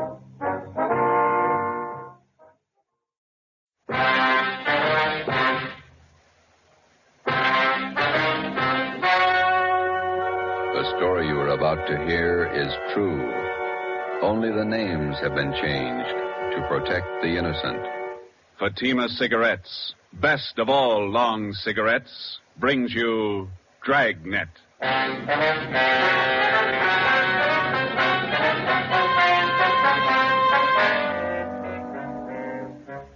You're a detective sergeant. You're assigned to Narcotics Bureau. For 7 months, you've been working with federal and state agents in breaking a narcotics ring. You've apprehended the small fry. Next in the line, the big man. Your job, get him. If you want a long cigarette, smoke the best of all long cigarettes. Smoke Fatima. Fatima is the long cigarette which contains the finest Turkish and domestic tobaccos superbly blended to make Fatima extra mild. And that's why Fatima has a much different, much better flavor and aroma than any other long cigarette. That's why Fatima has more than doubled its smokers coast to coast. So, if you want a long cigarette, smoke the best of all long cigarettes. Smoke Fatima. Dragnet, the documented drama of an actual crime. For the next 30 minutes, in cooperation with the Los Angeles Police Department, you will travel step by step on the side of the law through an actual case from official police files. From beginning to end, from crime to punishment, Dragnet is the story of your police force in action. It was Wednesday, July 9th. It was warm in Los Angeles. We were working the night watch out of Narcotics Bureau. My partner's Ben Romero. The boss is Thad Brown, chief of detectives. My name's Friday. I was on the way into work, and it was 3:58 p.m. when I got to room 24, Narcotics Bureau. Hi, Joe. Feel better? Oh, not quite as tired, Ben. That Costello thing was a long haul. Narcotics Romero. Okay, Bacon. I'll tell him. Meeting's in 5 minutes. Chief Brown's office. Okay, I want to pick up my stuff from the captain first. Hi, Skipper. Come on in. You look a little better, Friday. Get some rest? Yeah, and a couple of good meals. That's the trouble with the Flats gang. They never knew where to eat. Sit down, Joe. I want to talk to you. We got a couple of minutes before the meeting. You'll probably be getting this all up and down the line from here in. Just want to let you know that we think you and all the men in the operation did a fine job. My part wasn't much. You did more than I did. Oh, we all worked, but you had the dirty end of it. Good job. Here's your equipment. You'll need it now. Oh, yeah, thanks. Badge, your ID card, your gun. 6 shells, that's all of it. Mm-hmm. That's it, thank you. You're back at it. Yep. Here's one for you. Look at this. What's that you got? Mug shot of a girl picked up in a narcotics raid last night. Oh, a pretty girl. Long blonde hair, beautiful eye. She looks young. High school girl? She was when that picture was taken, 1947. She was 16. Here, look at this one. Yeah, same girl. Yeah, that's the way she looked at 11:30 last night when we picked her up. She looks 50. 19 years old. 3 years on heroin. She might as well be dead. She is. 8 o'clock this morning. Let's go. It's time for the meeting. You just looked at the best reason I know of for getting Belmont. She get her stuff from Belmont? Costello was pushing to her. He got his stuff from Belmont. They all do. Well, let's go. Right with you. Anybody brief you on the Costello interview, Joe? No, not yet. Chief Brown will fill you in. Here we are.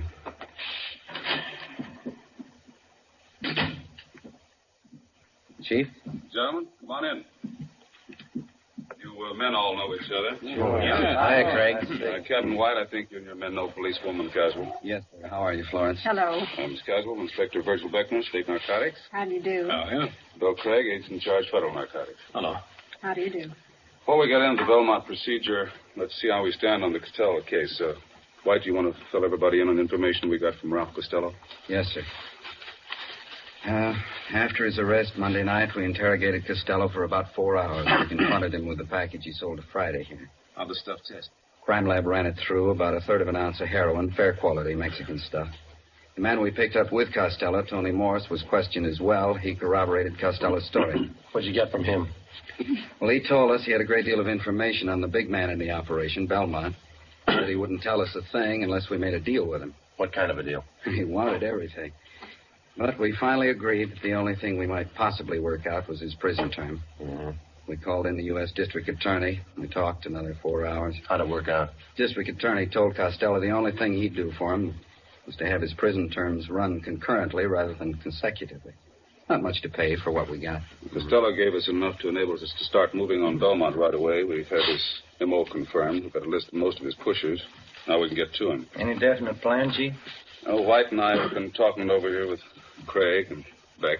We worked out what we think might be a pretty good plan.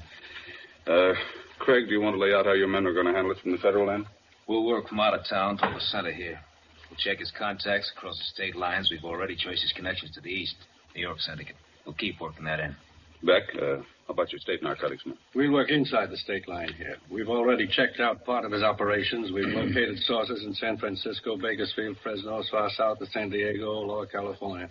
We'll draw all those ends up tight. Keep moving. You fellows can both give us a hand if we need assistance. You bet. Yeah, that's right. Fine. White, what are we going to do locally? Oh, it's going to be a case of taking what we know and finding out what we don't know, putting the two together. Seems to me to be a case of watching the man at all times. Belmont shouldn't be able to blow his nose without one of our men knowing it. It's going to be a tremendous undertaking. You all know the tough job it is shadowing narcotics men. They're fidgety, hypersensitive. They recognize anything out of the ordinary at once. For that reason, it can't be a one-man operation. Everybody's got to work. Our undercover won't work this time. They're no doubt alerted. So we'll work it from another angle. When do we start? We've already started. Belmont lives in Manhattan Beach. His house is under surveillance, has been since yesterday. Well, I can't impress upon all of you the importance of not letting Belmont out of your sight for an instant. A narcotics buy could be made in 30 seconds. If we're not there at the instant, we lose him. Do we have anything at all as to when he might be ready to deal again? Nothing. Nobody seems to know Belmont's exact operating time. Could be any time. And in order to prosecute him, we've got to be there when the narcotics are in his possession or under his control. So we start to live with him and stay as close as we can without being tapped until there's a buy. That's it. Captain White has all the assignments for our local men. Okay. We'll watch him. And stay close to him. If he makes a move, be there. The meeting lasted 4 hours. During that 4 hours, a plan was formulated which we hoped would end in the successful apprehension of the number one man in Pacific Coast narcotics traffic, Arthur Z. Belmont. How do you watch a man, his every move, for 24 hours, day in, day out, without his knowing it? How do you watch a man whose very existence depends upon not being watched, who is expertly schooled in every trick and device of police surveillance, whose method of operation will change with the slightest disturbance of his daily routine, and if that M.O. changes, you've lost him. Thursday, July 10th, in the small Los Angeles suburb of Manhattan Beach, population 10,172. 3 very ordinary events took place. A public nurse began a house-to-house survey. She asked the simple question, have you ever been vaccinated for smallpox? She started canvassing 27 blocks from the home of Belmont. Policewoman Florence Caswell. 2 Japanese gardeners new to the city of Manhattan Beach began soliciting work. They started asking for jobs 38 blocks from the home of Belmont. Sergeant Ten Fujikuni and Patrolman John Kagawa. A team of surveyors driving a station wagon marked with the seal of Los Angeles County began taking linear measurements for the proposed enlargement of storm drains in the area. They started 14 blocks from the home of Belmont. Lieutenant John Bigham, Central Narcotics, Sergeant Ben Romero, and myself.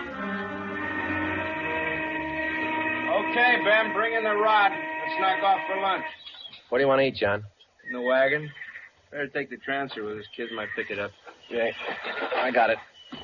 I can't keep the sand out of my shoes. Might as well get used to it. We're a long ways from home. Yeah.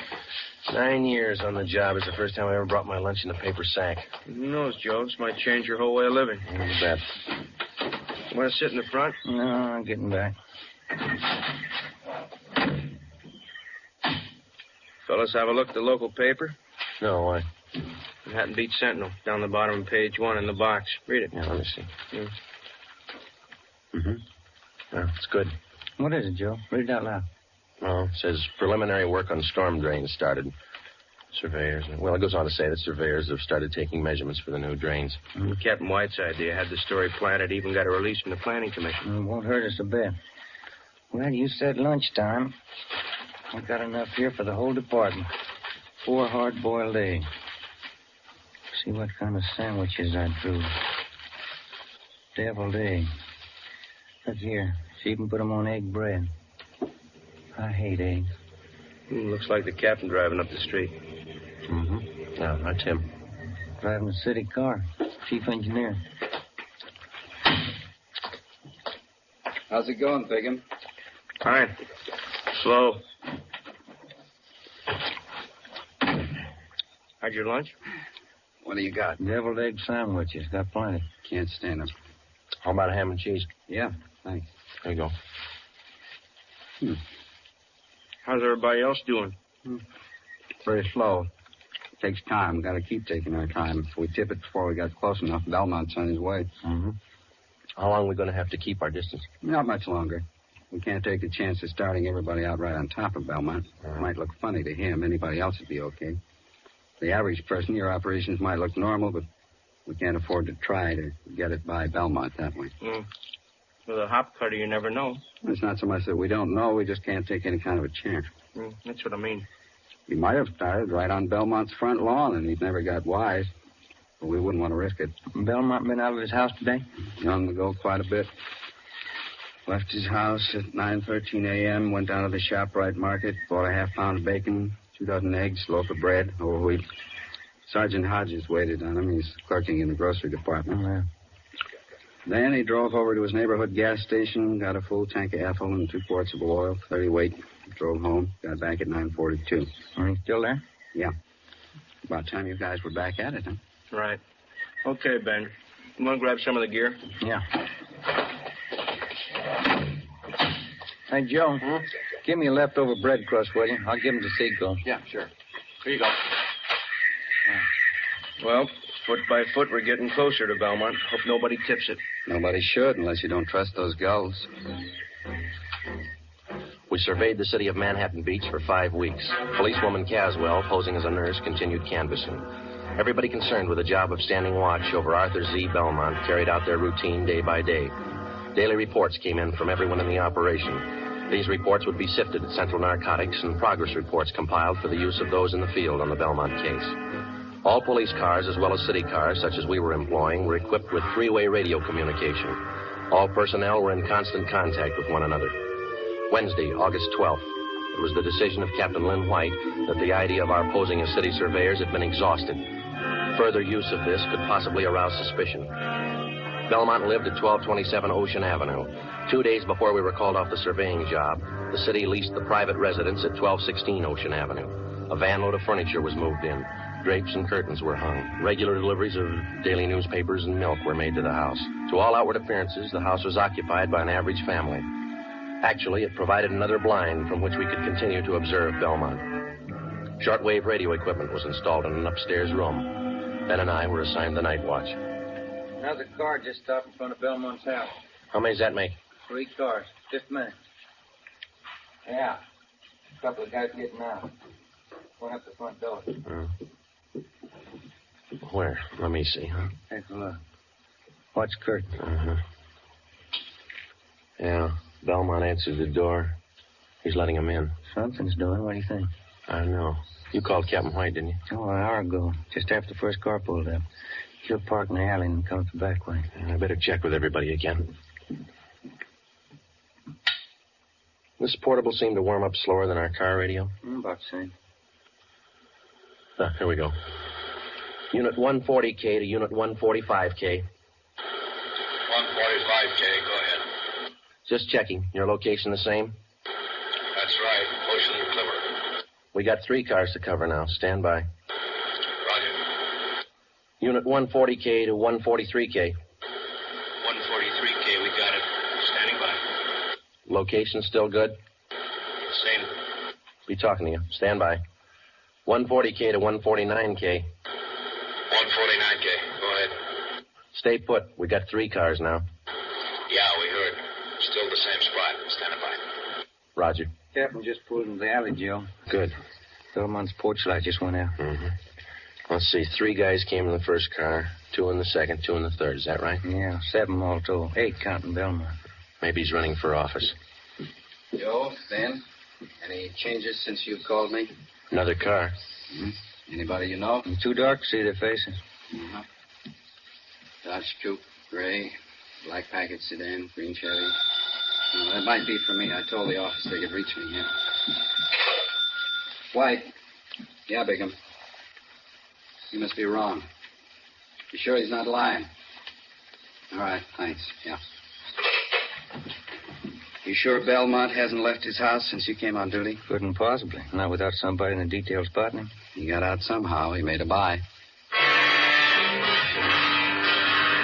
Captain White called the office and talked to Benny Arredondo, our narcotics undercover man. He confirmed the fact that somehow Belmont had a meet and successfully completed a narcotics transaction. None of us could figure how, and we didn't know when the meet took place. Arredondo told us that the buy had been made sometime in the past 10 hours. The arresting officers had recovered a portion of the narcotics, 2 bundles of heroin. They were found in the possession of one of Belmont's runners, Archie Scott. I can't figure it. What do we do now, Skipper? Sit tight and watch those 3 cars in front of Belmont's house over there. Maybe he didn't have to leave the house to make a buy. That's the way I got it pegged. Those cars down there, those the first visitors he's had in the past 24 hours? As far as anybody knows, we watched it float. Sometimes it's like that. It looks like somebody's coming out over there. 2 guys. How many in there? 8, counting Belmont. All right, Friday. Get to the cars. Yeah. They started to move out yet? No. 5, 6, 7. That's all of them. They're heading for the car. Yeah. Looks like a 3-way switch. We'll see when they start to move out. Attention, all units and special details. Stand by. Here's the license numbers, Joe. Oh, good. I need those. Thanks. Green Chevy's headed south. Black packet's going north. So's a Dodge Coupe. Uh-huh. Dodge turned left at the corner. It's headed east now. Got it. 140K to all units and special detail. Unit 149K. 149K, go ahead. 1946 green Chevrolet sedan, license 61 William 852, headed south on Ocean. Roger. Unit 145K. 145K, 145K. Go ahead. 1947 gray Dodge Coupe, license 1X-ray 1898, headed east on Clipper Street. Roger. 143K, come in. 143K. Yep. 1939 black Packard sedan, license 6 Mary 6778, headed north on Ocean. Roger. Got him spotted. Could be a dry run. Couldn't afford to chance it either way. Nothing to do now but wait it out. That's right, and pray for rain. It was 8 minutes past 8 p.m. We sat back and waited for the reports to come in from the cars. At 8:25 p.m., 17 minutes after the alert was broadcast, Unit 149K reported in on the gray Chevrolet sedan. The car and its occupants were thoroughly searched. No trace of narcotics was found. 8:42 p.m., 34 minutes after the alert. Unit 143K to 140K. 143K, go ahead. On that 1939 Packard sedan, license 6 Mary 6778. Shook them down. Nothing. They're clean. 8:50 p.m., 42 minutes after the alert, the report on the third and final car came in, the 1947 gray Dodge Coupe. That's it. Not a trace of narcotics in any of those 3 cars. Belmont beat us. Tough luck. It's going to be tougher. Now he knows we're after him.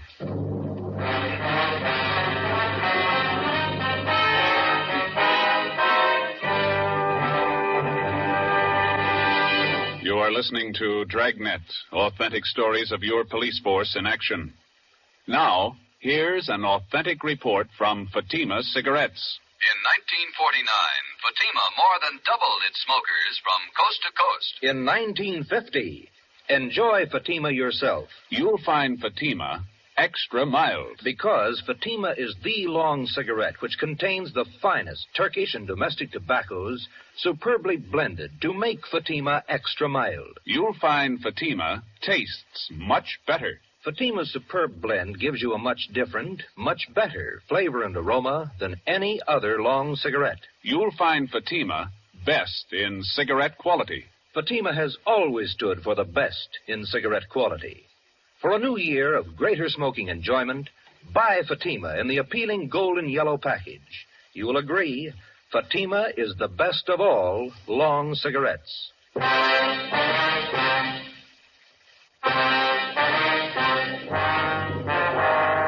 3-car switch. 3 cars arrive at a given point at different times. The meet takes place.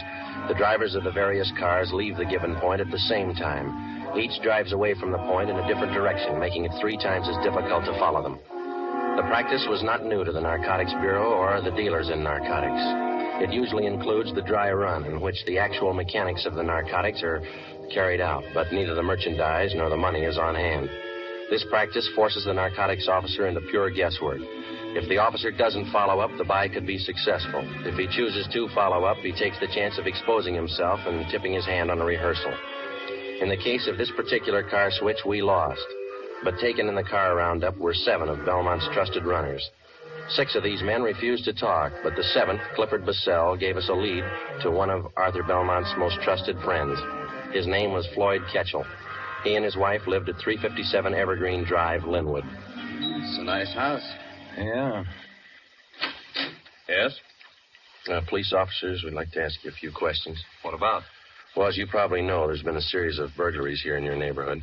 No, I didn't know. Oh, yes, quite a few. Would you mind if we came in and talked to you about it? I don't know anything about any robberies around here. Everything's okay. This is just a routine check, Mr. Ketchel. Everybody else in the neighborhood's cooperating. Only take just a minute. All right, you can come in, but I have to leave in about 15 minutes. Thank you. Well, you have a nice place here, Mr. Ketchel. Yes. Now, what was it you wanted me to help you with? You know a man by the name of Clifford Bassell? No. How about Arthur Z. Belmont? Who? Arthur Z. Belmont. Bassell says you and Belmont are good friends. I don't understand this. I thought you wanted to ask me about some robberies. I wonder if you'd mind rolling up your left sleeve. I'd like to look at your arm. What for? You're a user, aren't you? No, I'm not. Then you know what we're talking about, don't you? No, I don't. Do you have any narcotics here in the house? Certainly not. You mind if we look around? Why do you want to search the house? Why won't you show us your left arm? Floyd Ketchel would admit nothing, but he allowed us to search his home and grounds. An extra detail of men was called out to aid us in the search. We covered every foot of the acre of ground. This took 2 days. We found nothing. On the third day, under the flooring of an upper bedroom of the Ketchel home, we found Ketchel's plant. He was using heroin. You want me to call Belmont? Is that the idea? That's right. We want you to set up a meet with him. I'm not going to rat on Art. He's a friend of mine. Suit yourself. We found your plant there. We've got you. You'll be the fall guy. You mean I take all the heat? Why not? The cell put the finger on you. We got to have somebody. Why pick on me? We just told you. We found the stuff here. Basel fingered you. You're it. All you have to do is make a phone call. You won't have a clean slate, but it's going to sound a lot better in court. All right. It makes sense. You know what to tell him. We've already been over all that. Call him now. Friday, listen in on the extension. If Ketchel changes his mind in the middle of the conversation, I'll see that he hangs up. Yeah.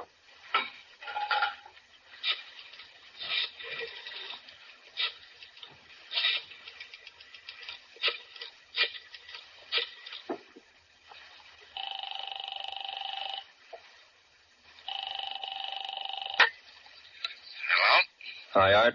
Floyd Ketchel. Hiya, Ketch. Fine. How's Edna? She's fine, Art. Say, I got a friend on his way to Honolulu. Uh-huh. He wants to take a little package along. Gotta have it. You know him? Is he okay? Yeah. Old friend. You sure? Yeah. Have to be pretty careful. Got hit Wednesday night down the beach. Yeah? Who'd they get? Basel and 6 guys from New York. Got off easy. It was a dry run. I didn't know that. Nothing in the papers. Isn't hit yet. It will. How much do your friend need? Going to be in the islands for quite a while, so there's a couple ounces should do it. You got the money now? He's good. Can you swing it tonight? Boat leaves from San Francisco day after tomorrow. Hasn't got much time, has he? Okay, you want to pick it up? Yeah. All right if I bring him along? I want you to meet him. Good customer. If you're sure about him, yeah. 8:30 at the store. We'll be there, Art. 1,100 cash. Yeah. Better be okay, Ketch.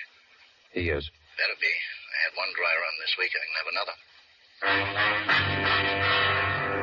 3:22 p.m. We took Mr. and Mrs. Floyd Ketchel back to Central Division, where they were booked on suspicion of violation of the State Narcotics Act. 4 p.m. We met in the office of Chief of Detectives Thad Brown.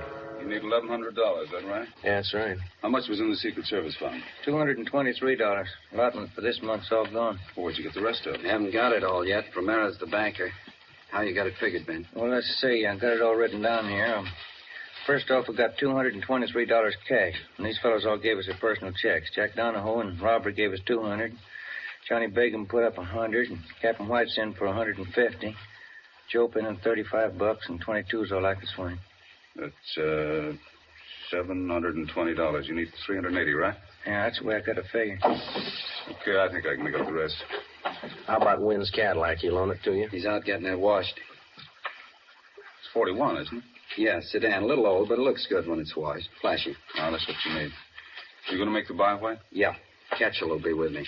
Okay, it's all here, $1,100. Yeah, we've only got one hitch. It's 5 o'clock and the banks are closed. Yeah? Not much time to run around getting checks cashed. It was 5 p.m. We had 3 hours to cash $720 in personal checks. We split up and covered every possible place in the city where we were known and where we knew they would cash them. By 7:45 p.m., we had the $1,100 in cash. The serial number on each bill was listed and the money turned over to Captain White. The scene of the meet was a hardware store on East 9th Street, which Belmont used as a front. Belmont's hardware was located in a small neighborhood shopping district. On Friday nights, the stores remained open until 9 p.m.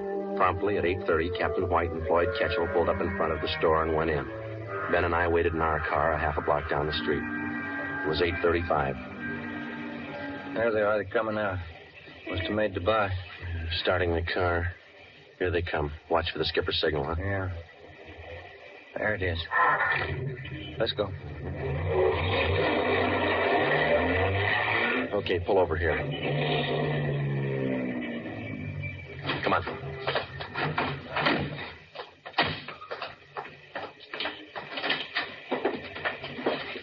There's a clerk back there. You see Belmont? No. Yes, sir. Can I help you? Mr. Belmont around? No, sir. He just stepped out. You sure? Yes, sir. He went out the back door not a minute ago. Bigham and Cassidy are out there, aren't they? Yeah, he won't go for it. Oh, there's Mr. Belmont. Mr. Belmont, these gentlemen want to see you.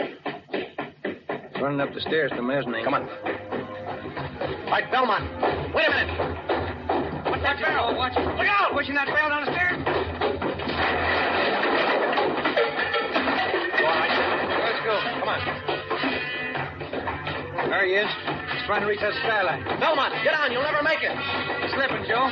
Belmont!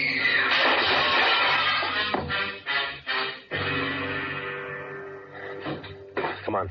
He didn't do that showcase any good. Yeah, he's through. Piece of that glass.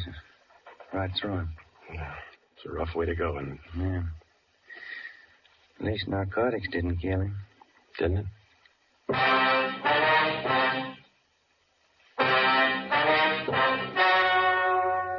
The story you have just heard was true.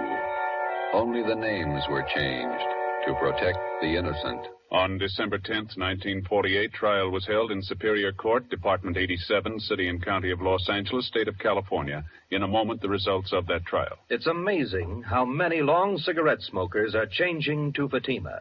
Here is the actual report. From coast to coast, Fatima has more than doubled its smokers. Yes, more and more smokers every day are discovering that Fatima is the best of all long cigarettes. Smokers find Fatima has a much different, much better flavor and aroma than any other long cigarette. They find that Fatima is extra mild because it's the long cigarette which contains the finest Turkish and domestic tobaccos, superbly blended to make it extra mild. Enjoy extra mild Fatima yourself. Best of all long cigarettes.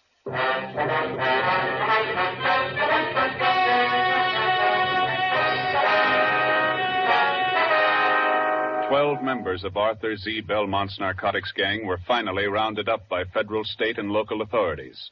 All 12 were tried and convicted of violating the Harrison Act and the State Narcotics Act. They received sentences as prescribed by law and are now serving their terms in state and federal penitentiaries.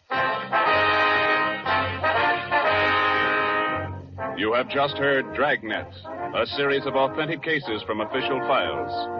Technical advice for Dragnet comes from the Office of Chief of Police W.A. Wharton, Los Angeles Police Department. Fatima Cigarettes, best of all long cigarettes, has brought you Dragnet from Los Angeles. Be sure to hear Mr. and Mrs. Ronald Coleman in Halls of Ivy tomorrow on NBC.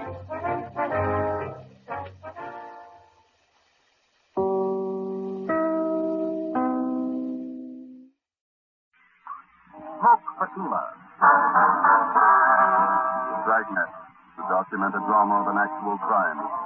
For the next 30 minutes, in cooperation with the Los Angeles Police Department, you will travel step by step on the side of the law through an actual case from official police files. From beginning to end, from crime to punishment, Dragnet is the story of your police force in action. It was Monday, October 27th. It was cloudy in Los Angeles. We were working a night watch out of homicide detail. My partner's Ben Romero. The boss is Pat Brown, chief detective. My name's Friday. We were on the way out from Central Division, and it was 15 minutes past 8 p.m. when we got to South Peoria Street. Number 267. Sure gloomy, Yeah, it's sultry. Looks like we're in for some rain. Yes, sir? Police officers. Lieutenant Barker here. Yes, you want to come in? Thank you. This is Sergeant Romero. I'm Sergeant Friday, Central Homicide. How are you? My name's Claude Jimmerson. Lieutenant Barker's in here, on the phone. All right, Sam. Yeah. Now listen. Romero, Friday? How's it going, Lieutenant? That's good. You met Mr. Jimmerson? Oh, sure. Sit down, gentlemen. Would you like some coffee? I can have some.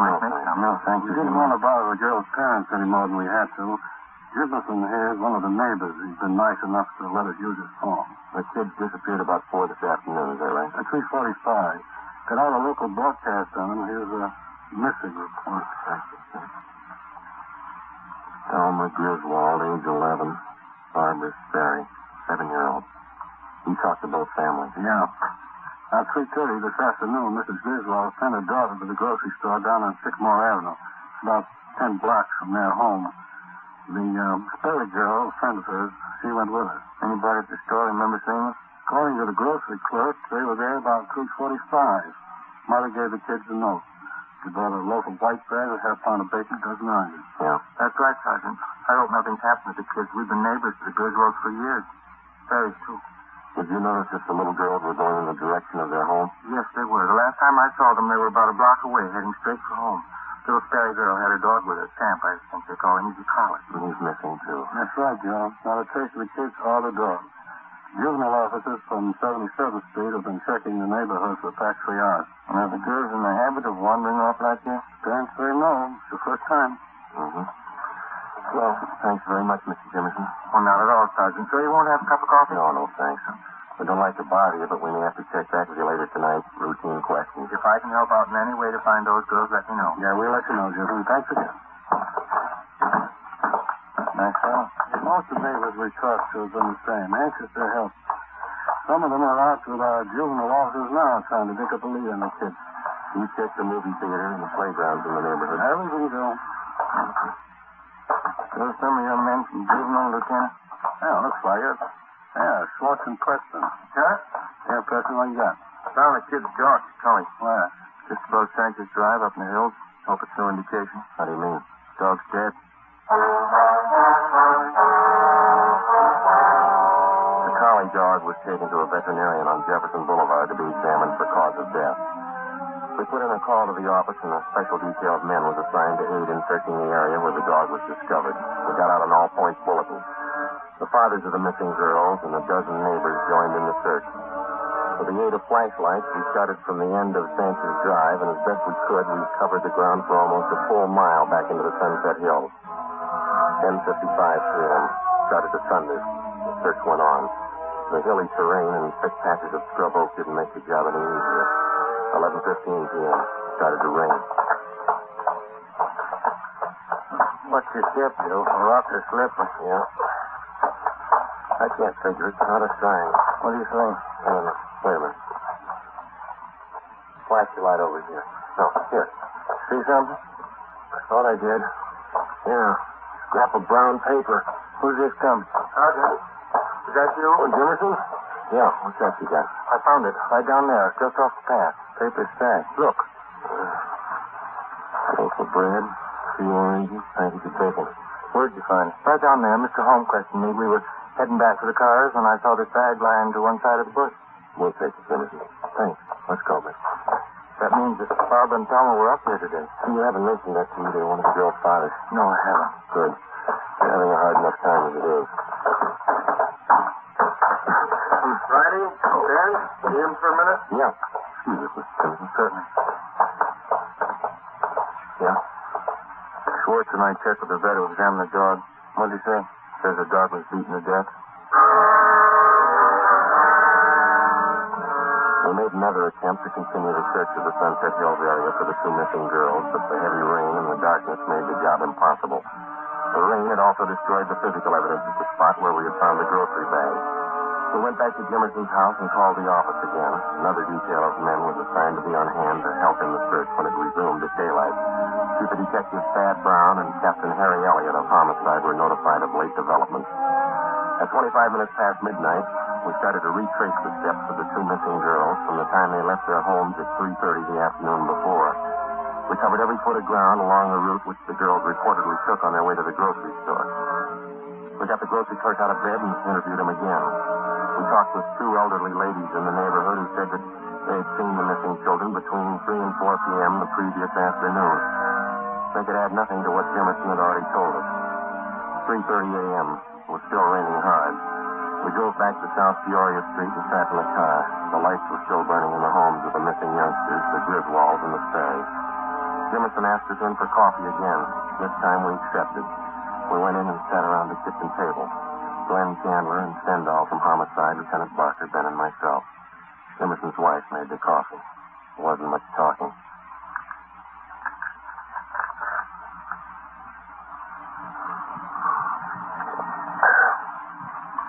You want more coffee? Huh?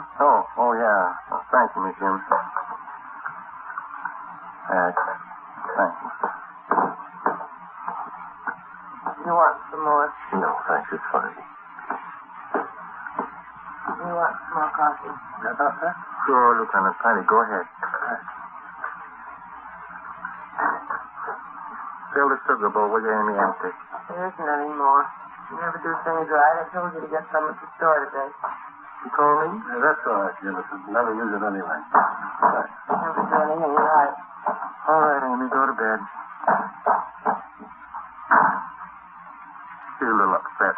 not feeling too well.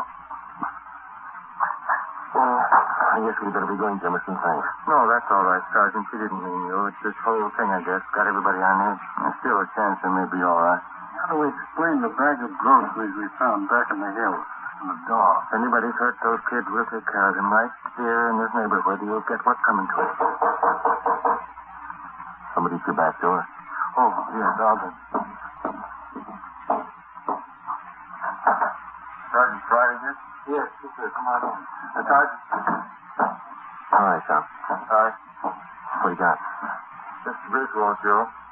Said he'd like to have you call and talk to him. Says he'll make his wife feel better, all broken up. Sure. Come on, Ben. We'll be over to Griswold, Lieutenant. Right. Thanks for the coffee, Jimmy. Not at all. If you get a chance, tell Griswold how sorry everybody is. We'll help all we can. Sure.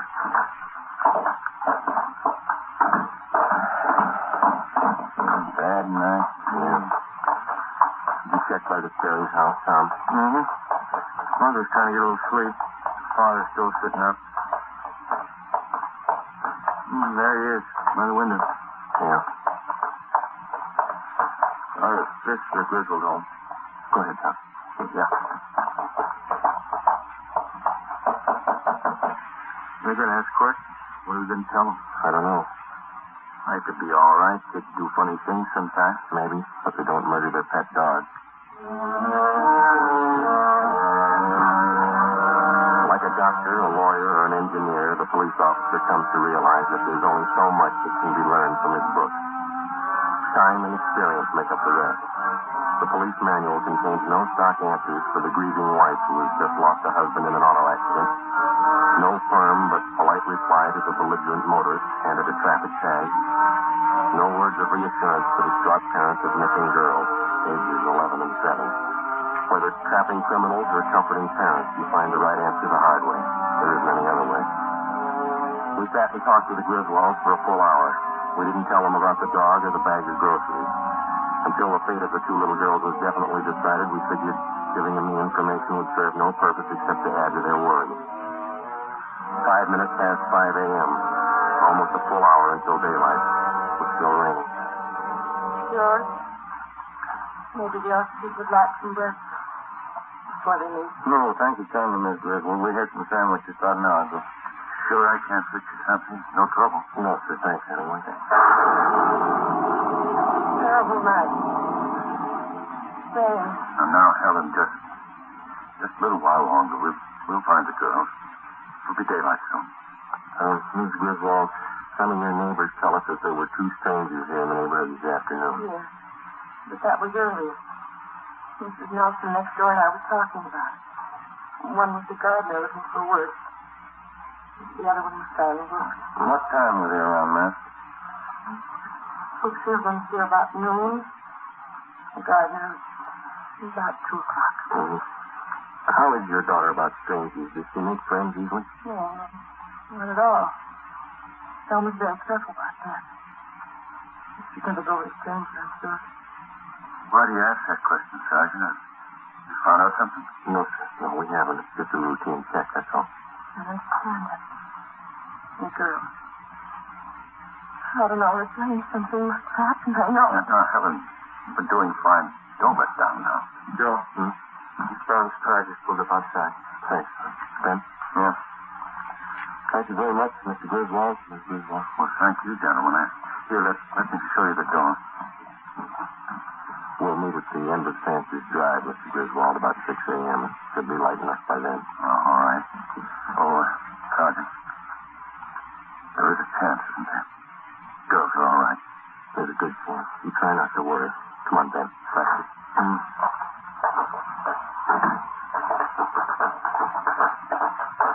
Tom, you want to check with Barker again and see if any of his men have a line on the two men here in the neighborhood yet?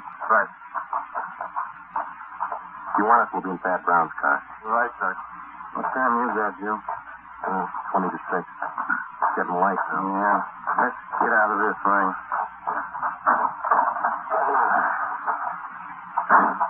Gentlemen, you look a little wet. I could stand a dry pair of shoes. Still no trace of the kids? We heard about the dog and the bag of groceries. Yeah. Nothing else since then? No. It'll be light in a couple of minutes, and we can start searching the hills again. I ordered up another detail of men to help. They're parked up on Francis Drive. Captain Elliott's with them. Good. We can use all the help we can get. This rough terrain. There's a lot of ground to cover up there. Did you talk to everybody in the neighborhood? Yeah. Parents, too. They help you much? Well, they told us there were 2 strangers in the neighborhood before the girls disappeared. We're having them checked out. Yeah. Griswold thinks the kid would be safe on that count. Says his daughter's afraid of strangers, never goes near them. Mm-hmm.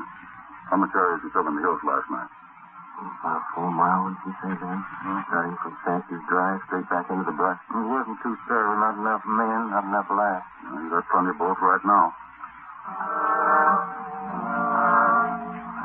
10 minutes past 6 a.m., Tuesday, October 28th. The search of the Sunset Hills area was resumed. 150 officers spread out over a 2-square-mile area with orders to probe every foot of ground. With them were almost 50 volunteers from the neighborhood. The rain settled to a cold, steady downpour. The mud was ankle deep. 8:30 a.m., no sign of the missing youngsters. 10:30, still no sign. Search went on. The neighborhood restaurant owner sent out 5-gallon jugs of hot coffee for members of the searching party. After 6 continuous hours combing the hill, still no result. Chief Brown, Ben, and I went to the car for a cup of coffee and a cigarette. Have me beat. Those kids wandered off. They had to come in this direction. Well, they couldn't have headed toward town. Somebody would have noticed them, sure. Yeah. No leads at all on that ATV you sent out? 2. They both fizzled. The youngsters up in those hills someplace. Gotta be. You 2 ready? Yeah. Let's go. Sure doesn't figure. 2 square miles. We've been over it twice. You can go over it again. Find them. Selma Griswold, age 11. Barbara Sperry, age 7. Tuesday, October 28th, 2 p.m. They were still missing. Another detail of men from Metropolitan Division were dispatched to aid in the hunt. The daily newspapers played the story across the front page. Wire services, bulletins of news across the country. Radio newscasters covered the story at the scene. On South Peoria Street, the 2 mothers sat in their homes and waited. The search went on. It stopped raining. Did you cover that patch of underbrush over there, Joe? Yeah. Watch it. Yeah. Darn. Let's swing up this way. All right. Anything? No, nothing. All right, come on. Almost 2:30. Yeah. Too much coffee. Fell stomach. Me too. You got a cigarette? I'm out. Oh, yeah. Right. Watson, what do you got? What is it? Come on. Watch it in that spot. Yeah, slippery.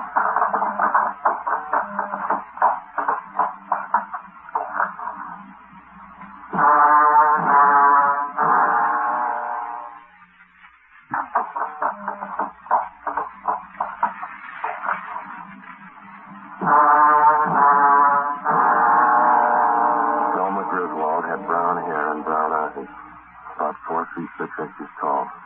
She had a bunch of wildflowers in her hands. Barbara Sperry had blonde hair and blue eyes. She held a bunch of wildflowers, too. Party? See? Who found them? Jimmerson, some of the neighbors. Oh. Yes, Preston. Yes, sir?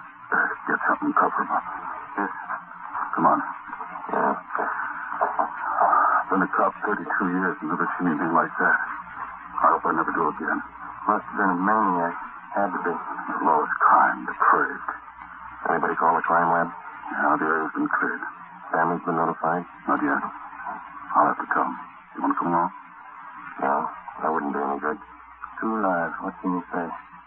Whoever did it ran up a big bill. They're going to pay it.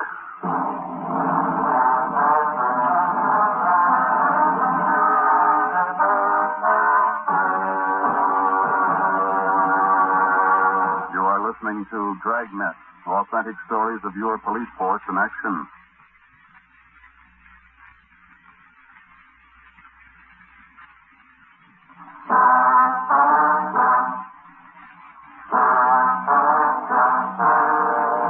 5 minutes after the bodies were discovered, the hunt for the psychopathic killer was underway.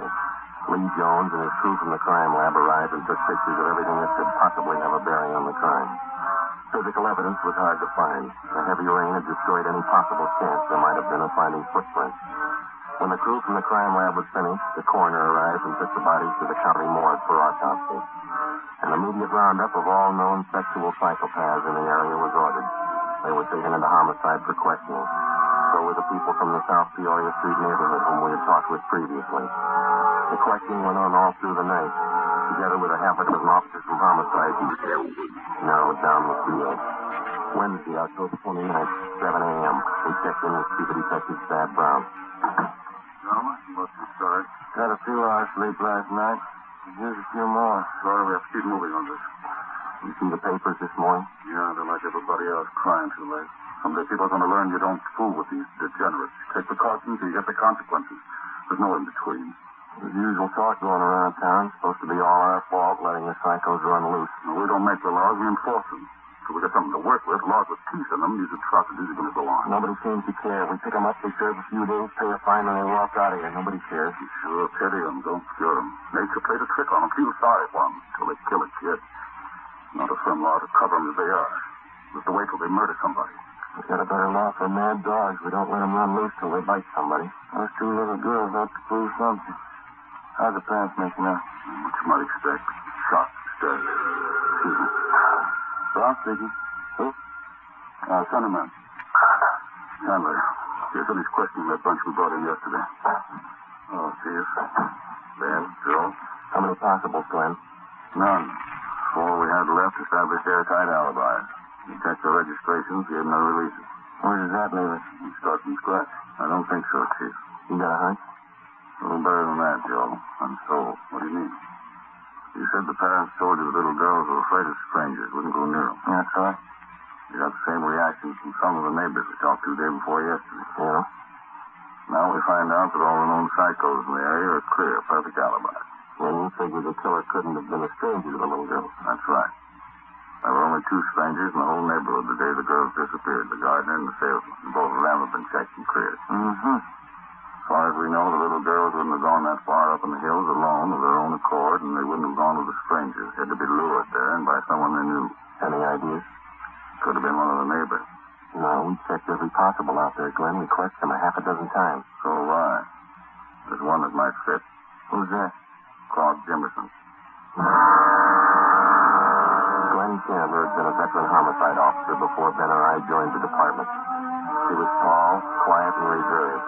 He had a good reason for everything he did, for everything he thought. The 3 of us sat down and tried to put the pieces together. Number 1, Chandler uncovered a point that Ben and I had missed completely. Jimmerson and his wife were not close friends of either the Sperry family or the Griswolds. For a near stranger, he showed an extraordinary interest in the welfare of the children after they disappeared. Number 2, Ben and I discovered that Jimmerson's wife had an 8-year-old boy by a previous marriage. The child did not live with them. Mrs. Jimmerson told Chandler that her husband had been cruel to the boy. He refused to elaborate. Number 3, Jimmerson was the last person to see the children alive. Number 4, the bodies of the children had been well hidden in the underbrush. Jimmerson found them. Number 5, Jimmerson had bent over backwards to make friends with the investigating officers right from the start. As any veteran officer can tell you, that's not the usual attitude. At 8:30 a.m., Chandler, Ben, and I left the office. We spent the day digging back 15 years into Jimmerson's life. We got back to the office just after midnight. Thursday, October 30th, 10 a.m. We checked in. Okay, Joe, all right. Thanks. Come on, Ben. Yeah.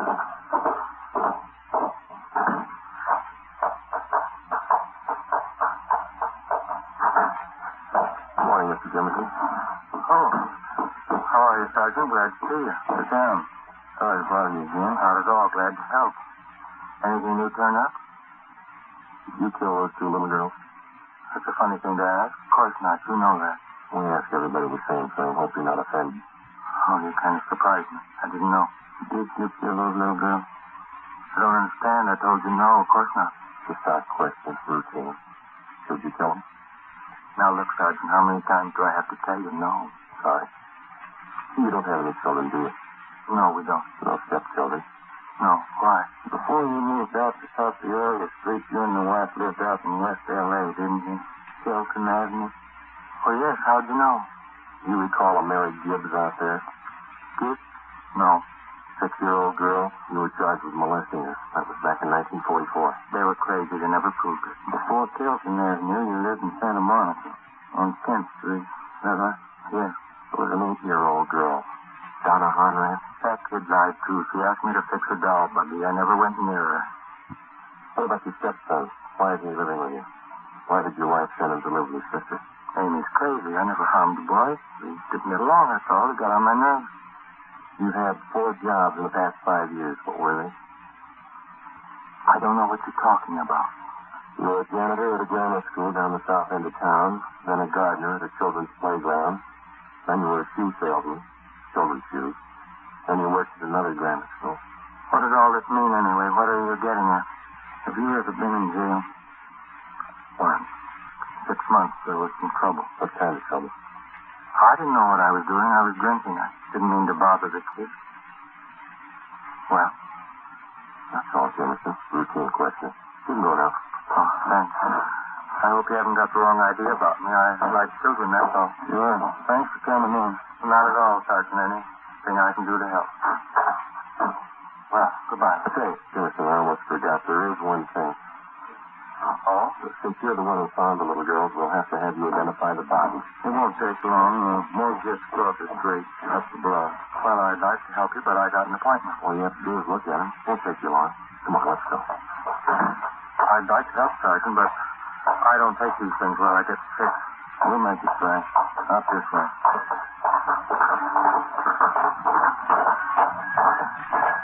It's raining again. I'm sorry, Sergeant. I don't think I better go. Just identify him, that's all. It'll take a minute. Maybe if we had a drink before we went in. You can have one after. And watch it. There's heavy traffic. Yeah, lights. We'll have to wait. I need a drink. I can't go in that place without a drink. You'll be all right. Okay, let's go. Morgue's up this way. I can't look at him. I get sick. Don't make me. Nothing to it. You'll see. Here we are. Coming down the driveway is the shortcut.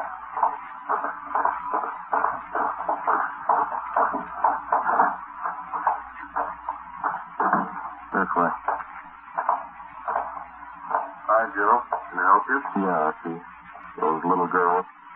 Thelma Griswold. Barbara Sperry. Oh, yeah. This way. Please. Right here, Joe. Yeah, Thelma Griswold. The cover.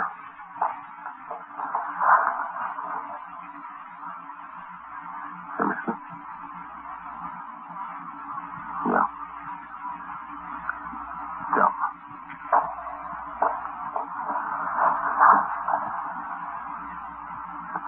This one. Barbara. Little one. You killed him, didn't you? The dog jumped at me. She started to yell. Put my hand over her mouth. Then the other kid. I hit them too hard. They cried. Joe? That's all. All right. Huh? Let's go. It wasn't my fault. I liked you. I didn't understand. Neither do I, Lester. Come on.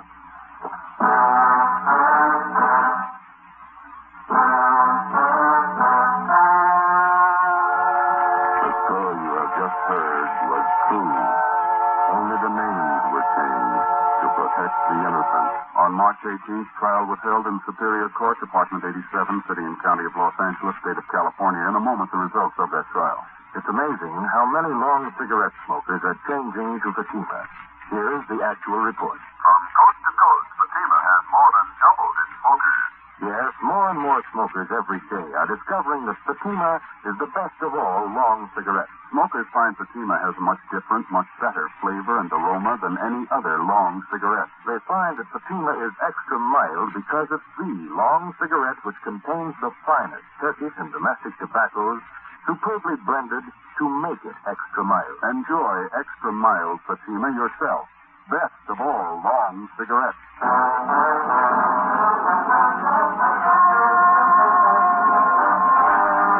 Claude Jimmerson was tried and convicted of murder in the first degree. On April 23rd at 10 a.m., he was executed in the lethal gas chamber at the state penitentiary. You have just heard Dragnet, a series of authentic cases from official files. Technical advice for Dragnet comes from the Office of Chief of Police W.A. Wharton.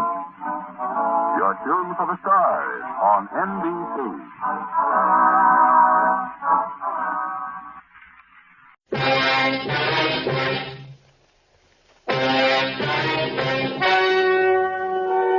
The story you are about to hear is true. Only the names have been changed to protect the innocent. Fatima Cigarettes, best of all long cigarettes, brings you Dragnet.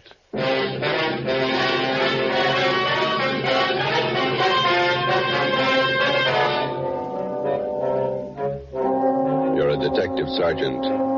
You're assigned to robbery detail. 16 persons have been robbed and beaten senseless.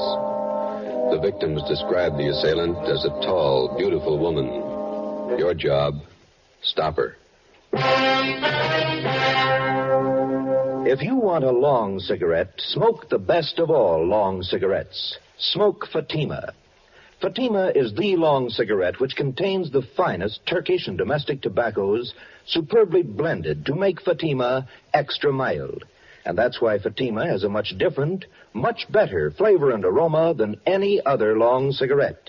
That's why Fatima has more than doubled its smokers coast to coast. So, if you want a long cigarette, smoke the best of all long cigarettes. Smoke Fatima. Ladies and gentlemen, next week marks the beginning of National Crime Prevention Week, sponsored by your local police department. These 7 days are set aside to call your attention to the fact that your police officer, to better ensure the safety of your community, relies on the cooperation of the individual citizen. We feel that crime prevention should be observed not 7, but 365 days a year. Dragnet, the documented drama of an actual crime. For the next 30 minutes, in cooperation with the Los Angeles Police Department, you will travel step by step on the side of the law through an actual case from official police files. From beginning to end, from crime to punishment, Dragnet is the story of your police force in action. It was Wednesday, October 3rd. It was warm in Los Angeles.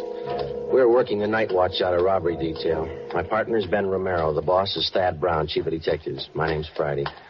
We were on the way over from the city hall, and it was 6:55 p.m. when we got to the county hospital, Ward 9800, room 12. This way, gentlemen. The third bed. Thank you. Here we are.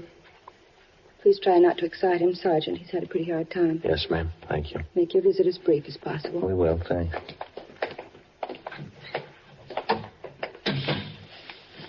Mr. Maloney, how you feeling? Not so good. You fellas doctors? No, sir. Police officers. This is Sergeant Romero. My name's Friday. Robbery detail. Oh. Find out anything yet? Still checking, Mr. Maloney. We'd like to have you tell us exactly what happened night before last. Well, she sure had me fooled. That's all I can say. You're not the first one. 15 others ahead of you.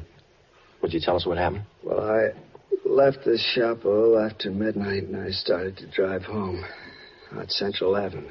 You work at Maloney's Steakhouse down on South Commercial, isn't that right? Yes, sir. My uncle owns the place. His name's J. Brown Maloney. He knows a lot of cops. You know him? We met him this afternoon. Could you tell us what happened after you left work? Well, I started to drive home out Central Avenue. I guess it must have been around 18th Street. Would you push your pill up a little bit? Yes, sir. I'll get it here. Thanks. I pulled up for the arterial and I saw this gal standing on the corner. She was hitchhiking. Do you remember what she looked like, how she was dressed? Well, you know, kind of flashy, but nice clothes. Good-looking dame. Tall, long blonde hair. Beautiful eyes. You were sure about the color of her hair? Yeah, it was blonde. And you offered her a ride? I didn't think there was anything wrong in it. I'm a married man, you know. I didn't think there was anything wrong. What happened then? Well, she got in a car and we drove off. We talked a while and then she pulled a gun on me. Told me to drive up an alley. Where was that? Do you remember? Around 32nd Street, 32nd and Central. And then what? She took my wallet, watch, car keys, everything I had. Mm-hmm. And she made me get out of the car, lay down on the street. I felt her shove that gun again. Can you fix that pillow? Yeah, you bet. Just lie still here. There you are. I felt her shove that gun against me, and she pulled the trigger, I guess. That's all I remember. You know what we call her slugging you? It must have happened after she shot me. Her face looks pretty bad, huh? You'll be all right, Mr. Maloney. You think you'd recognize the girl if you saw her again? I sure would. Nice looking, you know. Tall, blonde, beautiful shape. Doesn't figure, does it? What's that? She'd make more money on the stage than she would rolling guys like me. Must be crazy. Maybe. Would you look at these mug shots, Mr. Maloney, and see if any of these look like her? Let's see. Here you are. This one? No. What about this one here? No. Let's see. No. All right. How about this one? No, she was better looking.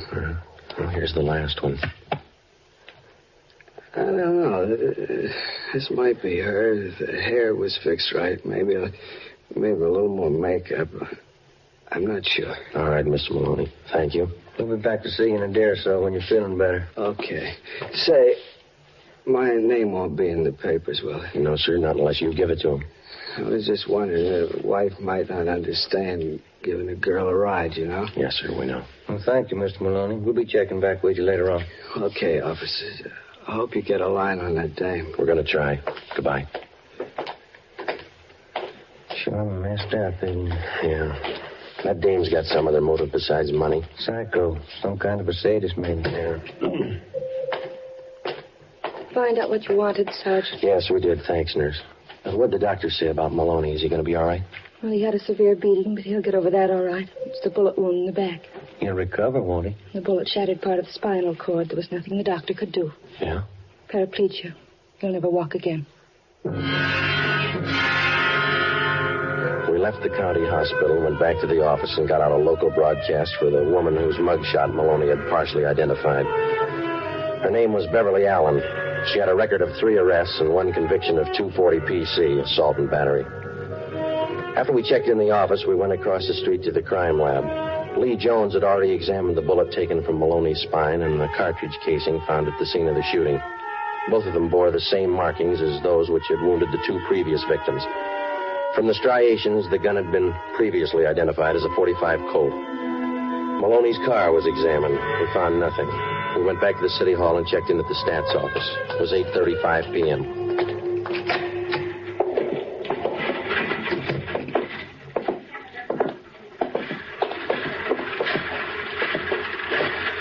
Hi, Ethel. Make that run for us yet? Just a minute, Sergeant. How you coming, Ethel? Fine, here. Same old run. We're back 7 years on this one. Yeah, that's right. Did you get any more names? A few. Let me check the list for you. All right.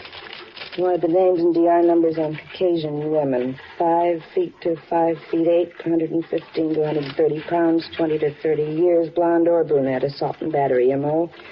Hitchhikes, rides, and robs drivers, uses gun. Yeah, that's it. Here's what the machine turned out, 19 of them. Good. Here are the names. The DR numbers opposite each one. Fine. Is there any new name? Two more than the last time. Anything else for tonight? No, that's it for now. Thanks a lot, Ethel. Let's go.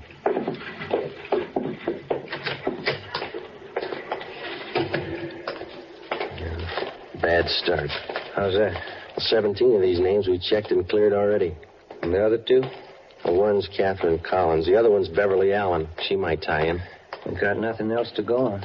You want to get to the record bureau and pull the packages on these two names? Yeah, okay. I'll check robbery and see if we have any calls. Huh? All right, Joe. Okay.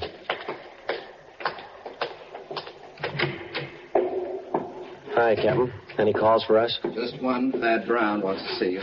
Oh, bad mood? Kind of. Wants me, too. Let's go.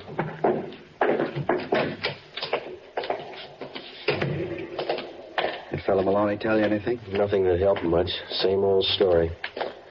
No reports on that broadcast we put out for that Beverly Allen? Not yet. No. You banking on it? It's first lead in 16 nights. Here we are.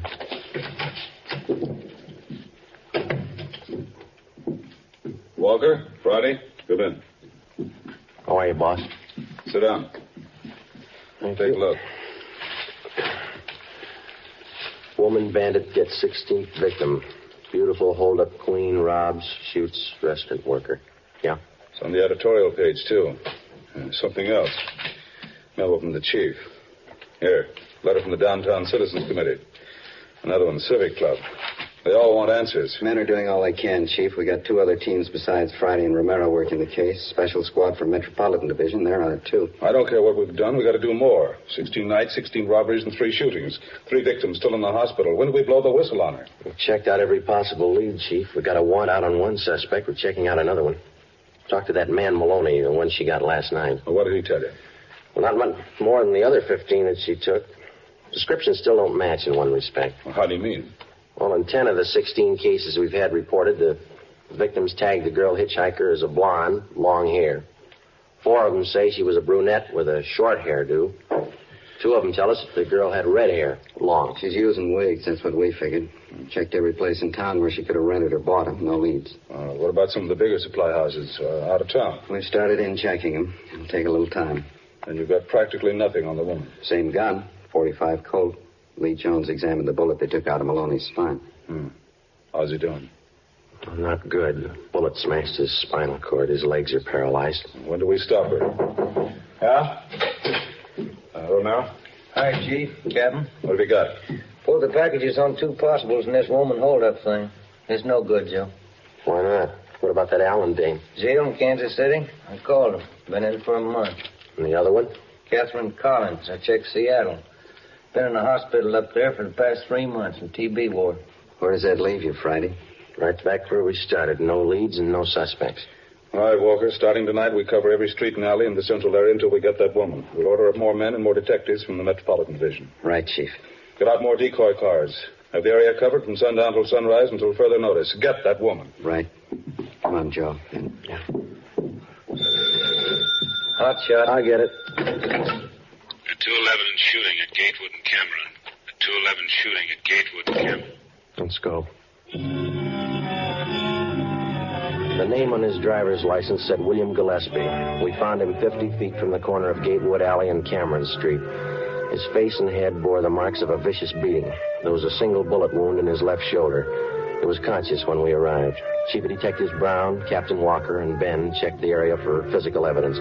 I spoke briefly with the victim before he was placed on a stretcher and carried to the ambulance. On the way, he lapsed into unconsciousness. I went over to where Ben was standing with Chief Brown and Captain Walker. Take a look, Joe. Captain found over there near the lamppost. Yeah. 45 shell casing, same as the others. How's Gillespie, Friday? Doc says he'll be all right. Badly beaten. Tough day. She really works him over. Wonder what makes a woman do things like this. What makes a man do it? William Gillespie was taken to Georgia Street Receiving Hospital. The shell casing, which we had found at the scene, was taken to Lee Jones at the crime lab for examination. It compared with the others. Jones confirmed that the markings on the bullet which had wounded Gillespie matched those on the bullet which had been taken from Maloney's back. Both bullets had been fired from the same gun. The dragnet operation for the woman bandit went on. The men in the special detail covered every street and alley in the central area from 8 p.m. to 6 a.m. the following morning. During the next 5 days, 11 suspects were picked up and brought in for questioning and released after the victims failed to identify any of them. Well, at least we got her stopped temporarily. She hasn't pulled a caper for almost a week. Yeah, it doesn't bring us any closer to her. I don't know about you, but it's got me beat. 17 jobs, and she's as free today as she was before she started. Joe, Ben, what'd you find? Nothing. The last 4 women we questioned were clear. What about the other men on the case, Ed? Did they get anything? Baxter and Olson are down at the Record Bureau. Be in a minute. They've been out talking to some of the victims again. Tough one. I've been thinking, how about a composite picture? We got enough to work with?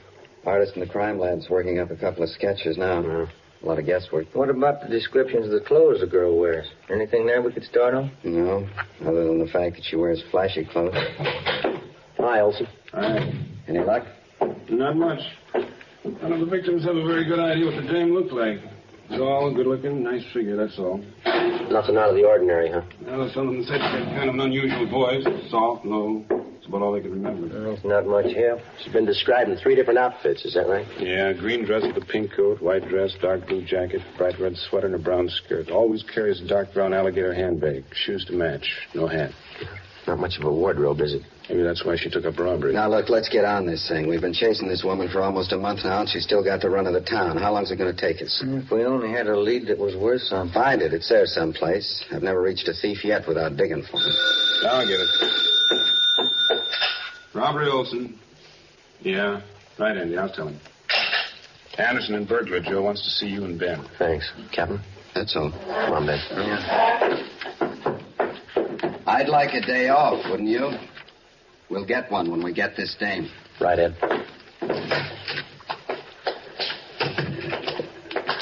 This thing isn't doing much for the skipper.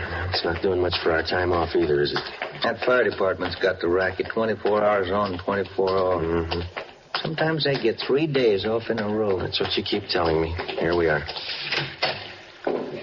Joe, Ben? Andy, what you got? Checking back on a job out in Hollywood. Heard you were having troubles. Came across this thing. Thought it might help you out. What's that, Ann?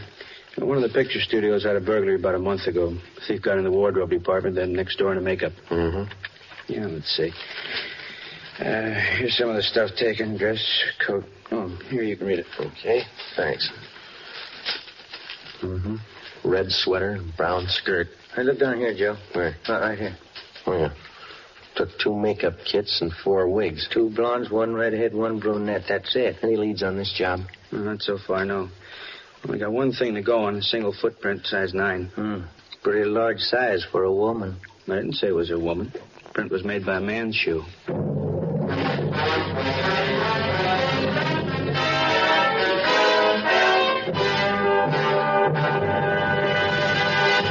You are listening to Dragnet, authentic stories of your police force in action.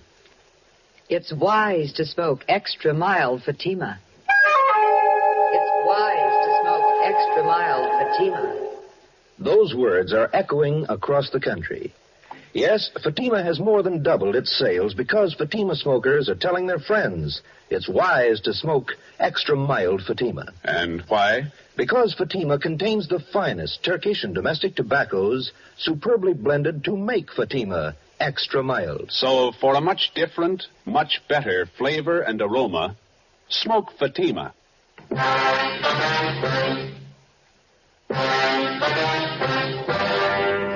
One of the most popular misconceptions of the working detective as offered by the fiction writers is the picture of a man with amazing talents for detecting evidence, analyzing human behavior and motives, and then, almost as if by magic, fitting all the pieces together to form the solution of the crime. The real-life picture is a little different. The working detective has a job. In a sense, it's a practical and down-to-earth job as baking bread or practicing law. It's his job to protect citizens and apprehend criminals, and it's a job he doesn't do alone. To assist him in collecting and analyzing evidence, he has the aid of the crime laboratory. To help him identify oddities in suspects or possible suspects, he has the Record Bureau, latent fingerprints, the statistician's office, the ballistics department. A battery of men and machines to aid him in reaching conclusions based on fact.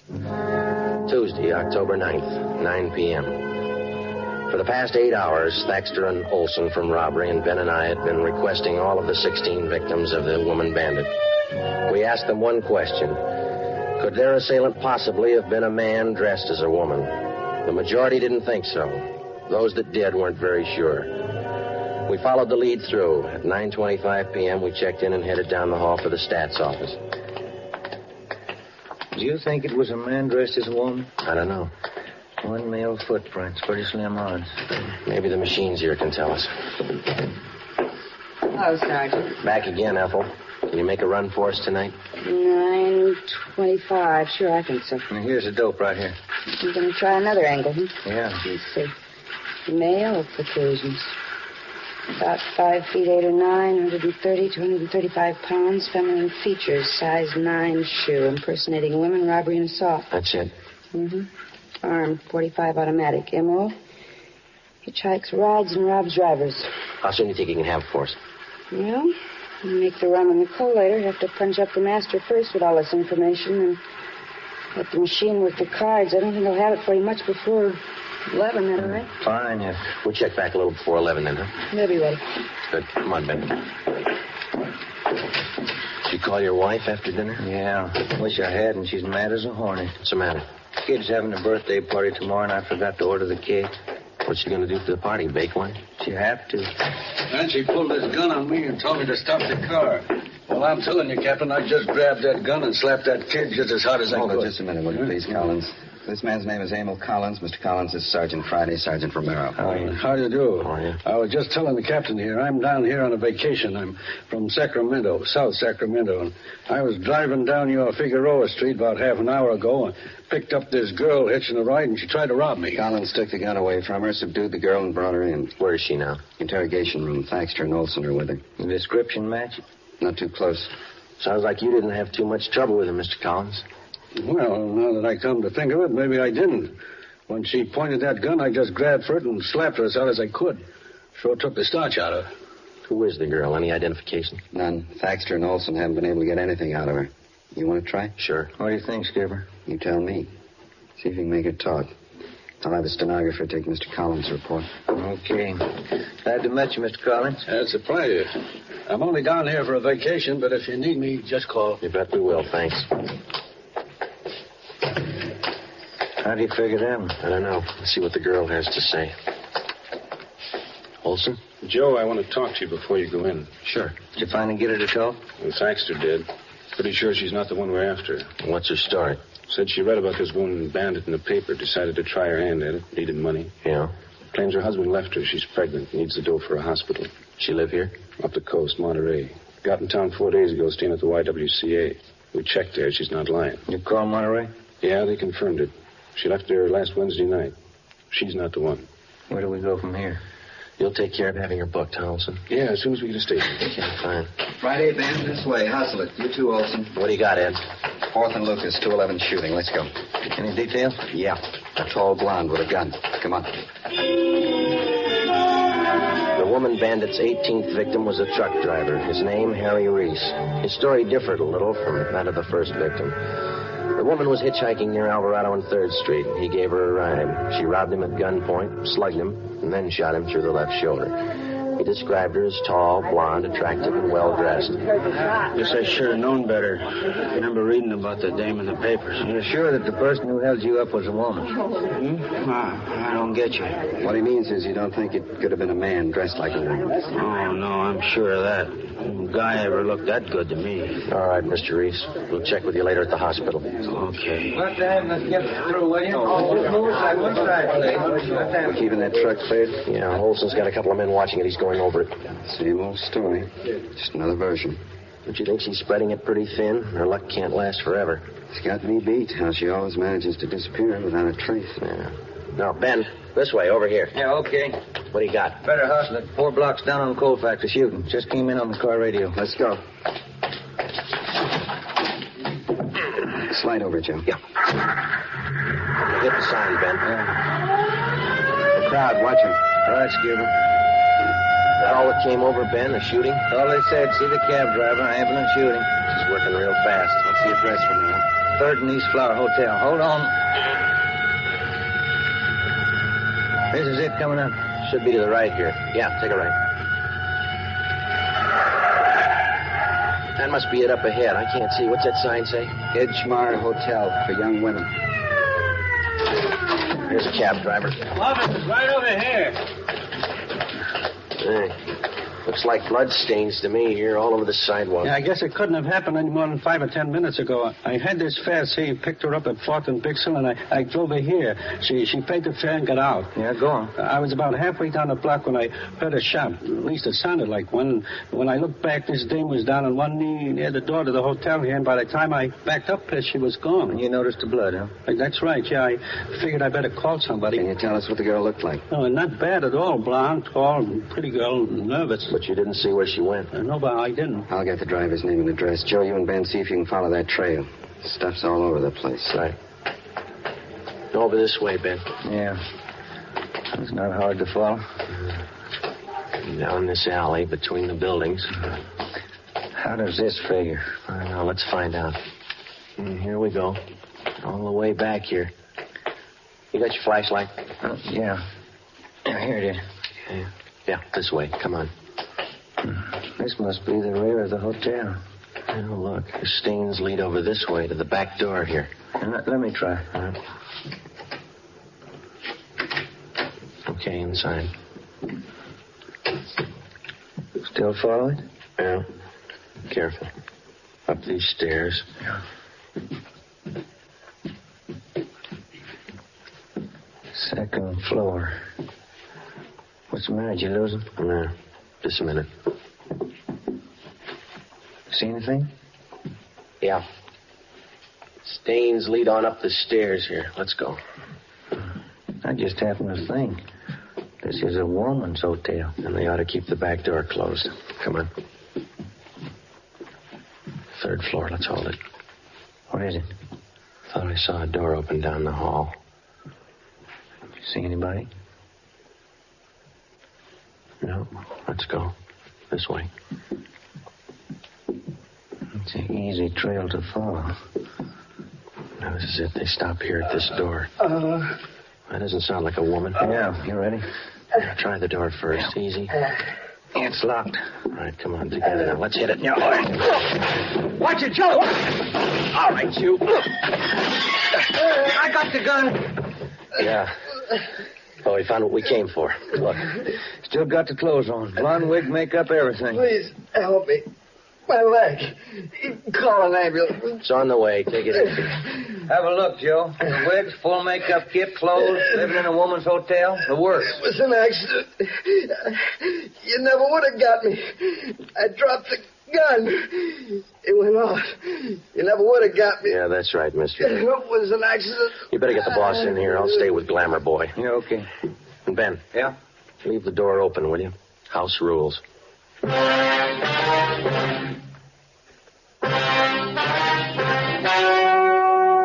The story you have just heard was true. Only the names were changed to protect the innocent. On January 14th, trial was held in Superior Court, Department 79, City and County of Los Angeles, State of California. In a moment, the results of that trial. It's amazing how many long cigarette smokers are changing to Fatima. Here is the actual report. From coast to coast, Fatima has more than doubled its smokers. Yes, more and more smokers every day are discovering that Fatima is the best of all long cigarettes. Smokers find Fatima has a much different, much better flavor and aroma than any other long cigarette. They find that Fatima is extra mild because it's the long cigarette which contains the finest Turkish and domestic tobaccos superbly blended to make it extra mild. Enjoy extra mild Fatima yourself. Best of all long cigarettes. The welfare and security of your home and your family is a subject of national importance next week, National Crime Prevention Week. The efficiency of your local police department is dependent upon your attitude toward your police officer. Not just 1 week out of the year, but every day in the year.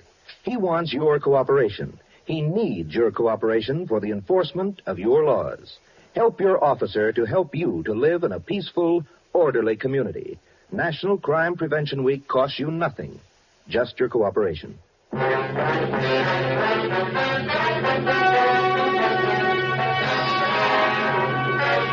James Harold Sutter, alias the Bandit Queen, was tried and convicted on several counts of assault with attempt to commit murder and robbery of the first degree. He was sentenced to the term prescribed by law. While serving his time in the state penitentiary, he was stabbed to death by another inmate. You have just heard Dragnet, a series of authentic cases from official files. Technical advice for Dragnet comes from the Office of Chief of Police W.A. Wharton, Los Angeles Police Department. Fatima Cigarettes, the best of all long cigarettes, has brought you Dragnet from Los Angeles. Hear Morton Downey tonight on NBC.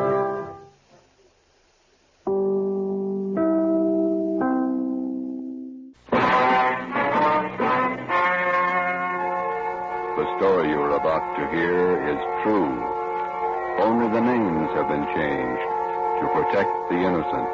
Fatima Cigarettes, best of all long cigarettes, brings you Dragnet.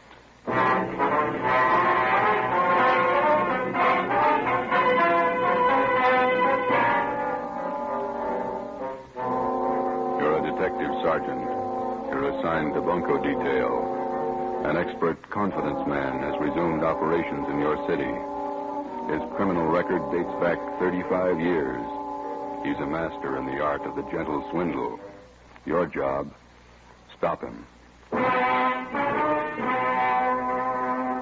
If you want a long cigarette, smoke the best of all long cigarettes. Smoke Fatima. Fatima is the long cigarette which contains the finest Turkish and domestic tobaccos superbly blended to make Fatima extra mild. And that's why Fatima has a much different, much better flavor and aroma than any other long cigarette.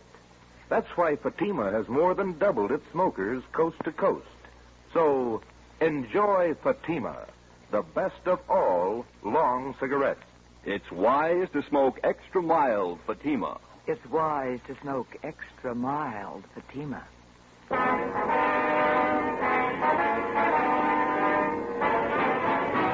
Dragnet, the documented drama of an actual crime.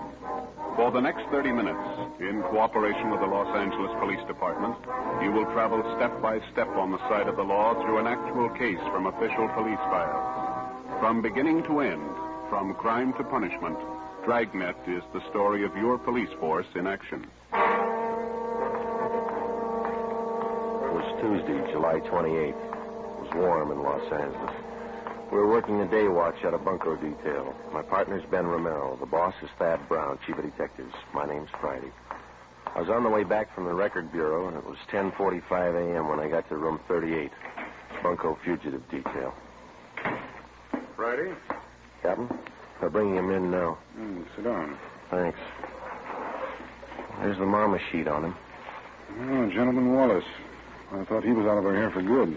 So did I till this turned up. I heard he was working in New York. Look at the package on this guy. Feels like a good-sized dictionary. Yeah. Check the date of his first arrest there. June 2nd, 1913. He's been in and out of jail all over the country. McLean County, Oregon, forgery. Bum check beef, San Francisco, 1914. Embezzlement, Santa Ana. Parole violation, Seattle, Portland. More checks, Reno. Billings, Montana, forgery, 1920. Dayton, Ohio, Pittsburgh, New York, grand larceny. Bunco Raps, Las Vegas, Cleveland, Chicago. That's only the first page. There's a couple more there. Yeah, reads like a novel. Just about as long. What's the story on Wallace this time? What have we got? We reached a couple of used car dealers Saturday. Took them for $2,000 each, and we can't touch him. Why not? How'd he work it? Well, Saturday afternoon, he went to a car lot on the corner of South 3rd and Washington and bought a 1948 Lincoln sedan. Showed him his identification, wrote a check for $1,500 for a down payment, and drove away. Another bum check deal. That's a little more than that. About 45 minutes after he left, he drove into another used car lot 2 blocks away from the place where he bought the Lincoln. Yeah.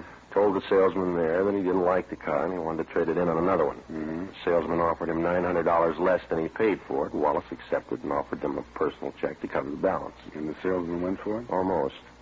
Wallace seemed so anxious to get rid of the car that the clerk got suspicious, but it was late Saturday and he couldn't call the bank on Wallace's check. So he called the place where Wallace bought the car. That's right. We found out that the sale was made less than an hour before and that Wallace had given them his personal check for it. And then the 2 used car dealers got on the phone, decided that Wallace was pulling a fast hustle, called the cop and had him jailed. Hold that line a minute, will you? Thanks. Well, then what? Well, when the banks opened Monday morning, they called about Wallace's account. He had enough money in to cover both checks. Wallace Wallace got a lawyer and threatened suit against the two car dealers. He had both of them cold. They settled out of court for $2,000 apiece. Quick deal. Sounds like a master. He's been grifting for 35 years. Knows the con game any way they want to play it. We can't even book him on a vag charge. He's got a job. Who's he working for? Plastic outfit out in Pasadena. Salesman. Is he registered under 5238? He is. No, just a minute. Yeah? All right, send him in. Oh, Merrill, he's got Wallace with him. Oh. Captain? Dan?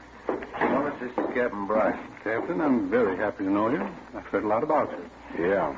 Sergeant Friday, how are you? We'd like to talk to you, Wallace. Sit down. Oh, well, thanks. Warm out today. Inspiring. Now, what is it I can help you gentlemen with? Always glad to cooperate? You don't have to give us a build-up, Wallace. We're not buying. You know me better than that, Sergeant. No point in making this visit an unpleasant one. Cordiality, that's a secret. My mother always used to tell me that. She used to say... Look, mister, you're not here to get the keys to the city hall. You're here for investigation. I'm here out of courtesy, Captain. My lawyer informed me I didn't have to come. I don't believe in making enemies, that's all. For a guy that's not trying, you've done pretty well, haven't you? Now, how long do you plan to stay here in town? Los Angeles is my home. It's my place of business. That's fine with us, Wallace, just as long as it's honest. Now, let me hand you a piece of advice. You try copping any more jobs in this town, and we're going to lean on you, understand? I don't think I do understand, Captain. The incident with the used car dealers, I hope that isn't what upset you. You guessed it, and it better be the last caper you try around here for a long time. I had every right to take action against those car dealers. False arrests. They humiliated me. They damaged my reputation. Here's your reputation, Wallace. 35 years of it. 10 jail terms, larceny, bunco, forgery. Have you ever heard of rehabilitation, Sergeant? Oh, yeah. I did my time. I don't owe them a day. I've got an honest job. I've been off the grift for years now. And take a hint, Wallace. Stay off. You'll do better. That's all, Wallace. Just remember, the next time we tag you, you're going to fall hard. You got it straight? Captain, I've been square since I got to town. I'm not switching. Is that it? That's all. Well, that wasn't so bad. Would you gentlemen care to have some lunch with me at the club? Just a snack? No, thanks. Sure, I can't persuade you. Club's just up the street. Fine food. Some other time, Wallace. Goodbye. Well, goodbye, Sergeant. Goodbye to you, Captain. Yeah. Well, we gave him the word. I don't know how much good it's going to do. What do you think, Skipper? There are two things about grifters. They never retire and they never change. Watch them. For the next 4 months, Charles Wallace was kept under surveillance. From his daily actions, there was nothing to indicate that he'd returned to his former profession of confidence man. From experience, we knew it was too good to be true. For a man who had worked the con game from every conceivable angle for as long as Wallace had, chances of his going straight amounted to less than 1 in 1,000. Just as a dope addict is a slave to drugs, the full-fledged con man or grifter is obsessed with the idea of swindling for a living.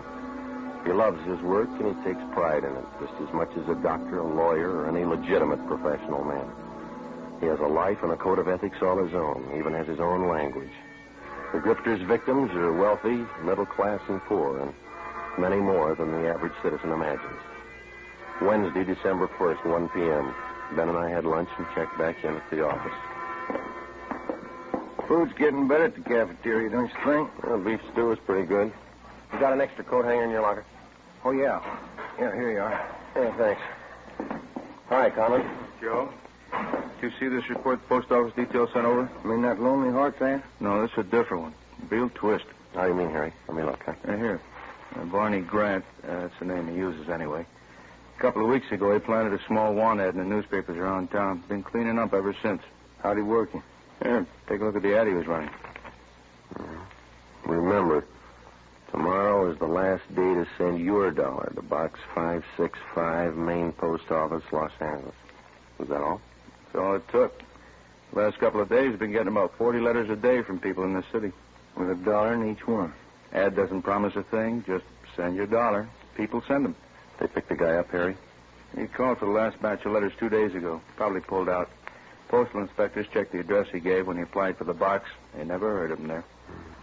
Barney Grant. That sound familiar to you, Ben? Little, yeah. Maybe R&I has a package on it.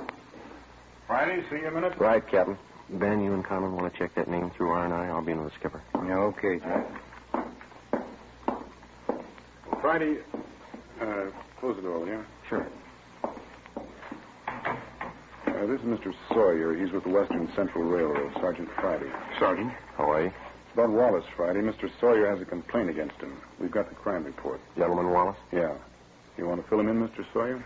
Well, Sergeant, I'm employed as a standards engineer for the Western Central Railroad. Wallace first approached me about a month ago.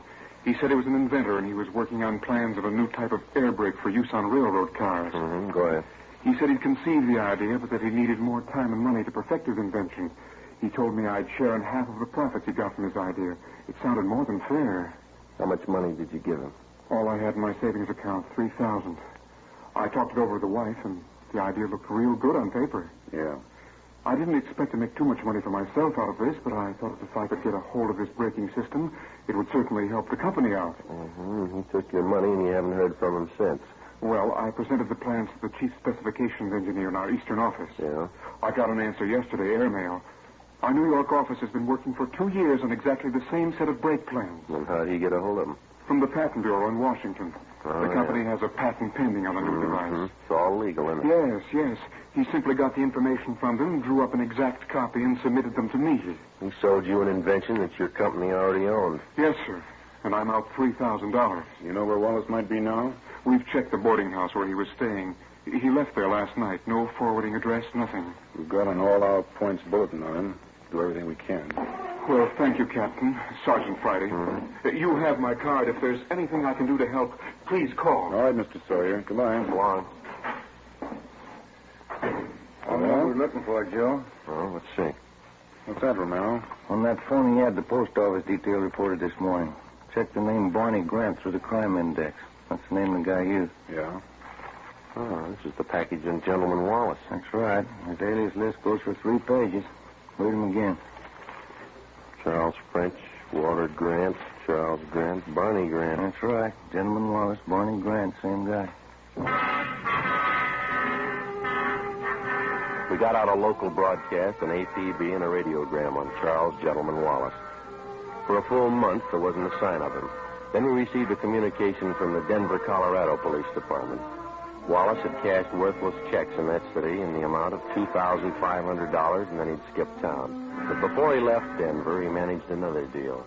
He sold 30 cartons of electric razors, which 1 did not belong to him, 2 had been stolen from another con man and resold, and 3, the razors didn't work in the first place. The mechanisms had been taken out and replaced with lead weights. Another 60 days passed before we got the next report on Wallace from Cleveland, Ohio. By means of forged papers, 2 well-versed assistants, or ropers, and a fast line of talk, Wallace had sold a Cleveland hardware concern a shipment of 10-penny nails, much below the market price. He collected $1,200 as partial payment for the shipment, but it was never delivered. 8 a.m., Monday, March 3rd. Ben and I checked in for work after a weekend off and found a message in the book to report to Chief of Detectives Thad Brown.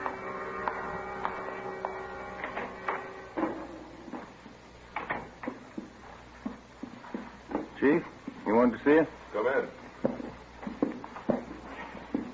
Yes, sir? Gentleman Wallace is back in town. Where'd you get that? Guy by the name of Patterson. So. All right, thanks. Egan, have Patterson brought to the interrogation room. Is that Mouse Patterson, Stephen?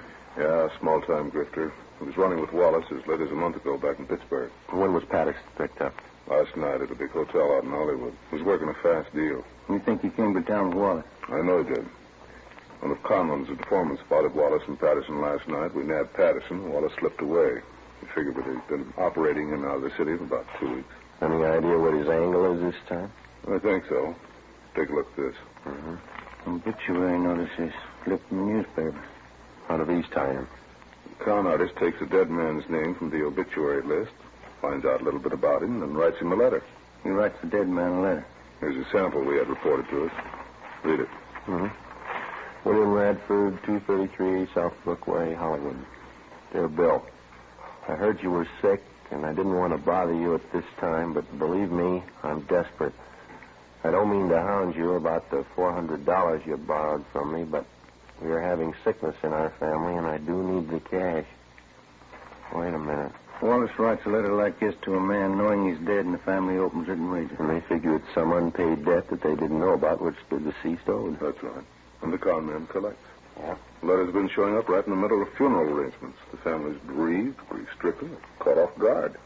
They don't suspect anybody could be that ruthless, so they pay off if they think there's a legitimate debt. That's a new load, isn't it? Excuse me. Ron speaking. All right, then. I got Patterson in the interrogation room. You two questioning, find out everything you can. Right, Chief. When you're through talking to Patterson, you can start checking on these names. What's this? It's a list of all the names that appeared in the obituary column in today's paper. A long list. Don and Myberg are checking half. You and Romero take the rest. Right. Get to those families before Wallace does. We went down the hall to the interrogation room and questioned Patterson for an hour and a half. He denied that he even knew Wallace. He refused to tell us anything. We had Patterson return to his cell in the county jail, and Ben and I started up to check with the relatives of the deceased who appeared in the daily obituary list. Adams, Connolly, Craig, Denberg, Donzetti, Edmonds, Bauer. None of them had received letters claiming payment of secret debts owed by the deceased. Well, there are more pleasant jobs than bothering families with an investigation in the middle of their sorrow. It wasn't easy, but it was necessary. The 8th name on the obituary list was Foreman, Carl J. He was survived by his wife, Jean. She lived at 5821 Santiago Street out in the valley. We're sorry to intrude at a time like this, Miss Foreman. We know how you must feel, but it's an important matter. That's all right, Sergeant. Carl was sick for so long. Probably better this way. What did you want to know? Since your husband passed away, have you received any letters asking for payments on a debt that he might have owed to somebody? Funny you should ask. Yes, I have. I got it yesterday. Yesterday.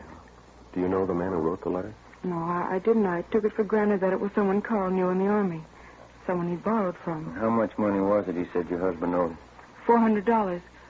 There's a letter over the mantel. I'll get it for you. Fine. Here it is. Thank you. Signs his name Howard Michaels. Has this man contacted you since? Why, yes, he has. He called me last night and said that he just heard about Carl. He apologized for writing the letter. Said he had some medical bills of his own to pay. I went to the bank this morning and got the money for him. Is there anything wrong? And he's supposed to come here and get the money? He already has about 2 hours ago. He seemed to be a very good friend of Carl's. Ben, you got that mug shot on? Yeah. Yeah, here it is. I don't understand, Sergeant. Is this the man who picked up the money this morning? Yes, that's Mr. Michaels. Mm-hmm. Don't you think he was Carl's friend?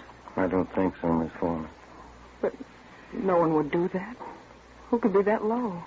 You're looking at his picture, Miss Foreman. His name's Wallace.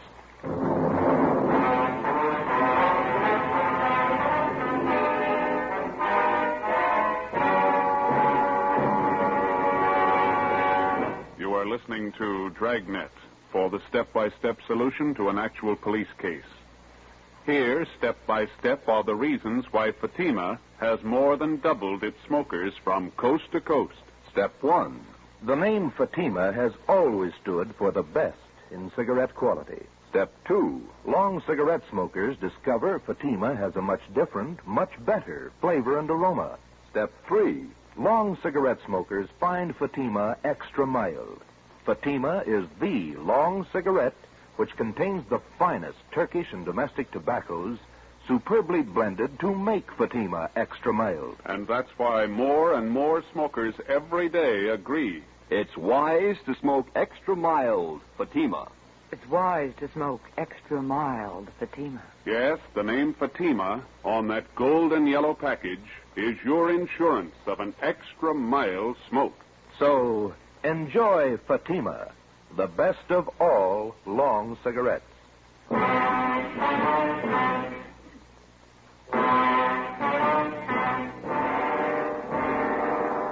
Over the past century, the confidence man here in the United States has earned the dubious title of aristocrat of the underworld. Among small-time thieves, cutthroats, dope peddlers, pickpockets, and similar small fry, he's looked up to and respected. The true con man does not consider himself a crook or a thief in the ordinary sense of the word. He's smooth, courteous, fast-talking, and he lives by his own code of rules. He never uses violence. He makes his living by his wits alone. Generally, he's far above average intelligence, and he's totally without a conscience. He thinks no more of fleecing a day laborer of his wages than he would of fleecing a millionaire. Because of their carefully planned operations, only a handful of confidence men are ever brought to trial. Monday, March 3rd, 6 p.m. Ben and I completed our interviews with the families of the deceased and returned to the office.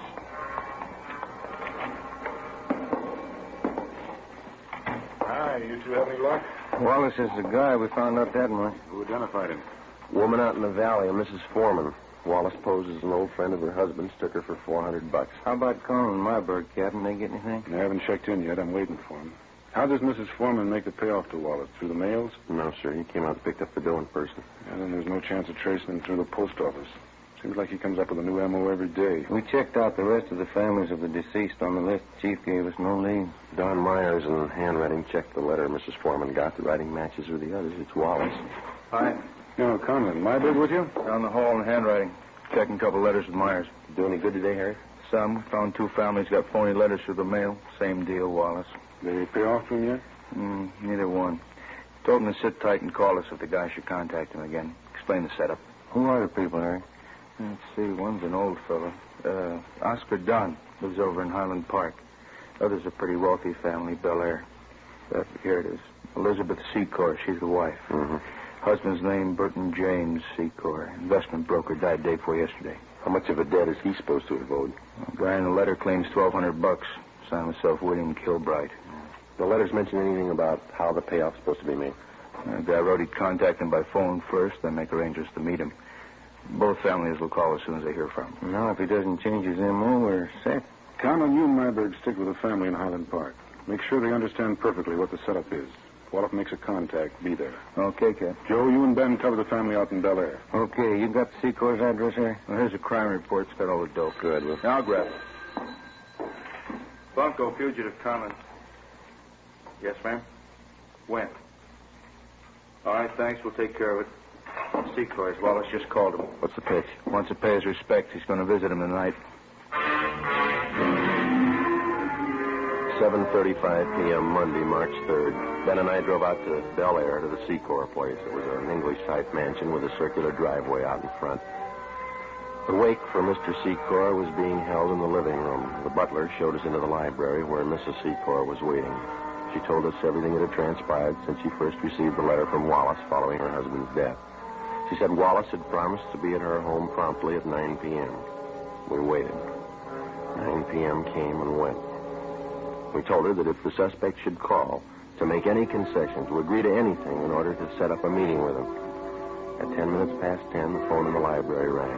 Mrs. Secor answered it. I listened in on the extension. I'm terribly sorry, Mrs. Secor. I did want to get out to pay my last respects, but I'm afraid that will be impossible. Oh, I'm sorry you won't be able to come. I'd like to settle up that debt, the money that Burton owed you.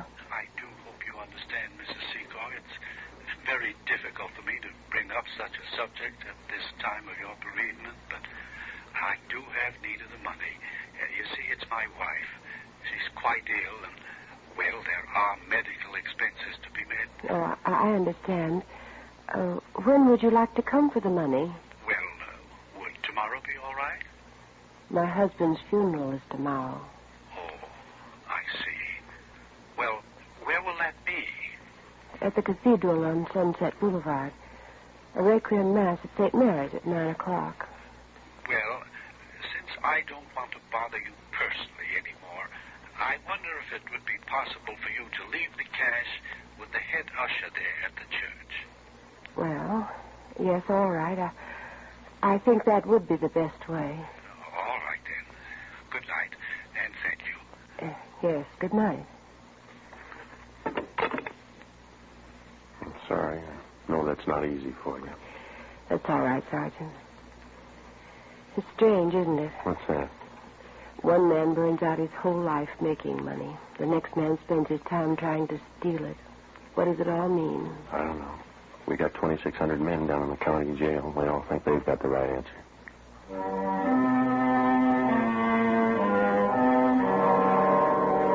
Tuesday, March 4th, 9 a.m. In St. Mary's Cathedral on Sunset Boulevard, the final rites, a Requiem High Mass, was being celebrated for Burton James Secor. Ben and I were stationed at the rear of the church. Conlon and Myberg, together with 2 other men from bunco detail, covered the side exits. An extra detail of men were placed at strategic points around the cathedral. The head usher stood a few feet from the main entrance. With him, he carried a plain manila envelope filled with pieces of newspaper cut to resemble the size of currency, along with a $1 bill. He had instructions to hand over the envelope without question to the person who asked for it.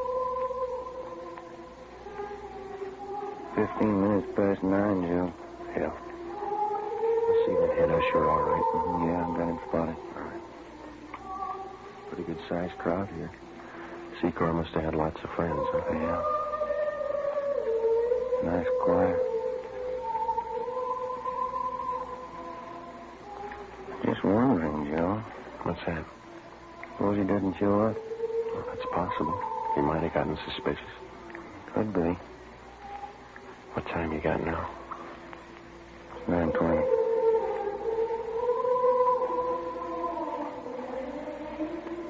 Joe, look. Uniformed messenger just came in the door. Yeah. Looking around. And he's going up to the usher, talking to him. That's it. Usher gave him the envelope. Messenger's leaving. I know. Let's hold it. Give him a lead. All right, let's go.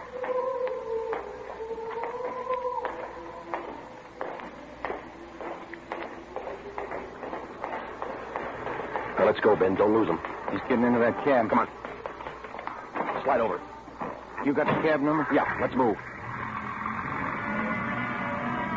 10:30 a.m. Ben and I trailed the cab to a bus depot in downtown Los Angeles. We followed the messenger in and watched him check the manila envelope in the key locker. We waited. At 11:45 a.m., another uniformed messenger entered the bus depot, picked up the envelope, and left. We followed him to the Union Railroad station, where he left the envelope at the traveler's aid desk. At 3 p.m., the envelope was still there, unclaimed. No sign, Joe. What do you think? It's a pretty fancy switch he's got worked out. Yeah. What time's the next train leave? 3:25. Coast Limited for San Francisco. 3:21 now. Wait a minute. See that porter over at the desk there? I'm talking to that girl there. I don't know. That's it. She's giving him the envelope. Come on. Yeah.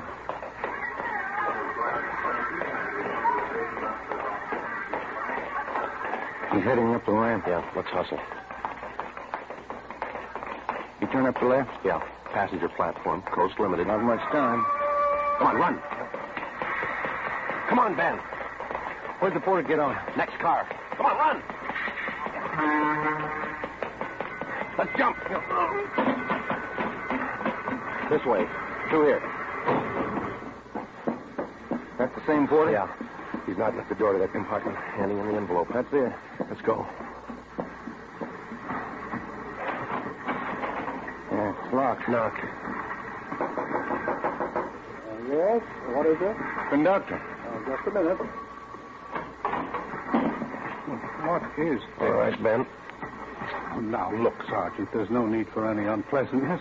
Certainly we can sit down and talk this thing over like intelligent human beings. Grab the luggage, will you, Ben? All right, let's go, Wallace. Look, wait a minute, please. I'm sure we can come to some agreement. I have plenty of money. Look, right here alone in this envelope, I've plenty of...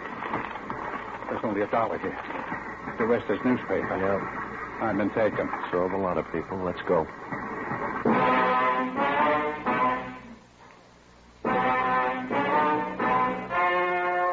The story you have just heard was true. Only the names were changed to protect the innocent. On June 23rd, trial was held in Superior Court, Department 87, City and County of Los Angeles, State of California. In a moment, the results of that trial. It's amazing how many long cigarette smokers are changing to Fatima.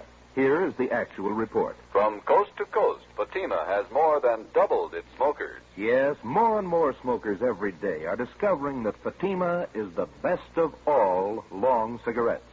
Long cigarette smokers find Fatima has a much different, much better flavor and aroma. Long cigarette smokers find that Fatima is extra mild because it's the long cigarette which contains the finest Turkish and domestic tobaccos superbly blended to make it extra mild. So enjoy extra mild Fatima, best of all long cigarettes. It's wise to smoke extra mild Fatima. It's wise to smoke extra mild, Fatima.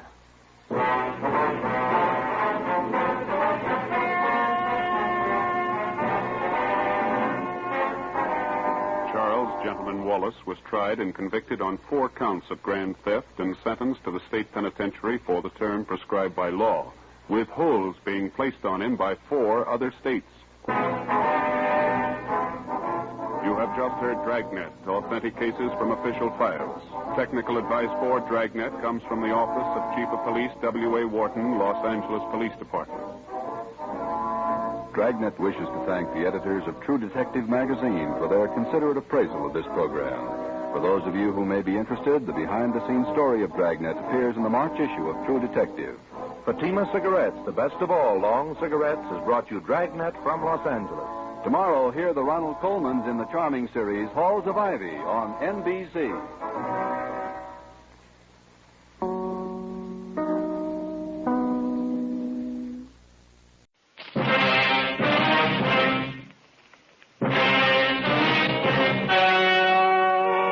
The story you are about to hear is true. Only the names have been changed to protect the innocent. Fatima Cigarettes, best of all long cigarettes, brings you Dragnet.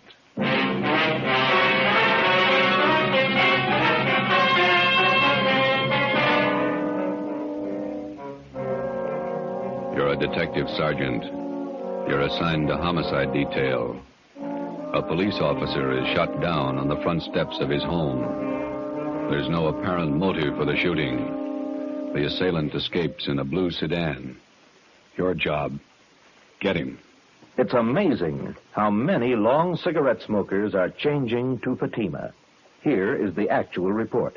From coast to coast, king-size Fatima has more than doubled its smokers. Yes, more and more smokers every day are discovering that Fatima is the best of all long cigarettes. Long cigarette smokers find Fatima has a much different, much better flavor and aroma. Long cigarette smokers find that Fatima is extra mild because it's the long cigarette which contains the finest Turkish and domestic tobaccos superbly blended to make it extra mild. So enjoy extra mild Fatima, best of all long cigarettes. It's wise to smoke extra mild Fatima.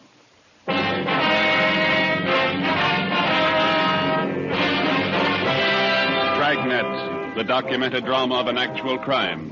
For the next 30 minutes, in cooperation with the Los Angeles Police Department, you will travel step by step on the side of the law through an actual case from official police files.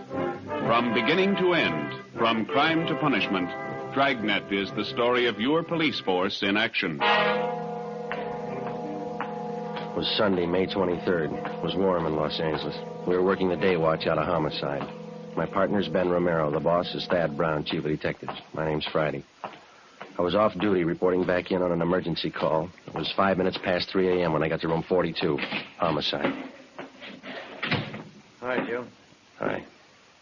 How is he? He's dead. Oh? Went kind of fast. I just got the call a couple of minutes ago. He died in the Wit Hospital. Friday, Ben, let's go. Thad Brown's office. All right. How did it happen, Skipper? Haven't got all the details. Guy used a shotgun, point blank. Fillmore didn't have a chance. Chief of the detective's office, he got crime lab? Yeah, out there now. Right. Chief around, Egan? Down the hall with Captain White, intelligence office. He said to have you wait. Okay, we'll be inside. Right. You want to fill us in, Skipper? No, not much to tell. Fillmore was working the day watch out of robbery. He left work at 6 o'clock last night, drove home. Yeah? He had dinner, then he and his wife went to a show. He got home about 11:30, went to bed. Yeah? About 1:30 this morning, the front doorbell rang and Fillmore answered it. His wife said she heard him open the door, and there was a gunshot. She ran to the front door in time to see a guy jump in a car and drive away. Fillmore was lying on the porch, chest ripped open. You say the guy used a shotgun? Yeah.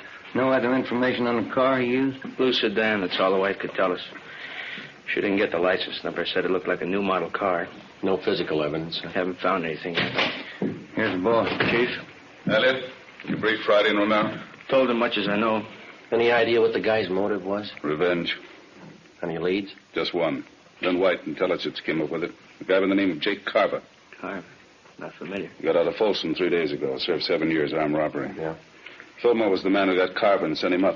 The time he was sentenced, Carver swore up and down he'd get Fulmore when he got out. Hot-headed punk. Where do we look for Carver? Already checked where he's supposed to be staying. Not there. Mm-hmm. There's a list of guys he used to run with before he went to Folsom. Thanks. Let's see, Joe. Here it is. Ralph Danton, Ernie Travis, Jaime Flores. Carver been seen around town since he got out? Once that we know of, in a bar out on Sunset Boulevard. Flores was with him. Well, how about Travis and Danton? They still around? Well, let's see. Travis went east 2 years ago. Danton's around. Still runs with Flores. That's where you start. Flores? Yeah. Okay. Any reason? 2. Flores' sister used to go with Carver. Yeah. Flores owns a blue sedan. 3:20 a.m. We checked Jaime Flores' last known address, the old 76 Hotel down on South Alameda. Flores had moved. His forwarding address was his mother's house, 1232 Alabama Street out in Boyle Heights. His mother told us Jaime was living on County View Avenue in Highland Park. 4:30 a.m. We located the address. No garage here. Wonder where Jaime keeps his car. Not parked on the street. Yeah? What do you want? Police officers. Oh. Like to talk to Jaime Flores? Jaime? It's late. We're in bed. It's important. We'd like to talk to him. All right. Wait. I'll go get him up. Jaime. Come on, get up. Come on, Jaime. Cops at the door want to talk to you. What did it say? They want to talk to you. Okay, baby. Yeah, officers. What can I do for you? You Jaime Flores? That's right. We're looking for Jake Carver. You know where he is? I wish I did. I'm through with that guy. Why? What's the matter? He borrowed my car the day before yesterday. Said he'd only be gone a couple of hours. I'm still waiting. You own a blue sedan, is that right? Yeah, 48 Chevy. Why, did he crack it up? Couldn't tell you. Do you have any idea where we can look for Carver? If I did, I'd be looking myself. Do you know if Carver's got a gun? Why, that punk pull a job? Does he have a gun? In the trunk of the car. I use it on hunting trips. What kind? Shotgun. 4:45 a.m. We got out a broadcast and an APB on Jake Carver, containing a complete description of the car and its license number. Roadblocks were set up on all main roads leading out of the city, and police details at the airports, bus depots, and the railroad terminals were alerted. All of the people whom Carver was known to have run with before he was sent to Folsom Penitentiary were rounded up and brought in for questioning. While Captain Elliott from Homicide supervised the interrogation, Ben went across the street to check with the coroner at the morgue. I contacted Lee Jones at the crime lab. 6 a.m. We met in Chief of Detective Thad Brown's office. Crime lab find anything? Single footprint, that's all. Jones found it in one of the flower beds in front of Fillmore's home. Is it tie-in? Size 10. That's Carver's size. Well, that'll help. Is there any indication Carver might still be in the city? No, there was a good 3 hours between the time Fillmore was shot and the roadblocks went up. What about Carver's pals? Did they help any? Well, Flores is the only one who admits seeing him since he got out. What about Flores' sister, Dorothy? She lives out in Long Beach, and Cenas and Burton are bringing her in now. That guy, Flores, did you question him again, Elliot? Yeah. You satisfied with everything he told you that he knows? That's right. He doesn't seem to be too close to Carver. No record of any correspondence with him while he was in Folsom. How about the coroner's report now? Shotgun, close range, hit him hard. Well, there's mugshots of Carver. Are they out? Photocopy's still working on it. Turning out 2,000. Excuse me. Brown speaking. Albert. Right. They got Dorothy Flores in the interrogation room. You want to talk to her, Elliot? Ben, you and Joe talk to her. Tell Cenas and Burton to check in here. I got another angle I want them to start on. Right, let's go, Joe.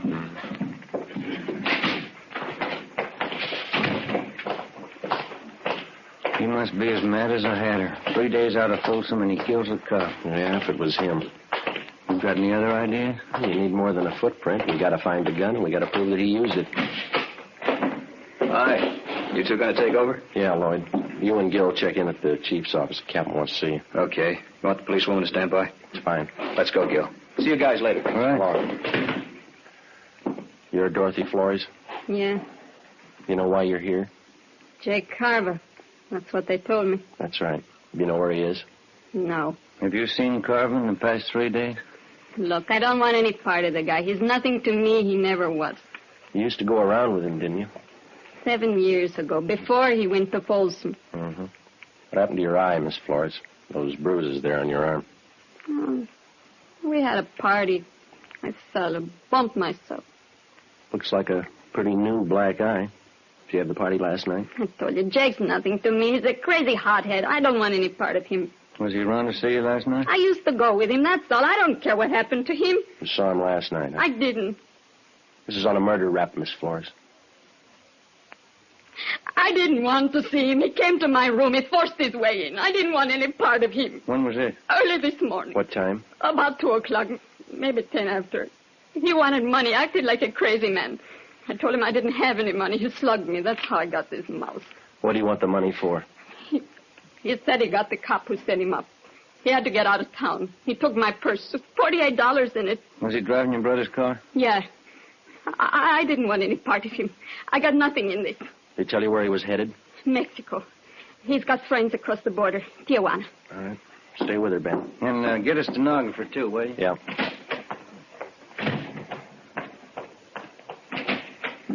Righty. The Flores girl, Skipper. Carva saw her this morning. Admitted shooting Fillmore. She says he's headed south for Tijuana. Maybe he stopped off on the way. How do you mean? The drugstore in San Pedro just held up. Owner was shot and killed. Yeah? The guy was driving a blue sedan. An immediate alert was teletyped to the coastal town south of Los Angeles in the vicinity of San Pedro. The San Diego police were alerted, as were the Mexican authorities in Tijuana and other designated points of entry along the California-Mexico border. 7:50 a.m., Ben and I, together with Lloyd Barton and Al Shambra of Homicide, drove down to San Pedro and checked in with Lieutenant Maxwell at San Pedro Homicide. What kind of a gun did the guy use, Lieutenant? I checked the body. Looks like it could have been a .45. No chance it might have been a shotgun? No, not that kind of a wound. Who saw the guy make his getaway? My wife did. We live right across the street from the drugstore. Wife heard the shooting, ran to the window.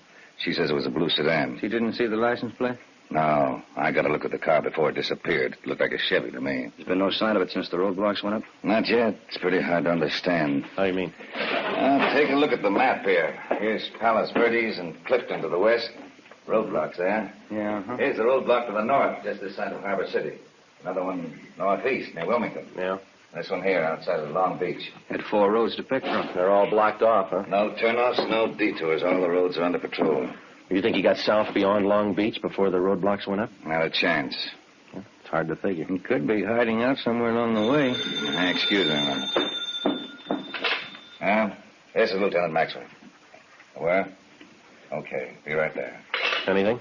I found the car off the Coast Highway, blue Chevy sedan. How about Carver? Bloodstains in the front seat. That's all they found.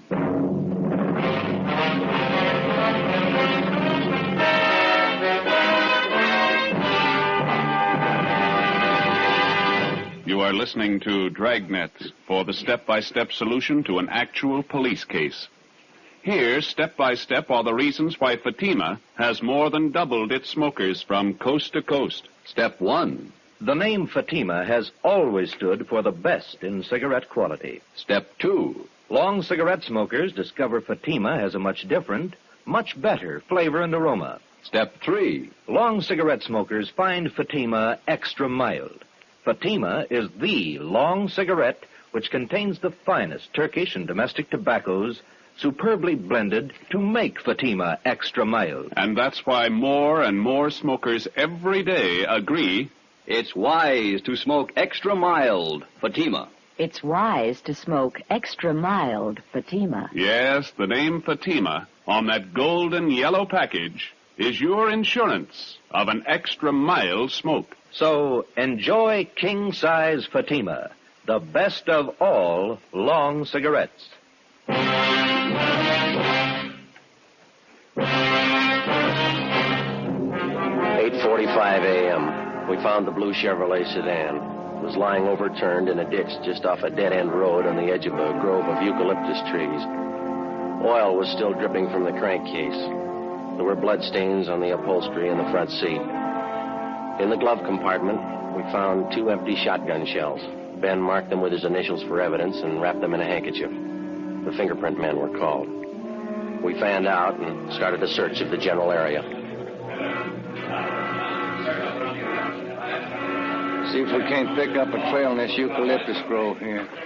Sure has got me beat. What's that? The car all smashed up back there, blood all over. The guy must have been hurt. How'd he get this far away from the car? What makes you think he did get far? Either that or he's hiding right under our nose. No sign of a trail through here? No, there's nothing. There's a clearing up ahead. Come on, let's cut through this brush here. Ben, come here. Yeah. Take a look. The trunk of this tree. Brown smears on it. The blood? Maybe. Look, higher up on the trunk there is the same thing. Wait a minute. Up in the tree. Can you see anything up there? No, the branches are pretty thick. Trees go pretty high up. Good 60 feet up there. Come here, Joe. Yeah? Follow my hand. Oh, no, just over at the left where I'm pointing. Oh, yeah. Cover, Ben. You all right, Joe? Yeah. Can you see him? Yeah, up near the top. Right. Wait. Stay off, Burton. Don't come in the clearing. He's up in one of the trees. Throw that gun down, then come down yourself. All right, Ben. Steady, Joe.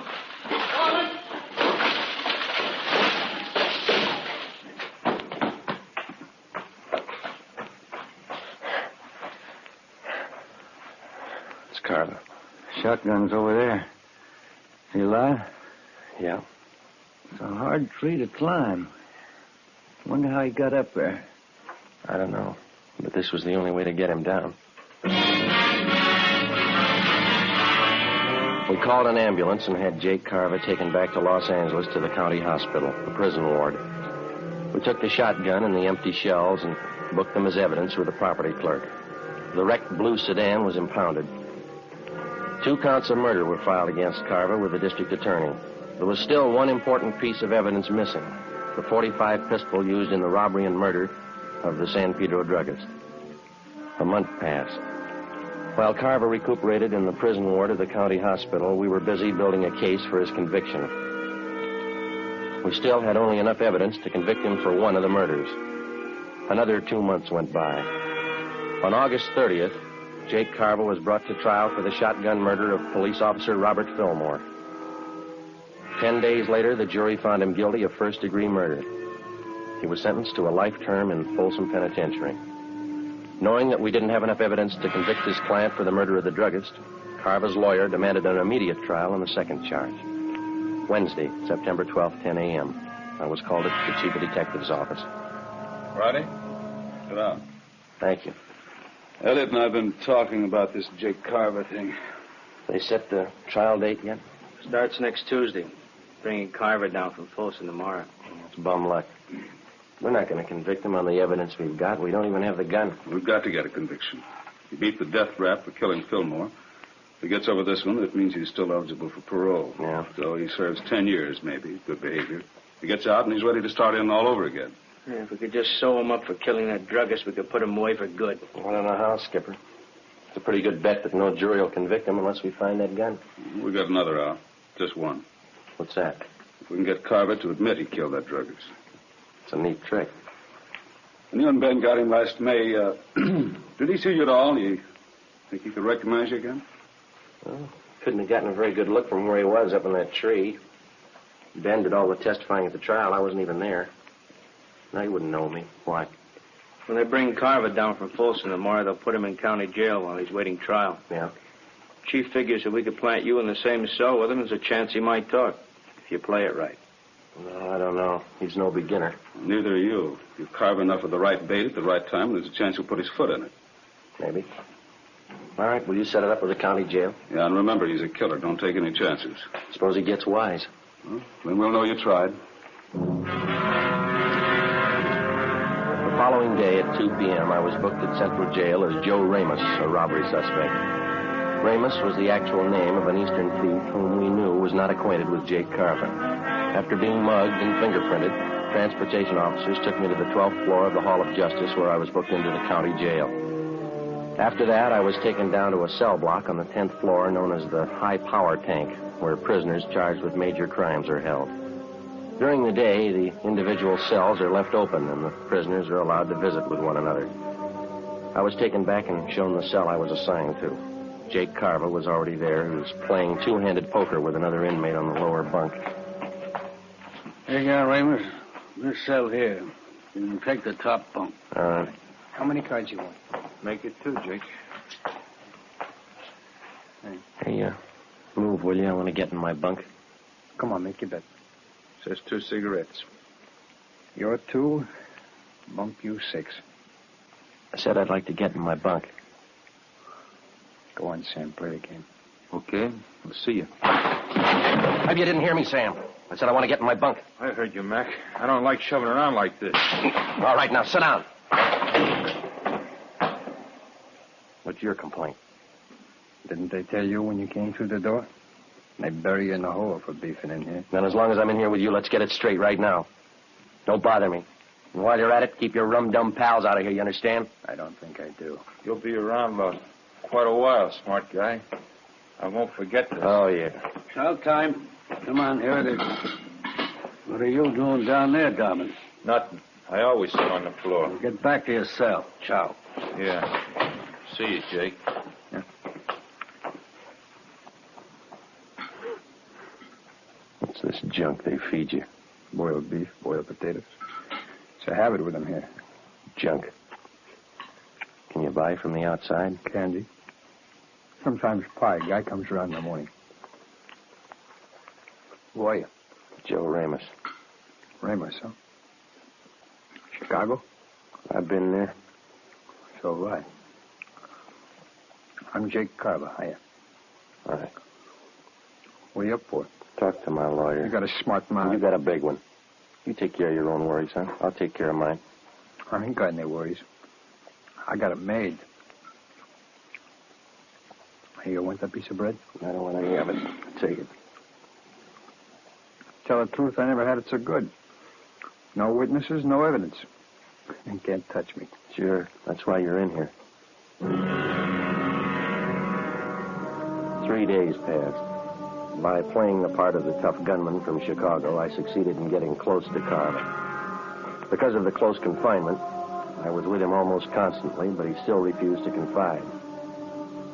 In a roundabout way, I pressed him as much as I could for the answer without making him suspicious. No results. 8:55 p.m. Sunday, 2 days before the trial opened. Sam, Jake Carver, and I were playing blackjack in the aisle just outside our cell. All right, Sam, hit me. There you are. Okay, I'm good. Ramos? I'll stand. 18. Pay 19. That's all for me. Me too. I'm going to hit the sack. Yeah, just when I start to come back. Always crying. Hey, Ramos, seems to me I remember you. Haven't I seen you around City Hall? Sure. I live there. All right, it's time. Lock up. No. Ramos? What's he talking about? I don't know. I get a headache. It's killing me. Yeah? Sure, let me crack your neck. It'll help it. No, that's no good. You got any of them brown pills? Come on, I'll crack your neck. Loosen up those nerves. Always helps me. Yeah? Yeah, here, let me show you. Come on, turn around. Take it easy. Just relax. Let yourself go. Yeah. I'll get my hands around the back of your neck. Come on, relax. Will you? This won't hurt you. All right. You got to be careful with this, though. You could break a guy's neck, you know. Take it easy, huh? What's the matter? Come on, relax. All right. Let me get a better grip on your neck. Take it easy, huh? All right, now. Yeah. All there is to it. How's that? Oh, that's not bad. Feels a little better. That works okay. Sure. Hey, I noticed you had a visitor today. One of the boys from the East? No. A friend of mine out here. He just got in town. The coppers are trying to pin a killing on him. No, who is he? Max Wesley. A good man. Tried to say he pulled a job down in San Pedro. Pedro, huh? What kind of job? Stick up. Drugstore a couple months ago. Yeah? That's what they got me on, you know? It's funny. Well, I think I'll get some shut-eye. What about this job they're trying to hang on him, he tell you? I don't remember. The guy who ran the store was shot up, I think. Died. Max wasn't even in town when it happened. Happened in May? Last May? I don't know. I'll see you in the morning. Yeah. Hard bed. They didn't have nothing on Max, son. They let him go. Oh, that's yet. He's out on bail. No, I mean, no evidence on him. No gun, huh? Yeah, he got a gun. I think that's what Max said. Where'd they find it, they say? I don't know where they found it. Go to sleep, will you? You mention anything else about Pedro, like San Pedro Hills? Yeah. Well, maybe that's where they found it. I think Max said that. No. That couldn't be. All right. That isn't either. Hey, Ramos, it wasn't the Harbor drugstore, was it? What's eating you anyway? Will you go to sleep? Look, Ramos, I gotta know. It's important. What are you talking about? I gotta get some sleep. Will you listen a minute? I ditched a gun down there in the San Pedro Hills. All right, what are you worrying about? They don't send you up for hiding guns? Listen, I'm hot on that job. They got me on one murder rap. If they tag me on another one, it's for keeps. What do you want me to do? Talk to the governor? Are you sure this guy Max said that they found a gun? Now, look, Carver. Max said they found a gun in the San Pedro Hills.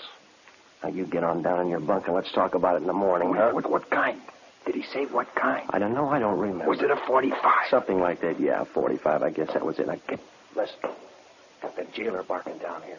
Quiet down in there. All right. You go to sleep now? I can't be. It's not the same one. They couldn't have found it. They haven't talked to me.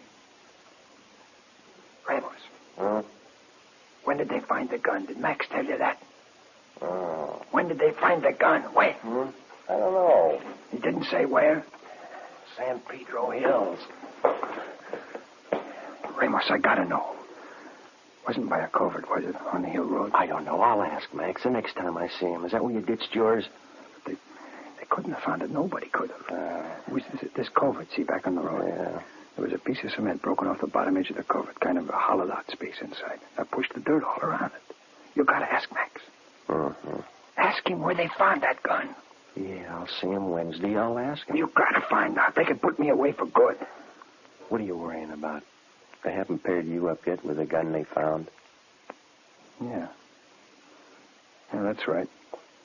Maybe they didn't figure it. Maybe they forgot. Maybe. Yeah. Cops are dumb. They forget. That's what everybody says, isn't it? Yeah, that's what everybody says.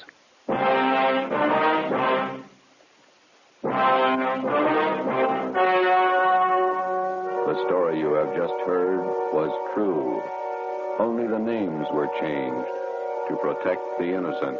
On September 18th, trial was held in Superior Court, Department 91, City and County of Los Angeles, State of California. In a moment, the results of that trial. It's amazing how many long cigarette smokers are changing to Fatima. Here is the actual report. From coast to coast, king-size Fatima has more than doubled its smokers. Yes, more and more smokers every day are discovering that Fatima is the best of all long cigarettes. Long cigarette smokers find Fatima has a much different, much better flavor and aroma. Long cigarette smokers find that Fatima is extra mild because it's the long cigarette which contains the finest Turkish and domestic tobaccos superbly blended to make it extra mild. So enjoy extra mild Fatima. Best of all long cigarettes. It's wise to smoke extra mild Fatima. It's wise to smoke extra mild Fatima.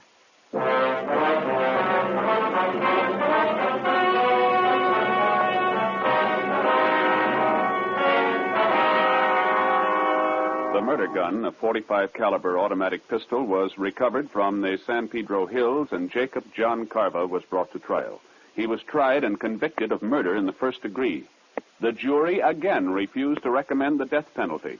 Carva is now serving a life term in the state penitentiary without possibility of parole. You have just heard Dragnet, authentic cases from official files. Technical advice for Dragnet comes from the Office of Chief of Police, W.A. Wharton, Los Angeles Police Department.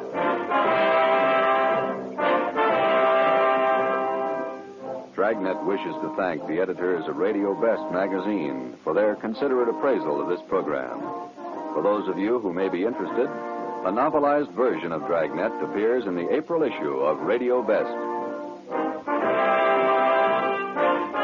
Fatima Cigarettes, the best of all long cigarettes, has brought you Dragnet from Los Angeles.